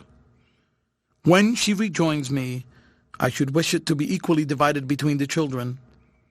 If you hear that I am gone, do not pity, but congratulate. Your unfortunate friend, John Berthier Heatherstone. I threw aside the letter and picked up the roll of blue fool's cap which contained the solution of the mystery. It was all ragged and frayed at the inner edge, with traces of gum and thread still adhering to it, to show that it had been torn out of a strongly bound volume. The ink with which it had been written was faded somewhat, but across the head of the first page was inscribed in bold, clear letters, evidently of later date than the rest, Journal of Lieutenant J.B. Heatherstone, in the Thull Valley during the autumn of 1841. And then underneath, this extract contains some account of the events of the first week of October of that year, including the skirmish of the Tarada Ravine and the death of the man Gulab Shah. I have the narrative lying before me now, and I copy it verbatim. If it contains some matter which has no direct bearing upon the question at issue, I can only say that I thought it better to publish what is irrelevant than by cutting and clipping to lay the whole statement open to the charge of having been tampered with. End of chapter. Chapter 15. The Day Book of John Berthier Heatherstone. Thull Valley, October 1, 1841. The 5th Bengal and 33rd Queens passed through this morning on their way to the front. Had tiffin with the Bengalese. Latest news from home that 2 attempts have been made on the Queen's life by semi-maniacs named Francis and Bean. It promises to be a hard winter. The snow line has descended 1,000 feet upon the peaks, but the passes will be open for weeks to come, and even if they were blocked, we have established so many depots in the country that Pollock and Knott will have no difficulty in holding their own. They shall not meet with the fate of Elphinstone's army. One such tragedy is enough for a century. Elliot of the artillery and I are answerable for the safety of the communications for a distance of 20 miles or more. From the mouth of the valley to this side of the wooden bridge over the Lotar, Goodenough of the Rifles is responsible on the other side, and Lieutenant Colonel Sidney Herbert of the Engineers has a general supervision over both sections. Our force is not strong enough for the work which has to be done. I have a company and a half of our own regiment and a squadron of sowars who are of no use at all among the rocks. Elliot has 3 guns, but several of his men are down with cholera, and I doubt if he has enough to serve more than 2. On the other hand, each convoy is usually provided with some guard of its own, though it is often absurdly inefficient. These valleys and ravines which branch out of the main pass are alive with Afridis and Pathans, who are keen robbers as well as religious fanatics. I wonder they don't stoop down on some of our caravans. They could plunder them and get back to the mountain fastnesses before we could interfere or overtake them. Nothing but fear will restrain them. If I had my way, I would hang one at the mouth of every ravine as a warning to the gang. They are personifications of the devil to look at, hawk-nosed, full-lipped, with a mane of tangled hair, and most satanic sneer. No news today from the front. October 2. I must really ask Herbert for another company at the very least. I am convinced that the communications would be cut off if any serious attack was made upon us. Now, this morning, 2 urgent messages were sent me from 2 different points more than 16 miles apart to say that there were signs of a descent of the tribes. Elliot, with 1 gun, and the sowars went to the farther ravine, while I, with the infantry, hurried to the other, but we found it was a false alarm. I saw no signs of the hillmen, and though we were greeted by a spurter of Jezail bullets, we were unable to capture any of the rascals. Woe betide them if they fall into my hands. I would give them as short a shrift as ever a Highland cateran got from a Glasgow judge. These continued alarms may mean nothing, or they may be an indication that the hillmen are assembling and have some plan in view. We have had no news from the front for some time, but today a convoy of wounded came through with the intelligence that Knott had taken Ghuznee. I hope he warmed up any of the black rascals that fell into his hands. No word from Pollock. An elephant battery came out from Punjab, looking in very good condition. There were several convalescents with it, going up to rejoin their regiments. Knew none of them except Mostyn of the Hussars and young Blakesley, who was my fag at Chatterhouse, and whom I have never seen since. Punch and cigars al fresco up to 11 o'clock. Letters today from Wills and Company about their little bill forwarded from Delhi. Though a campaign-free demand from these annoyances, Will says in his note that since his written applications have been in vain, he must call upon me in person. If he calls upon me now, he will assuredly be the boldest and most persevering of tailors. A line from Calcutta Daisy and another from Hobhouse to say that Matilda comes in for all the money under the will. I am glad of it. October 3. Glorious news from the front today. Barclay, of the Madras Cavalry, galloped through the dispatches. Pollock entered Kabul triumphantly on the 16th of last month, and better still, Lady Sale has been rescued by Shakespeare and brought safe into the British camp, together with the other hostages. Te Deum laudamus. This should end the whole wretched business. This and the sack of the city. I hope Pollock won't be squeamish or truckle to the hysterical party at home. The town should be laid in ashes, and the fields sown with salt. Above all, the Residency and the palace must come down. So shall Burns, Macnaghten, and many another gallant fellow know that his countrymen could avenge if they could not save him. It is hard when others are gaining glory and experience to be stuck in this miserable valley. I've been out of it completely, bar a few petty skirmishes. However, we may see some service yet.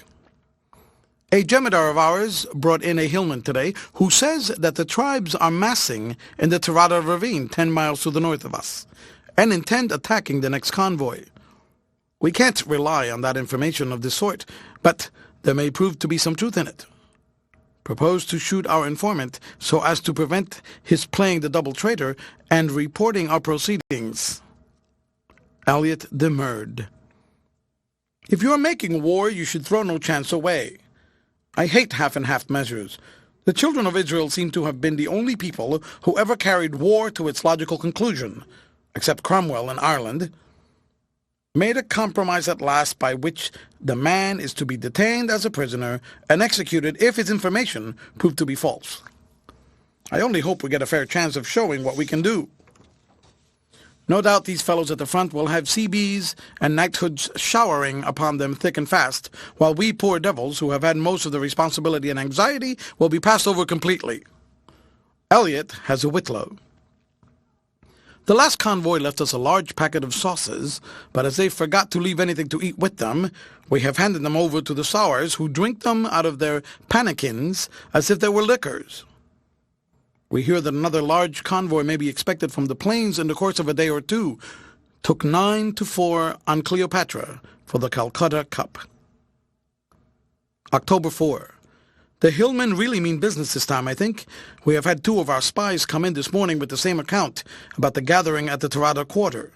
That old rascal Zamon is at the head of it, and I had recommended the government to present him with a telescope in return for his neutrality. There will be no Zamon to present it to if I can but lay hands upon him. We expect the convoy tomorrow morning and need anticipate no attack until it comes up. For these fellows fight for plunder, not for glory, though, to do them justice, they have plenty of pluck when they get started. I have devised an excellent plan, but it has Elliot's hearty support. By Jove, if we can only manage it, it will be as pretty a rouse as I've ever heard of. Our intention is to give out that we are going down the valley to meet the convoy and to block the mouth of a pass from which we profess to expect an attack. Very good. We shall make a night march tonight and reach their camp. Once there, I shall conceal my 200 men in the wagons and travel up with the convoy again. Our friends, the enemy, having heard that we intended to go south, and seeing the caravan going north without us, will naturally swoop down upon it under the impression that we are 20 miles away. We shall teach them such a lesson that they would as soon think of stopping a thunderbolt as of interfering again with one of Her Britannic Majesty's provision trains. I am all on thorns to be off. Elliot has rigged up 2 of his guns so ingeniously that they look more like costermongers, barrows than anything else. To see the artillery ready for action in the convoy might arouse suspicion. The artillerymen will be in the wagons next to guns, all ready to unlimber and open fire. Infantry in front and rear have told our confidential and discreet sepoy servants the plan which we do not intend to adopt. N.B. If you wish a thing to be noised over a whole province, always whisper it under a vow of secrecy. to your confidential native servant. 8:45 p.m., just starting for the convoy. May luck go with us. October 5, 7 o'clock in the evening. Io triumphe. Crown us with laurel, Elliot and myself. Who can compare with us as vermin killers? I've only just got back, tired and weary, stained with blood and dust, but I have sat down before either washing or changing to have the satisfaction of seeing our deeds set forth in black and white, if only in my private log, for no eye but my own. I shall describe it all fully as a presentation for an official account, which must be drawn up when Elliot gets back. Billy Dawson used to say that there were 3 degrees of comparison: a prevarication, a lie, and an official account. We at least cannot exaggerate our success, for it would be impossible to add anything to it. We set out then, as per program, and came upon the camp near the head of the valley. They had 2 weak companies of the 54th with them, who might no doubt have held their own with warning, but an unexpected rush of wild hillmen is a very difficult thing to stand against. With our reinforcements, however, and on our guard, we might defy the rascals. Chamberlain was in command, a fine young fellow. We soon made him understand the situation, and were all ready for a start by daybreak, though his wagons were so full that we were compelled to leave several tons of fodder behind in order to make room for my sepoys and for the artillery. About 5 o'clock we inspanned, to use an Africanism, and by 6 we were well on our way, with our escort as straggling and unconcerned as possible. As helpless-looking a caravan as ever invited attack. I could soon see that it was to be no false alarm this time, and that the tribes really meant business. From my post of observation under the canvas screens of one of the wagons, I could make out turbaned heads popping up to have a look at us from among the rocks, and an occasional scout hurrying northward with the news of our approach. It was not, however, until we came abreast of the Tarada Pass, a gloomy defile bounded by gigantic cliffs, that the Aphrodis began to show in force, though they had ambushed themselves so cleverly that had we not been keenly on the lookout for them, we might have walked right into the trap. As it was, the convoy halted, upon which the hillmen, seeing that they were observed, opened a heavy but ill-directed fire upon us. I had asked Chamberlain to throw out his men in skirmishing order, and to give them directions to retreat slowly upon the wagons, so as to draw the Aphrodis on. The ruse succeeded to perfection. As the redcoats steadily retired, keeping behind cover as much as possible, the enemy followed them up with yells of exultation, springing from rock to rock, waving their jezails in the air, and howling like a pack of demons. With their black, contorted, mocking faces, their fierce gestures, and their fluttering garments, they would have made a study for any painter who wished to portray Milton's conception of the army of the damned. From every side they pressed in until, seeing, as they thought, nothing between them and victory, they left the shelter of the rocks and came rushing down, a furious, howling throng, with the green banner of the Prophet in their van. Now was our chance, and gloriously we utilized it. From every cranny and slit of the wagons came a blaze of fire, every shot of which told among the close-packed mob. 2 or 3 score rolled over like rabbits, and the rest reeled for a moment, and then, with their chiefs at their head, came on again in a magnificent rush. It was useless, however, for undisciplined men to attempt to face such a well-directed fire. The leaders were bowled over, and the others, after hesitating for a few moments, turned and made for the rocks. It was our turn now to assume the offensive. The guns were unlimbered, and grape poured into them, while our little infantry force advanced at the double, shooting and stabbing all whom they overtook. Never had I known the tide of battle turn so rapidly and so decisively. The sullen retreat became a flight, and the flight a panic-stricken rout, until there was nothing left of the tribesmen except a scattered, demoralized rabble flying wildly to their native fastnesses for shelter and protection. I was by no means inclined to let them off cheaply now that I had them in my power. On the contrary, I determined to teach them such a lesson that the sight of a single scarlet uniform would in future be a passport in itself. We followed hard upon the track of the fugitives and entered the Tirada defile at their very heels. Having detached Chamberlain and Elliot with a company on either side to protect my wings, I pushed on with my sepoys and a handful of artillerymen, giving the enemy no time to rally or to recover themselves.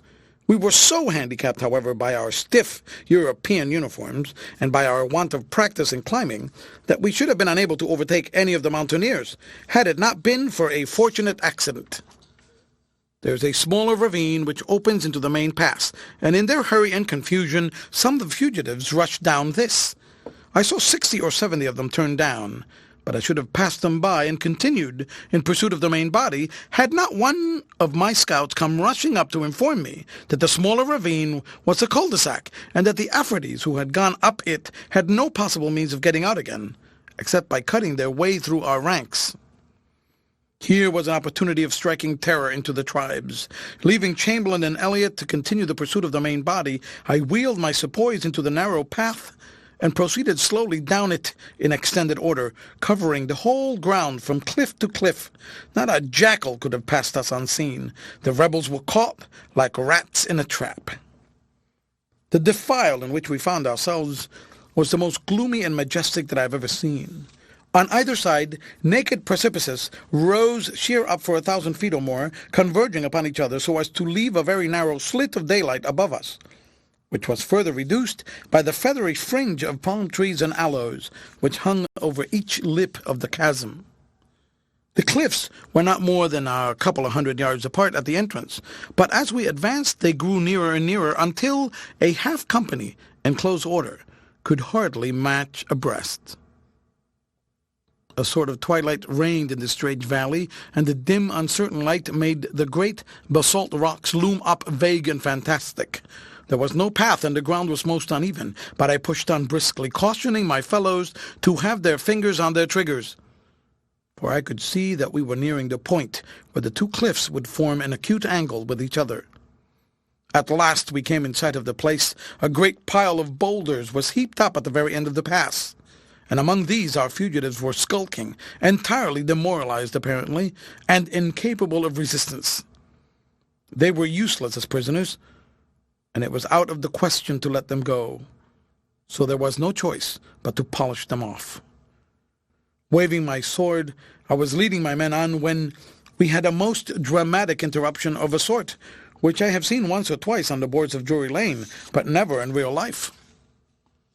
In the side of the cliff, close to the pile of stones, where the hillmen were making their last stand, there was a cave which looked more like the lair of some wild beast than a human habitation.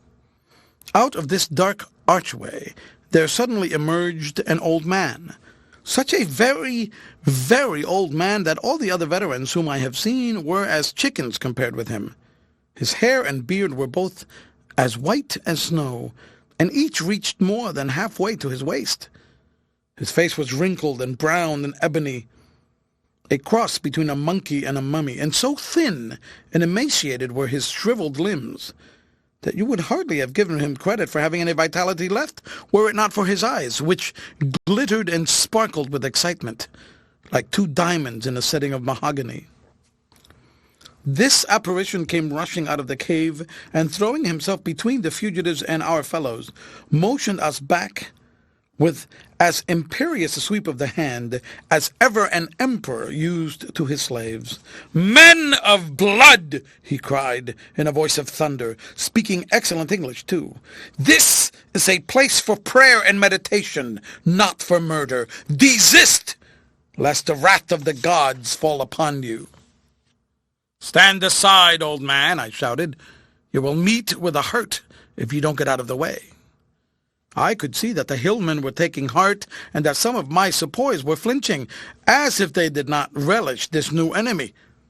Clearly I must act promptly if I wished to complete our success. I dashed forward at the head of the white artillerymen who had stuck to me. The old fellow rushed at us with his arms out as if to stop us, but it was not time to stick at rifles, so I passed my sword through his body at the same moment that one of the gunners brought his carbine down upon his head. He dropped instantly, and the hillmen, at the sight of this fall, set up the most unearthly howl of horror and consternation. The sepoys who had been inclined to hang back came on again the moment he was disposed of, and it did not take us long to consummate our victory. Hardly a man of the enemy got out of the defile alive. What could Hannibal or Caesar have done more? Our own loss in the whole affair has been insignificant, 3 killed and about 15 wounded. Got their banner, a green wisp of a thing, with a sentence of the Koran engraved upon it. I looked after the action for the old chap, but his body had disappeared, though how or whither I have no conception. His blood be upon his own head. He would be alive now if he had not interfered, as the constables say at home, with an officer in the execution of his duty. The scouts tell me his name was Gulab Shah, and that he was one of the highest and holiest of the Buddhists. He had great fame in the district as a prophet and worker of miracles, hence the hubbub when he was cut down. They tell me that he was living in this very cave when Tamerlane passed his way in 1399 with a lot more bosh of that sort. I went into the cave, and how any man could live in it a week is a mystery to me, for it was a little more than 4 feet high and as damp and dismal a grotto as ever was seen. A wooden settle and a rough table were the sole furniture, with a lot of parchment scrolls with hieroglyphics. Well, he has gone, where he will learn that the gospel of peace and goodwill is superior to all his pagan lore. Peace go with him. Elliot and Chamberlain never caught the main body. I knew they wouldn't. So the honors of the day rest with me. I ought to get a step for it anyhow, and perhaps, who knows, some mention in the Gazette. What a lucky chance. I think Zamon deserves his telescope after all for giving it to me. Shall have something to eat now, for I am half-starved. Glory is an excellent thing, but you cannot live upon it. October 6, 11 a.m. Let me try to set down as calmly, as accurately as I can, all that occurred last night. I have never been a dreamer or a visionary, so I can rely upon my own senses, though I am bound to say that if any other fellow had told me the same thing, I should have doubted him. I might even have suspected that I was deceived at the time had I not heard the bell since. However, I must narrate what happened. Elliot was in my tent with me, having a quiet cheroot until about 10 o'clock. I then walked the rounds with the jemadar, and having seen that all was right, I turned in a little before 11. I was just dropping off to sleep, for I was dog-tired after the day's work, when I was aroused by some light noise, and looking around I saw a man, dressed in Asiatic costume, standing at the entrance of my tent. He was motionless when I saw him, and he had his eyes fixed upon me with a solemn and stern expression. My first thought was that the fellow was some Ghazi or Afghan fanatic who had stolen in with the intention of stabbing me, and with this idea in my mind I had all the will to spring from my couch and defend myself. But the power was unaccountably lacking. An overpowering rancour and want of energy possessed me. Had I seen the dagger descending upon my breast, I could not have made an effort to avert it. I suppose a bird, when it is under the influence of a snake, feels very much as I did in the presence of this gloomy-faced stranger. My mind was clear enough, but my body was as torpid as though I were still asleep. I shut my eyes once or twice and tried to persuade myself that the whole thing was a delusion, but every time that I opened them, there was the man, still regarding me with the same stony, menacing stare. The silence became unendurable. I felt that I must overcome my languor so far as to address him. I am not a nervous man, and never knew before that Virgil meant when he wrote, ad horsit faucibus ora. At last I managed to stammer out a few words, asking the intruder who he was and what he wanted. Lieutenant Heatherstone, he answered, speaking slowly and gravely. You have committed this day the foulest sacrifice and the greatest crime which is possible for a man to do. You have slain one of the thrice blessed and reverend ones, an arch-adept of the first degree, an elder brother who has trod the higher path for more years than you have numbered months. You have cut him off at a time when his labors promised to reach a climax, and when he was about to attain a height of occult knowledge, which would have brought man one step nearer to his Creator. All this you have done without excuse, without provocation, at a time when he was pleading the cause of the helpless and distressed. Listen now to me, John Heatherstone. When first the occult sciences were pursued many thousands of years ago, it was found by the learned that the short tenure of human existence was too limited to allow a man to attain the loftiest heights of inner life. The inquirers of those days directed their energies in the first place, therefore, to the lengthening of their own days, in order that they might have more scope for improvement. By their knowledge of the secret laws of nature, they were enabled to fortify their bodies against disease and old age. It only remained to protect themselves against the assaults of wicked and violent men who are ever ready to destroy what is wiser and nobler than themselves. There was no direct means by which this protection could be effected, but it was in some measure attained by arranging the occult forces in such a way that a terrible and unavoidable retribution should await the offender. It was irrevocably ordained by laws which cannot be reversed that anyone who should shed the blood of a brother who had attained a certain degree of sanctity should be a doomed man. Those laws are extant to this day, John Heatherstone, and you have placed yourself in their power. King or emperor would be helpless before the forces which you have called into play. What hope, then, is there for you? In former days, these laws acted so instantaneously that the slayer perished with his victim. It was judged afterwards that this prompt retribution prevented the offender from having time to realize the enormity of his offense. It was therefore ordained that in such cases the retribution should be left in the hands of the chelas, or immediate disciples of the holy man, with power to extend or shorten it at their will, exacting it either at the time or at any future anniversary of the day when the crime was committed. Why punishment should come on those days only, it does not concern you to know. Suffice it that you are the murderer of Gulab Shah, the thrice blessed, and that I am the senior of his 3 chelas, commissioned to avenge his death.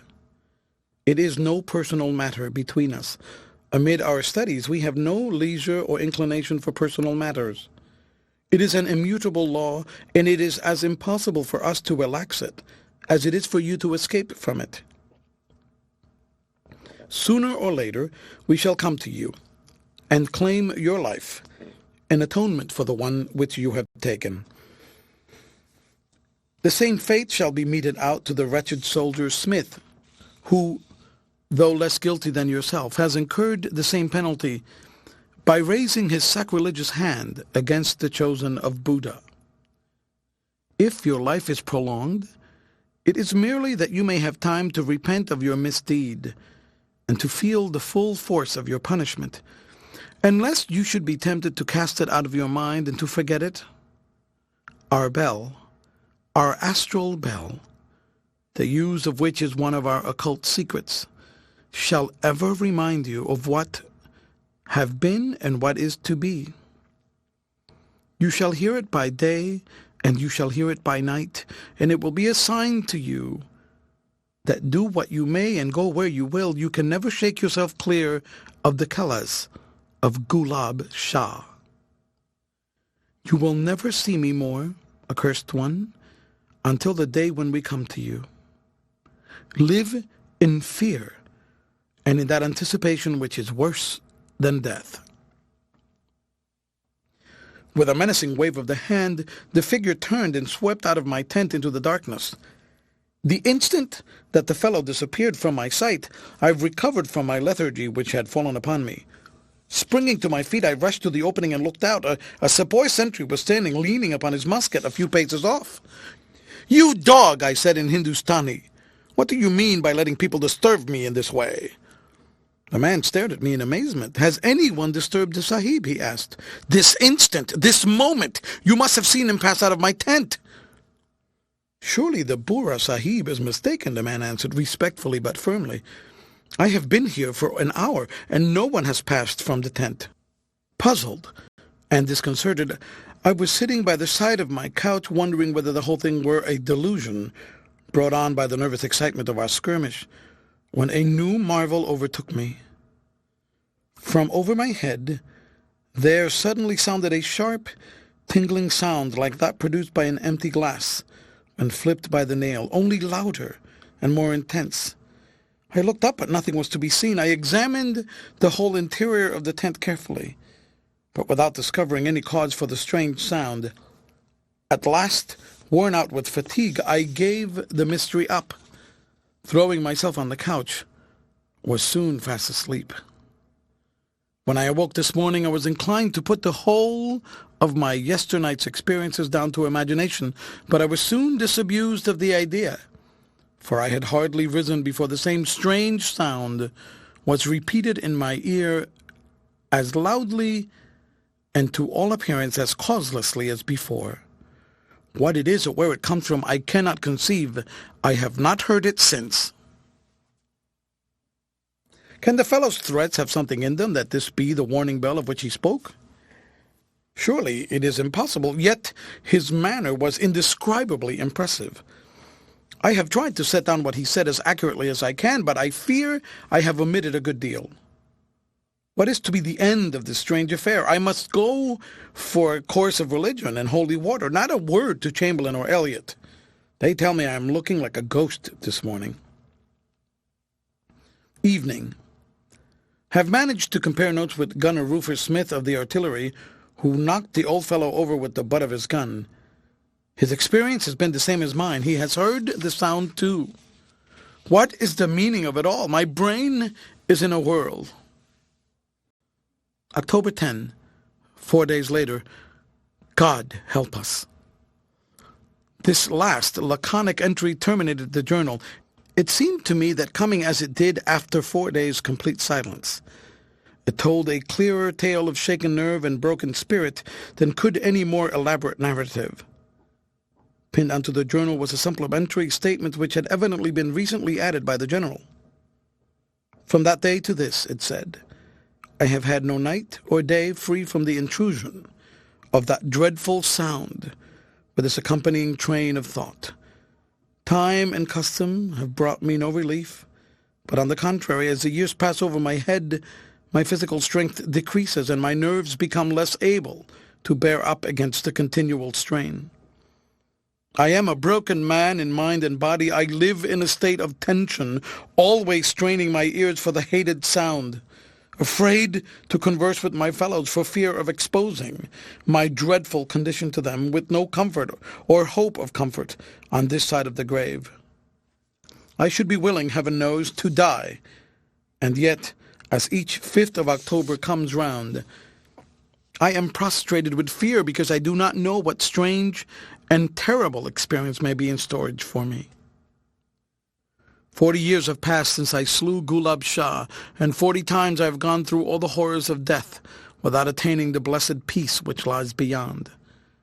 I have no means of knowing in what shape my fate will come upon me. I have immured myself in this lonely country and surrounded myself with barriers because in my weaker moments my instincts urge me to take some steps for self-protection. But I know well in my heart how futile it all is. They must come quickly now, for I grow old, and nature will forestall them unless they make haste. I take credit to myself that I have kept my hands off the prussic acid or opium bottle. It has always been in my power to checkmate my occult persecutors in that way, but I have ever held that a man in this world cannot desert his post until he has been relieved in due course by the authorities. I have had no scruples, however, about exposing myself to danger, and during the Sikh and Sepoy wars I did all that a man could do to court death. He passed me by, however, and picked out many a young fellow to whom life was only opening and who had everything to live for, while I survived to win crosses and honors, which had lost all relish for me. Well, these things cannot depend upon chance, and there is no doubt some deep reason for it all. One compensation Providence has made me in the shape of a true and faithful wife, to whom I told my dreadful secret before the wedding, and who nobly consented to share my lot. She has lifted half the burden from my shoulders, but with the effect, poor soul, of crushing her own life beneath its weight. My children, too, have been a comfort to me. Mordaunt knows all, or nearly all. Gabriel we have endeavored to keep in the dark, though we cannot prevent her from knowing that there is something amiss. I should like this statement to be shown to Dr. John Easterling of Stranraer. He heard on one occasion this haunting sound. My sad experience may show him that I spoke truth when I said that there was much knowledge in the world which has never found its way to England. J.B. Heatherstone. It was going on for dawn by the time I had finished reading this extraordinary narrative, to which my sister and Mordaunt Heatherstone listened with the most absorbed attention. Already we could see through the window that the stars had begun to fade and a grey light to appear in the east. The crofter who owned the lurcher dog lived a couple of miles off, so it was time for us to be on foot. Leaving Esther to tell my father the story in such fashion as she might, we thrust some food in our pockets and set off upon our solemn and eventful errand. End of chapter. Chapter 16th. At the Hole of Cree. It was dark enough when we started to make it no easy matter to find our way across the moors, but as we advanced it grew lighter and lighter until, by the time we reached Fullerton's cabin, it was broad daylight. Early as it was, he was up and about, for the Wigtown peasants are an early rising race. We explained our mission to him in as few words as possible, and having made his bargain, what Scot ever neglected that preliminary, he agreed not only to let us have the use of his dog, but to come with us himself. Mordaunt, in his desire for privacy, would have demurred at this arrangement, but I pointed out to him that we had no idea what was in store for us, and the addition of a strong, able-bodied man to our party might prove to be of the utmost consequence. Again, the dog was less likely to give us trouble if we had its master to control it. My arguments carried the day, and the biped accompanied us as well as his four-footed companion. There was some little similarity between the two, for the man was a towsy-headed fellow with a great mop of yellow hair and straggling beard, while the dog was of the long-haired, unkempt breed-looking, like an animated bundle of oakum. All our way to the hall, its owner kept retailing instances of the creature's sagacity and powers of scent, which according to his account were little less than miraculous. His anecdotes had a poor audience, I fear, for my mind was filled with the strange story which I had been reading, while Mordaunt strode on with wild eyes and feverish cheeks, without a thought for anything but the problem which we had to solve. Again and again we topped an eminence and saw him look eagerly round him in the faint hope of seeing some trace of the absentee, but over the whole expanse of moorland there was no sign of movement or of life. All was dead and silent and deserted. Our visit to the hall was a very brief one, for every minute now was of importance. Mordaunt rushed in and emerged with an old coat of his father's, which he handed to Fullerton, who held it out to the dog. The intelligent brute sniffed it all over, then ran, whining a little way down the avenue, came back to sniff the coat again, and finally, elevating its stump of a tail in triumph, uttered a succession of sharp yelps to show that it was satisfied that it had struck the trail. Its owner tied a long cord to his collar to prevent it from going too fast for us, and we all set off upon our search, the dog tugging and training at its leash, its in excitement as it followed in the general's footsteps. On our way lay for a couple of 100 yards along the high road, and then passed through a gap in the hedge and on top of the moor, across which we were led in a bee-line to the northward. The sun had by this time risen above the horizon, and the whole countryside looked so fresh and sweet, from the blue, sparkling sea to the purple mountains, that it was difficult to realize how weird and uncanny was the enterprise upon which we were engaged. The scent must have lain strongly upon the ground, for the dog never hesitated nor stopped, dragging its master along at a pace which rendered conversation impossible. At one place, in crossing a small stream, we seemed to get off the trail for a few minutes, but our keen-nosed ally soon picked it up on the other side and followed it over the trackless moor, whining and yelping all the time in its eagerness. Had we not all three been fleet of foot and long of wind, we could not have persisted in a continuous, rapid journey over the roughest of ground, which the heather often high-nigh up to our waists. For my own part, I have no idea now, looking back, what goal it was which I expected to reach at the end of our pursuit. I can remember that my mind was full of the vaguest and most varying speculations. Could it be that the three Buddhists had had a craft in readiness off the coast, and had embarked with their prisoners for the east? The direction of their track seemed at first to favor this suspicion, for it lay in the line of the upper end of the bay, but it ended by branching off and striking directly inland.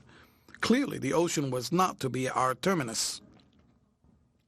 By 10 o'clock we had walked close upon 12 miles, and were compelled to call a halt for a few minutes to recover our breath. For the last mile or two we had been breathing the long, wearing slope of the Wigtown hills. From the summit of this range, which is nowhere more than 1,000 feet in height, we could see, looking northward, such a scene of bleakness and dissolution as can hardly be matched in any country. Right away to the horizon stretched the broad expanse of mud and of water, mingled and mixed together in the wildest chaos, like a portion of some world in the process of formation. Here and there on the dun-colored surface of this great marsh there had burst out patches of sickly yellow reeds and of livid greenish scum, which only served to heighten and intensify the gloomy effect of the dull, melancholy expanse. On the side nearest to us, some abandoned peat cuttings showed that ubiquitous man had been at work there, but beyond these few petty scars, there was no sign anywhere of human life. Not even a crow nor a seagull flapped its way over that hideous desert. This is the great bog of Cree. It is a saltwater marsh formed by an inroad of the sea, and so intersected it is with dangerous swamps and treacherous pitfalls of liquid mud that no man would venture through it unless he had the guidance of one of the few peasants who retained the secret of its paths. As we approached the fringe of rushes which marked its border, a foul, dank smell rose up from the stagnant wilderness, as from impure water and decaying vegetation, an earthly, noisome smell which poisoned the fresh upland air. So forbidden and gloomy was the aspect of the place that our stout crofter hesitated, and it was all that we could do to persuade him to proceed. Our lurcher, however, not being subject to the delicate impressions of our higher organization, still ran yelping along with his nose on the ground, and every fiber of its body quivering with excitement and eagerness. There was no difficulty about picking our way through the morass, for whatever the five could go, we three could follow. If we could have had any doubts as to our dog's guidance, they would have all been removed now, for in the soft, black, oozing soil, we could distinctly trace the tracks of the whole party. From these we could see that they had walked abreast, and furthermore, that each was about equidistant from the other. Clearly, then, no physical force had been used in taking the general and his companion along. The compulsion had been psychical and not material. Once within the swamp, we had to be careful not to deviate from the narrow track, which offered a firm foothold. On each side lay shallow sheets of stagnant water overlying a treacherous bottom of semi-fluid mud, which rose above the surface here and there in moist, sweltering banks, motted over with occasional patches of unhealthy vegetation. Great purple and yellow fungi had broken out in dense eruption, as though nature were afflicted with a foul disease, which manifested itself by this crop of plague spots. Here and there dark, crab-like creatures scuttled across our path, and hideous, fresh-colored worms wiggled and writhed amid the sickly reeds. Swarms of buzzing, piping insects rose up at every step and formed a dense cloud around our heads, settling on our hands and faces and inoculating us with their filthy venom. Never had I ventured into so pestilent and forbidding a place. Mordaunt Heatherstone strode on, however, with a set purpose upon his swarthy brow, and we could but follow him, determined to stand by him to the end of the adventure. As we advanced, the path grew narrower and narrower, until we saw by the tracks our predecessors had been compelled to walk in single file. Fullerton was leading us with the dog, Mordaunt behind him, while I brought up the rear. The peasant had been sulky and surly for a little while back, hardly answering when spoken to. But he now stopped short and positively refused to go a step further. "It's no canny," he said. "Besides, I ken where it will lead us to." "Where then?" I asked. "To the Hole of Cree," he answered. "It's not far from here, I'm a-thinking." "The Hole of Cree. What is that, then?" "It's a great muckle hole in the ground that gangs our down so deep that nobody could ever reach the bottom. Indeed, there are folk who says that is just the door leading into the bottomless pit itself." "You have been there, then?" I asked. "Been there?" he cried. "What would I be doing at the Hole of Cree? No, I've never been there, nor any other man in his senses." "Well, how do you know about it, then?" "My great-grandfather had been there, and that's how I can," Fullerton answered. "He was for one Saturday night, and he went for a bet. He did not like to talk about it afterwards, and he wouldn't tell her what befell him. But he was a ye afeard of the very name. He's the first Fullerton that's been at the Hole of Cree, and he'll be the last for me. If ye take my advice, ye'll just give the matter up and gang name again, for there's not good to be out of this place." "We shall go on without you, or with you," Mordaunt answered. "Let us have your dog, and we can pick you up on our way back." No, he cried. "I'll not have my dog scared with boggles and running down, all nick as it were hair. The dog shall bide with me." "The dog shall go with us," said my companion, with his eyes blazing. "We have no time to argue with you. Here's a £5 note. Let us have the dog, or by heaven, I shall take it by force and throw you in the bog if you'll hinder us." I could realize that Heatherstone of 40 years ago, when I saw the fierce and southern wrath which lit the features of his son. Either the bribe or the threat had the desired effect, for the fellow grabbed at the money with one hand, while with the other he surrendered the leash which held the lurcher. Leaving him to retrace his steps, we continued to make our way into the utmost recesses of the great swamp. The tortuous path grew less and less defined as we proceeded, and was even covered in places with water, but the increasing excitement of the hound and the sight of the deep footmarks in the mud stimulated us to push on. At last, after struggling through a grove of high bulrushes, we came on a spot the gloomy horror of which might have furnished Dante with a fresh terror for his Inferno.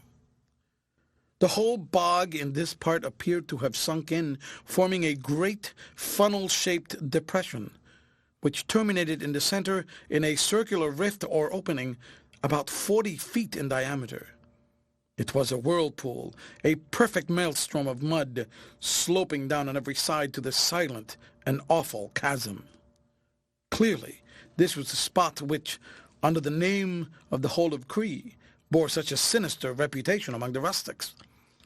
I could not wonder at its impressing their imagination, for a more weird or gloomy scene, or one more worthy of the avenue which led to it, could not be conceived.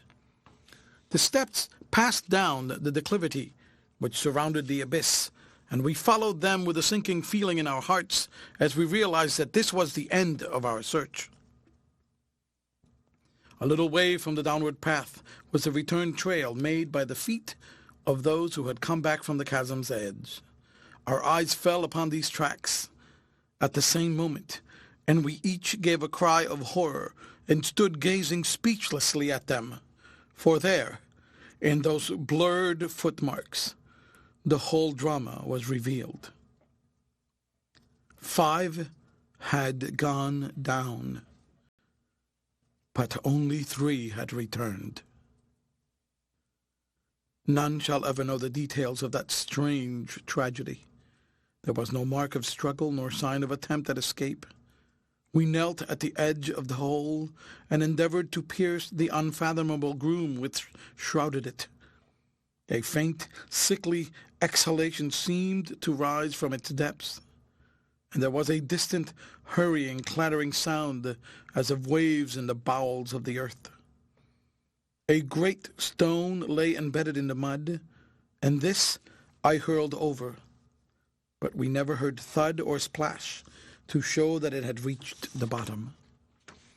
As we hung over the noisome chasm, a sound did at last rise to our ears out of its murky depths.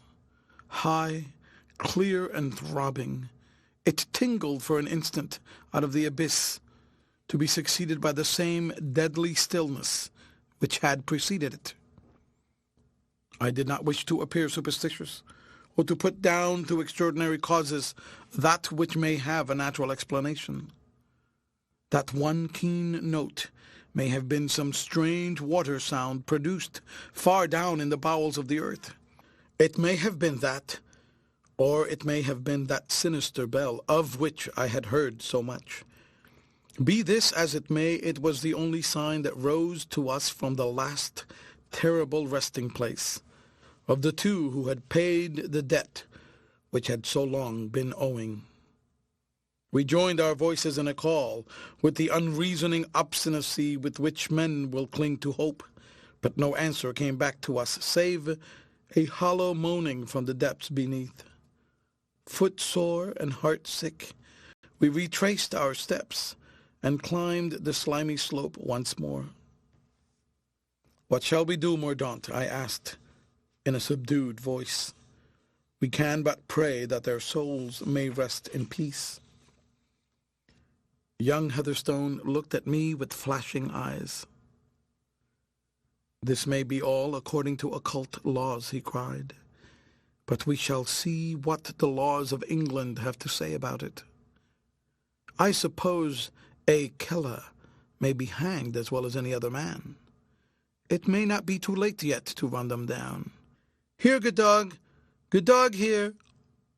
He pulled the hound over and set it on the track of the 3 men.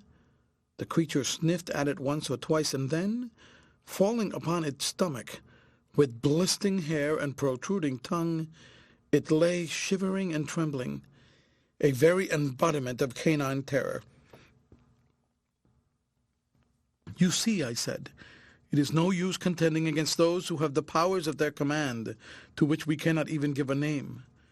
There is nothing for it but to accept the inevitable, and to hope that these poor men may meet with some compensation in another world for all that they have suffered in this, and be free from all devilish religions and their murderous worshippers," Mordaunt cried furiously. Justice compelled me to acknowledge in my own heart that the murderous spirit had been set on foot by the Christian before it was taken up by the Buddhists, but I forbore to remark upon it for fear of irritating my companion. For a long time I could not draw him away from the scene of his father's death, but at last, by repeated arguments and reasonings, I succeeded in making him realize how useless and unprofitable any further efforts on our part must necessarily prove, and in inducing him to return with me to Cloomber. Oh, the wearisome, tedious journey! It had seemed long enough when we had some slight flicker of hope, or at least of expectation, before us, but now that our worst fears were fulfilled, it appeared interminable. We picked up our peasant guide at the outskirts of the marsh, and having restored his dog, we let him find his own way home, without telling him anything of the results of our expedition. We ourselves prodded all day over the moors with heavy feet and heavier hearts, until we saw the ill-omened tower of Cloomber, and at last as the sun was setting, found ourselves once more beneath its roof. There is no need for me to enter into further details, nor to describe the grief which our tidings conveyed to mother and to daughter. Their long expectation of some calamity was not sufficient to prepare them for the terrible reality. For weeks my poor Gabriel hovered between life and death, and though she came round at last, thanks to the nurturing of my sister and the professional skill of Dr. John Easterling, she has never to this day entirely recovered her firmer vigor. Mordaunt, too, suffered much for some time, and it was only after our removal to Edinburgh that he rallied from the shock which he had undergone. As to Mrs. Heatherstone, neither medical attention nor change of air can ever have permanent effect upon her. Slowly and surely, but very placidly, she has declined in health and strength until it is evident that in a very few weeks at the most she will have rejoined her husband and restored to him the only thing which he must have grudged to leave behind. The Laird of Branksome came home from Italy restored in health, with the result that we were compelled to return once more to Edinburgh. The change was agreeable to us, for recent events had cast a cloud over our country life and had surrounded us with unpleasant associations. Besides, a highly honourable and remunerative appointment in connection with the university library had become vacant, and had, through the kindness of the late Sir Alexander Grant, been offered to my father, who, as may be imagined, lost no time in accepting so congenial a post. In this way we came back to Edinburgh very much more important people than we left in, and no further reason to be uneasy about the details of housekeeping. But in truth the whole household has been dissolved, for I have been married for some months to my dear Gabriel, and Esther is to become Mrs. Heatherstone upon the 23rd of the month. If she makes him as good a wife as his sister has made me, we may both set ourselves down as fortunate men. These mere domestic episodes are, as I have explained already, introduced only because I cannot avoid alluding to them. My object in drawing up this statement and publishing the evidence which corroborates it was certainly not to parade my private affairs before the public, but to leave on record an authentic narrative of a most remarkable series of events. This I have endeavored to do in as methodical a manner as possible, exaggerating nothing and suppressing nothing. The reader has now the evidence before him, and can form his own opinions unaided by me as to the causes of the disappearance and death of Rufus Smith and of John Berthier Heatherstone, V.C.C.B.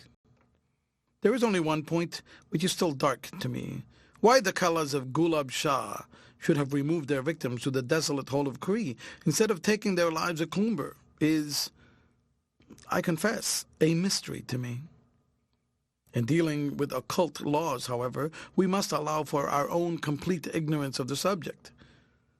Did we know more, we might see that there was some analogy between the foul bog and the sacrilege which had been committed, and that their ritual and customs demanded that just such a death was the one appropriate to the crime.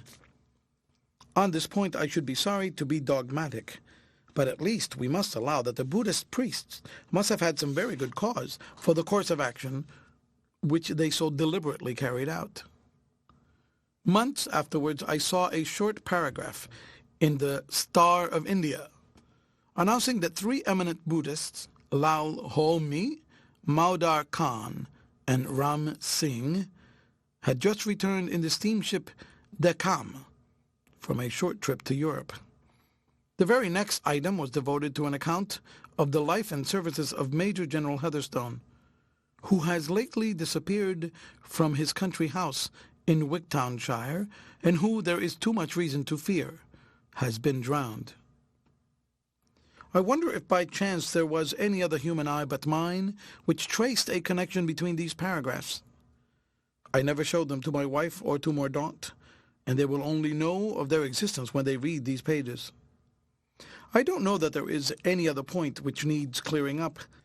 The intelligent reader will have already seen the reasons for the general's fear of dark faces, of wandering men, not knowing how his pursuers might come after him, and of visitors from the same cause, and because his hateful bell was liable to sound at all times.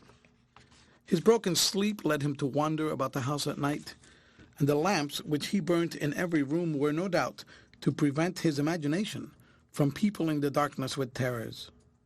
Lastly, his elaborate precautions were, as he has himself explained, rather the result of a feverish desire to do something than in the expectation that he could really ward off his fate.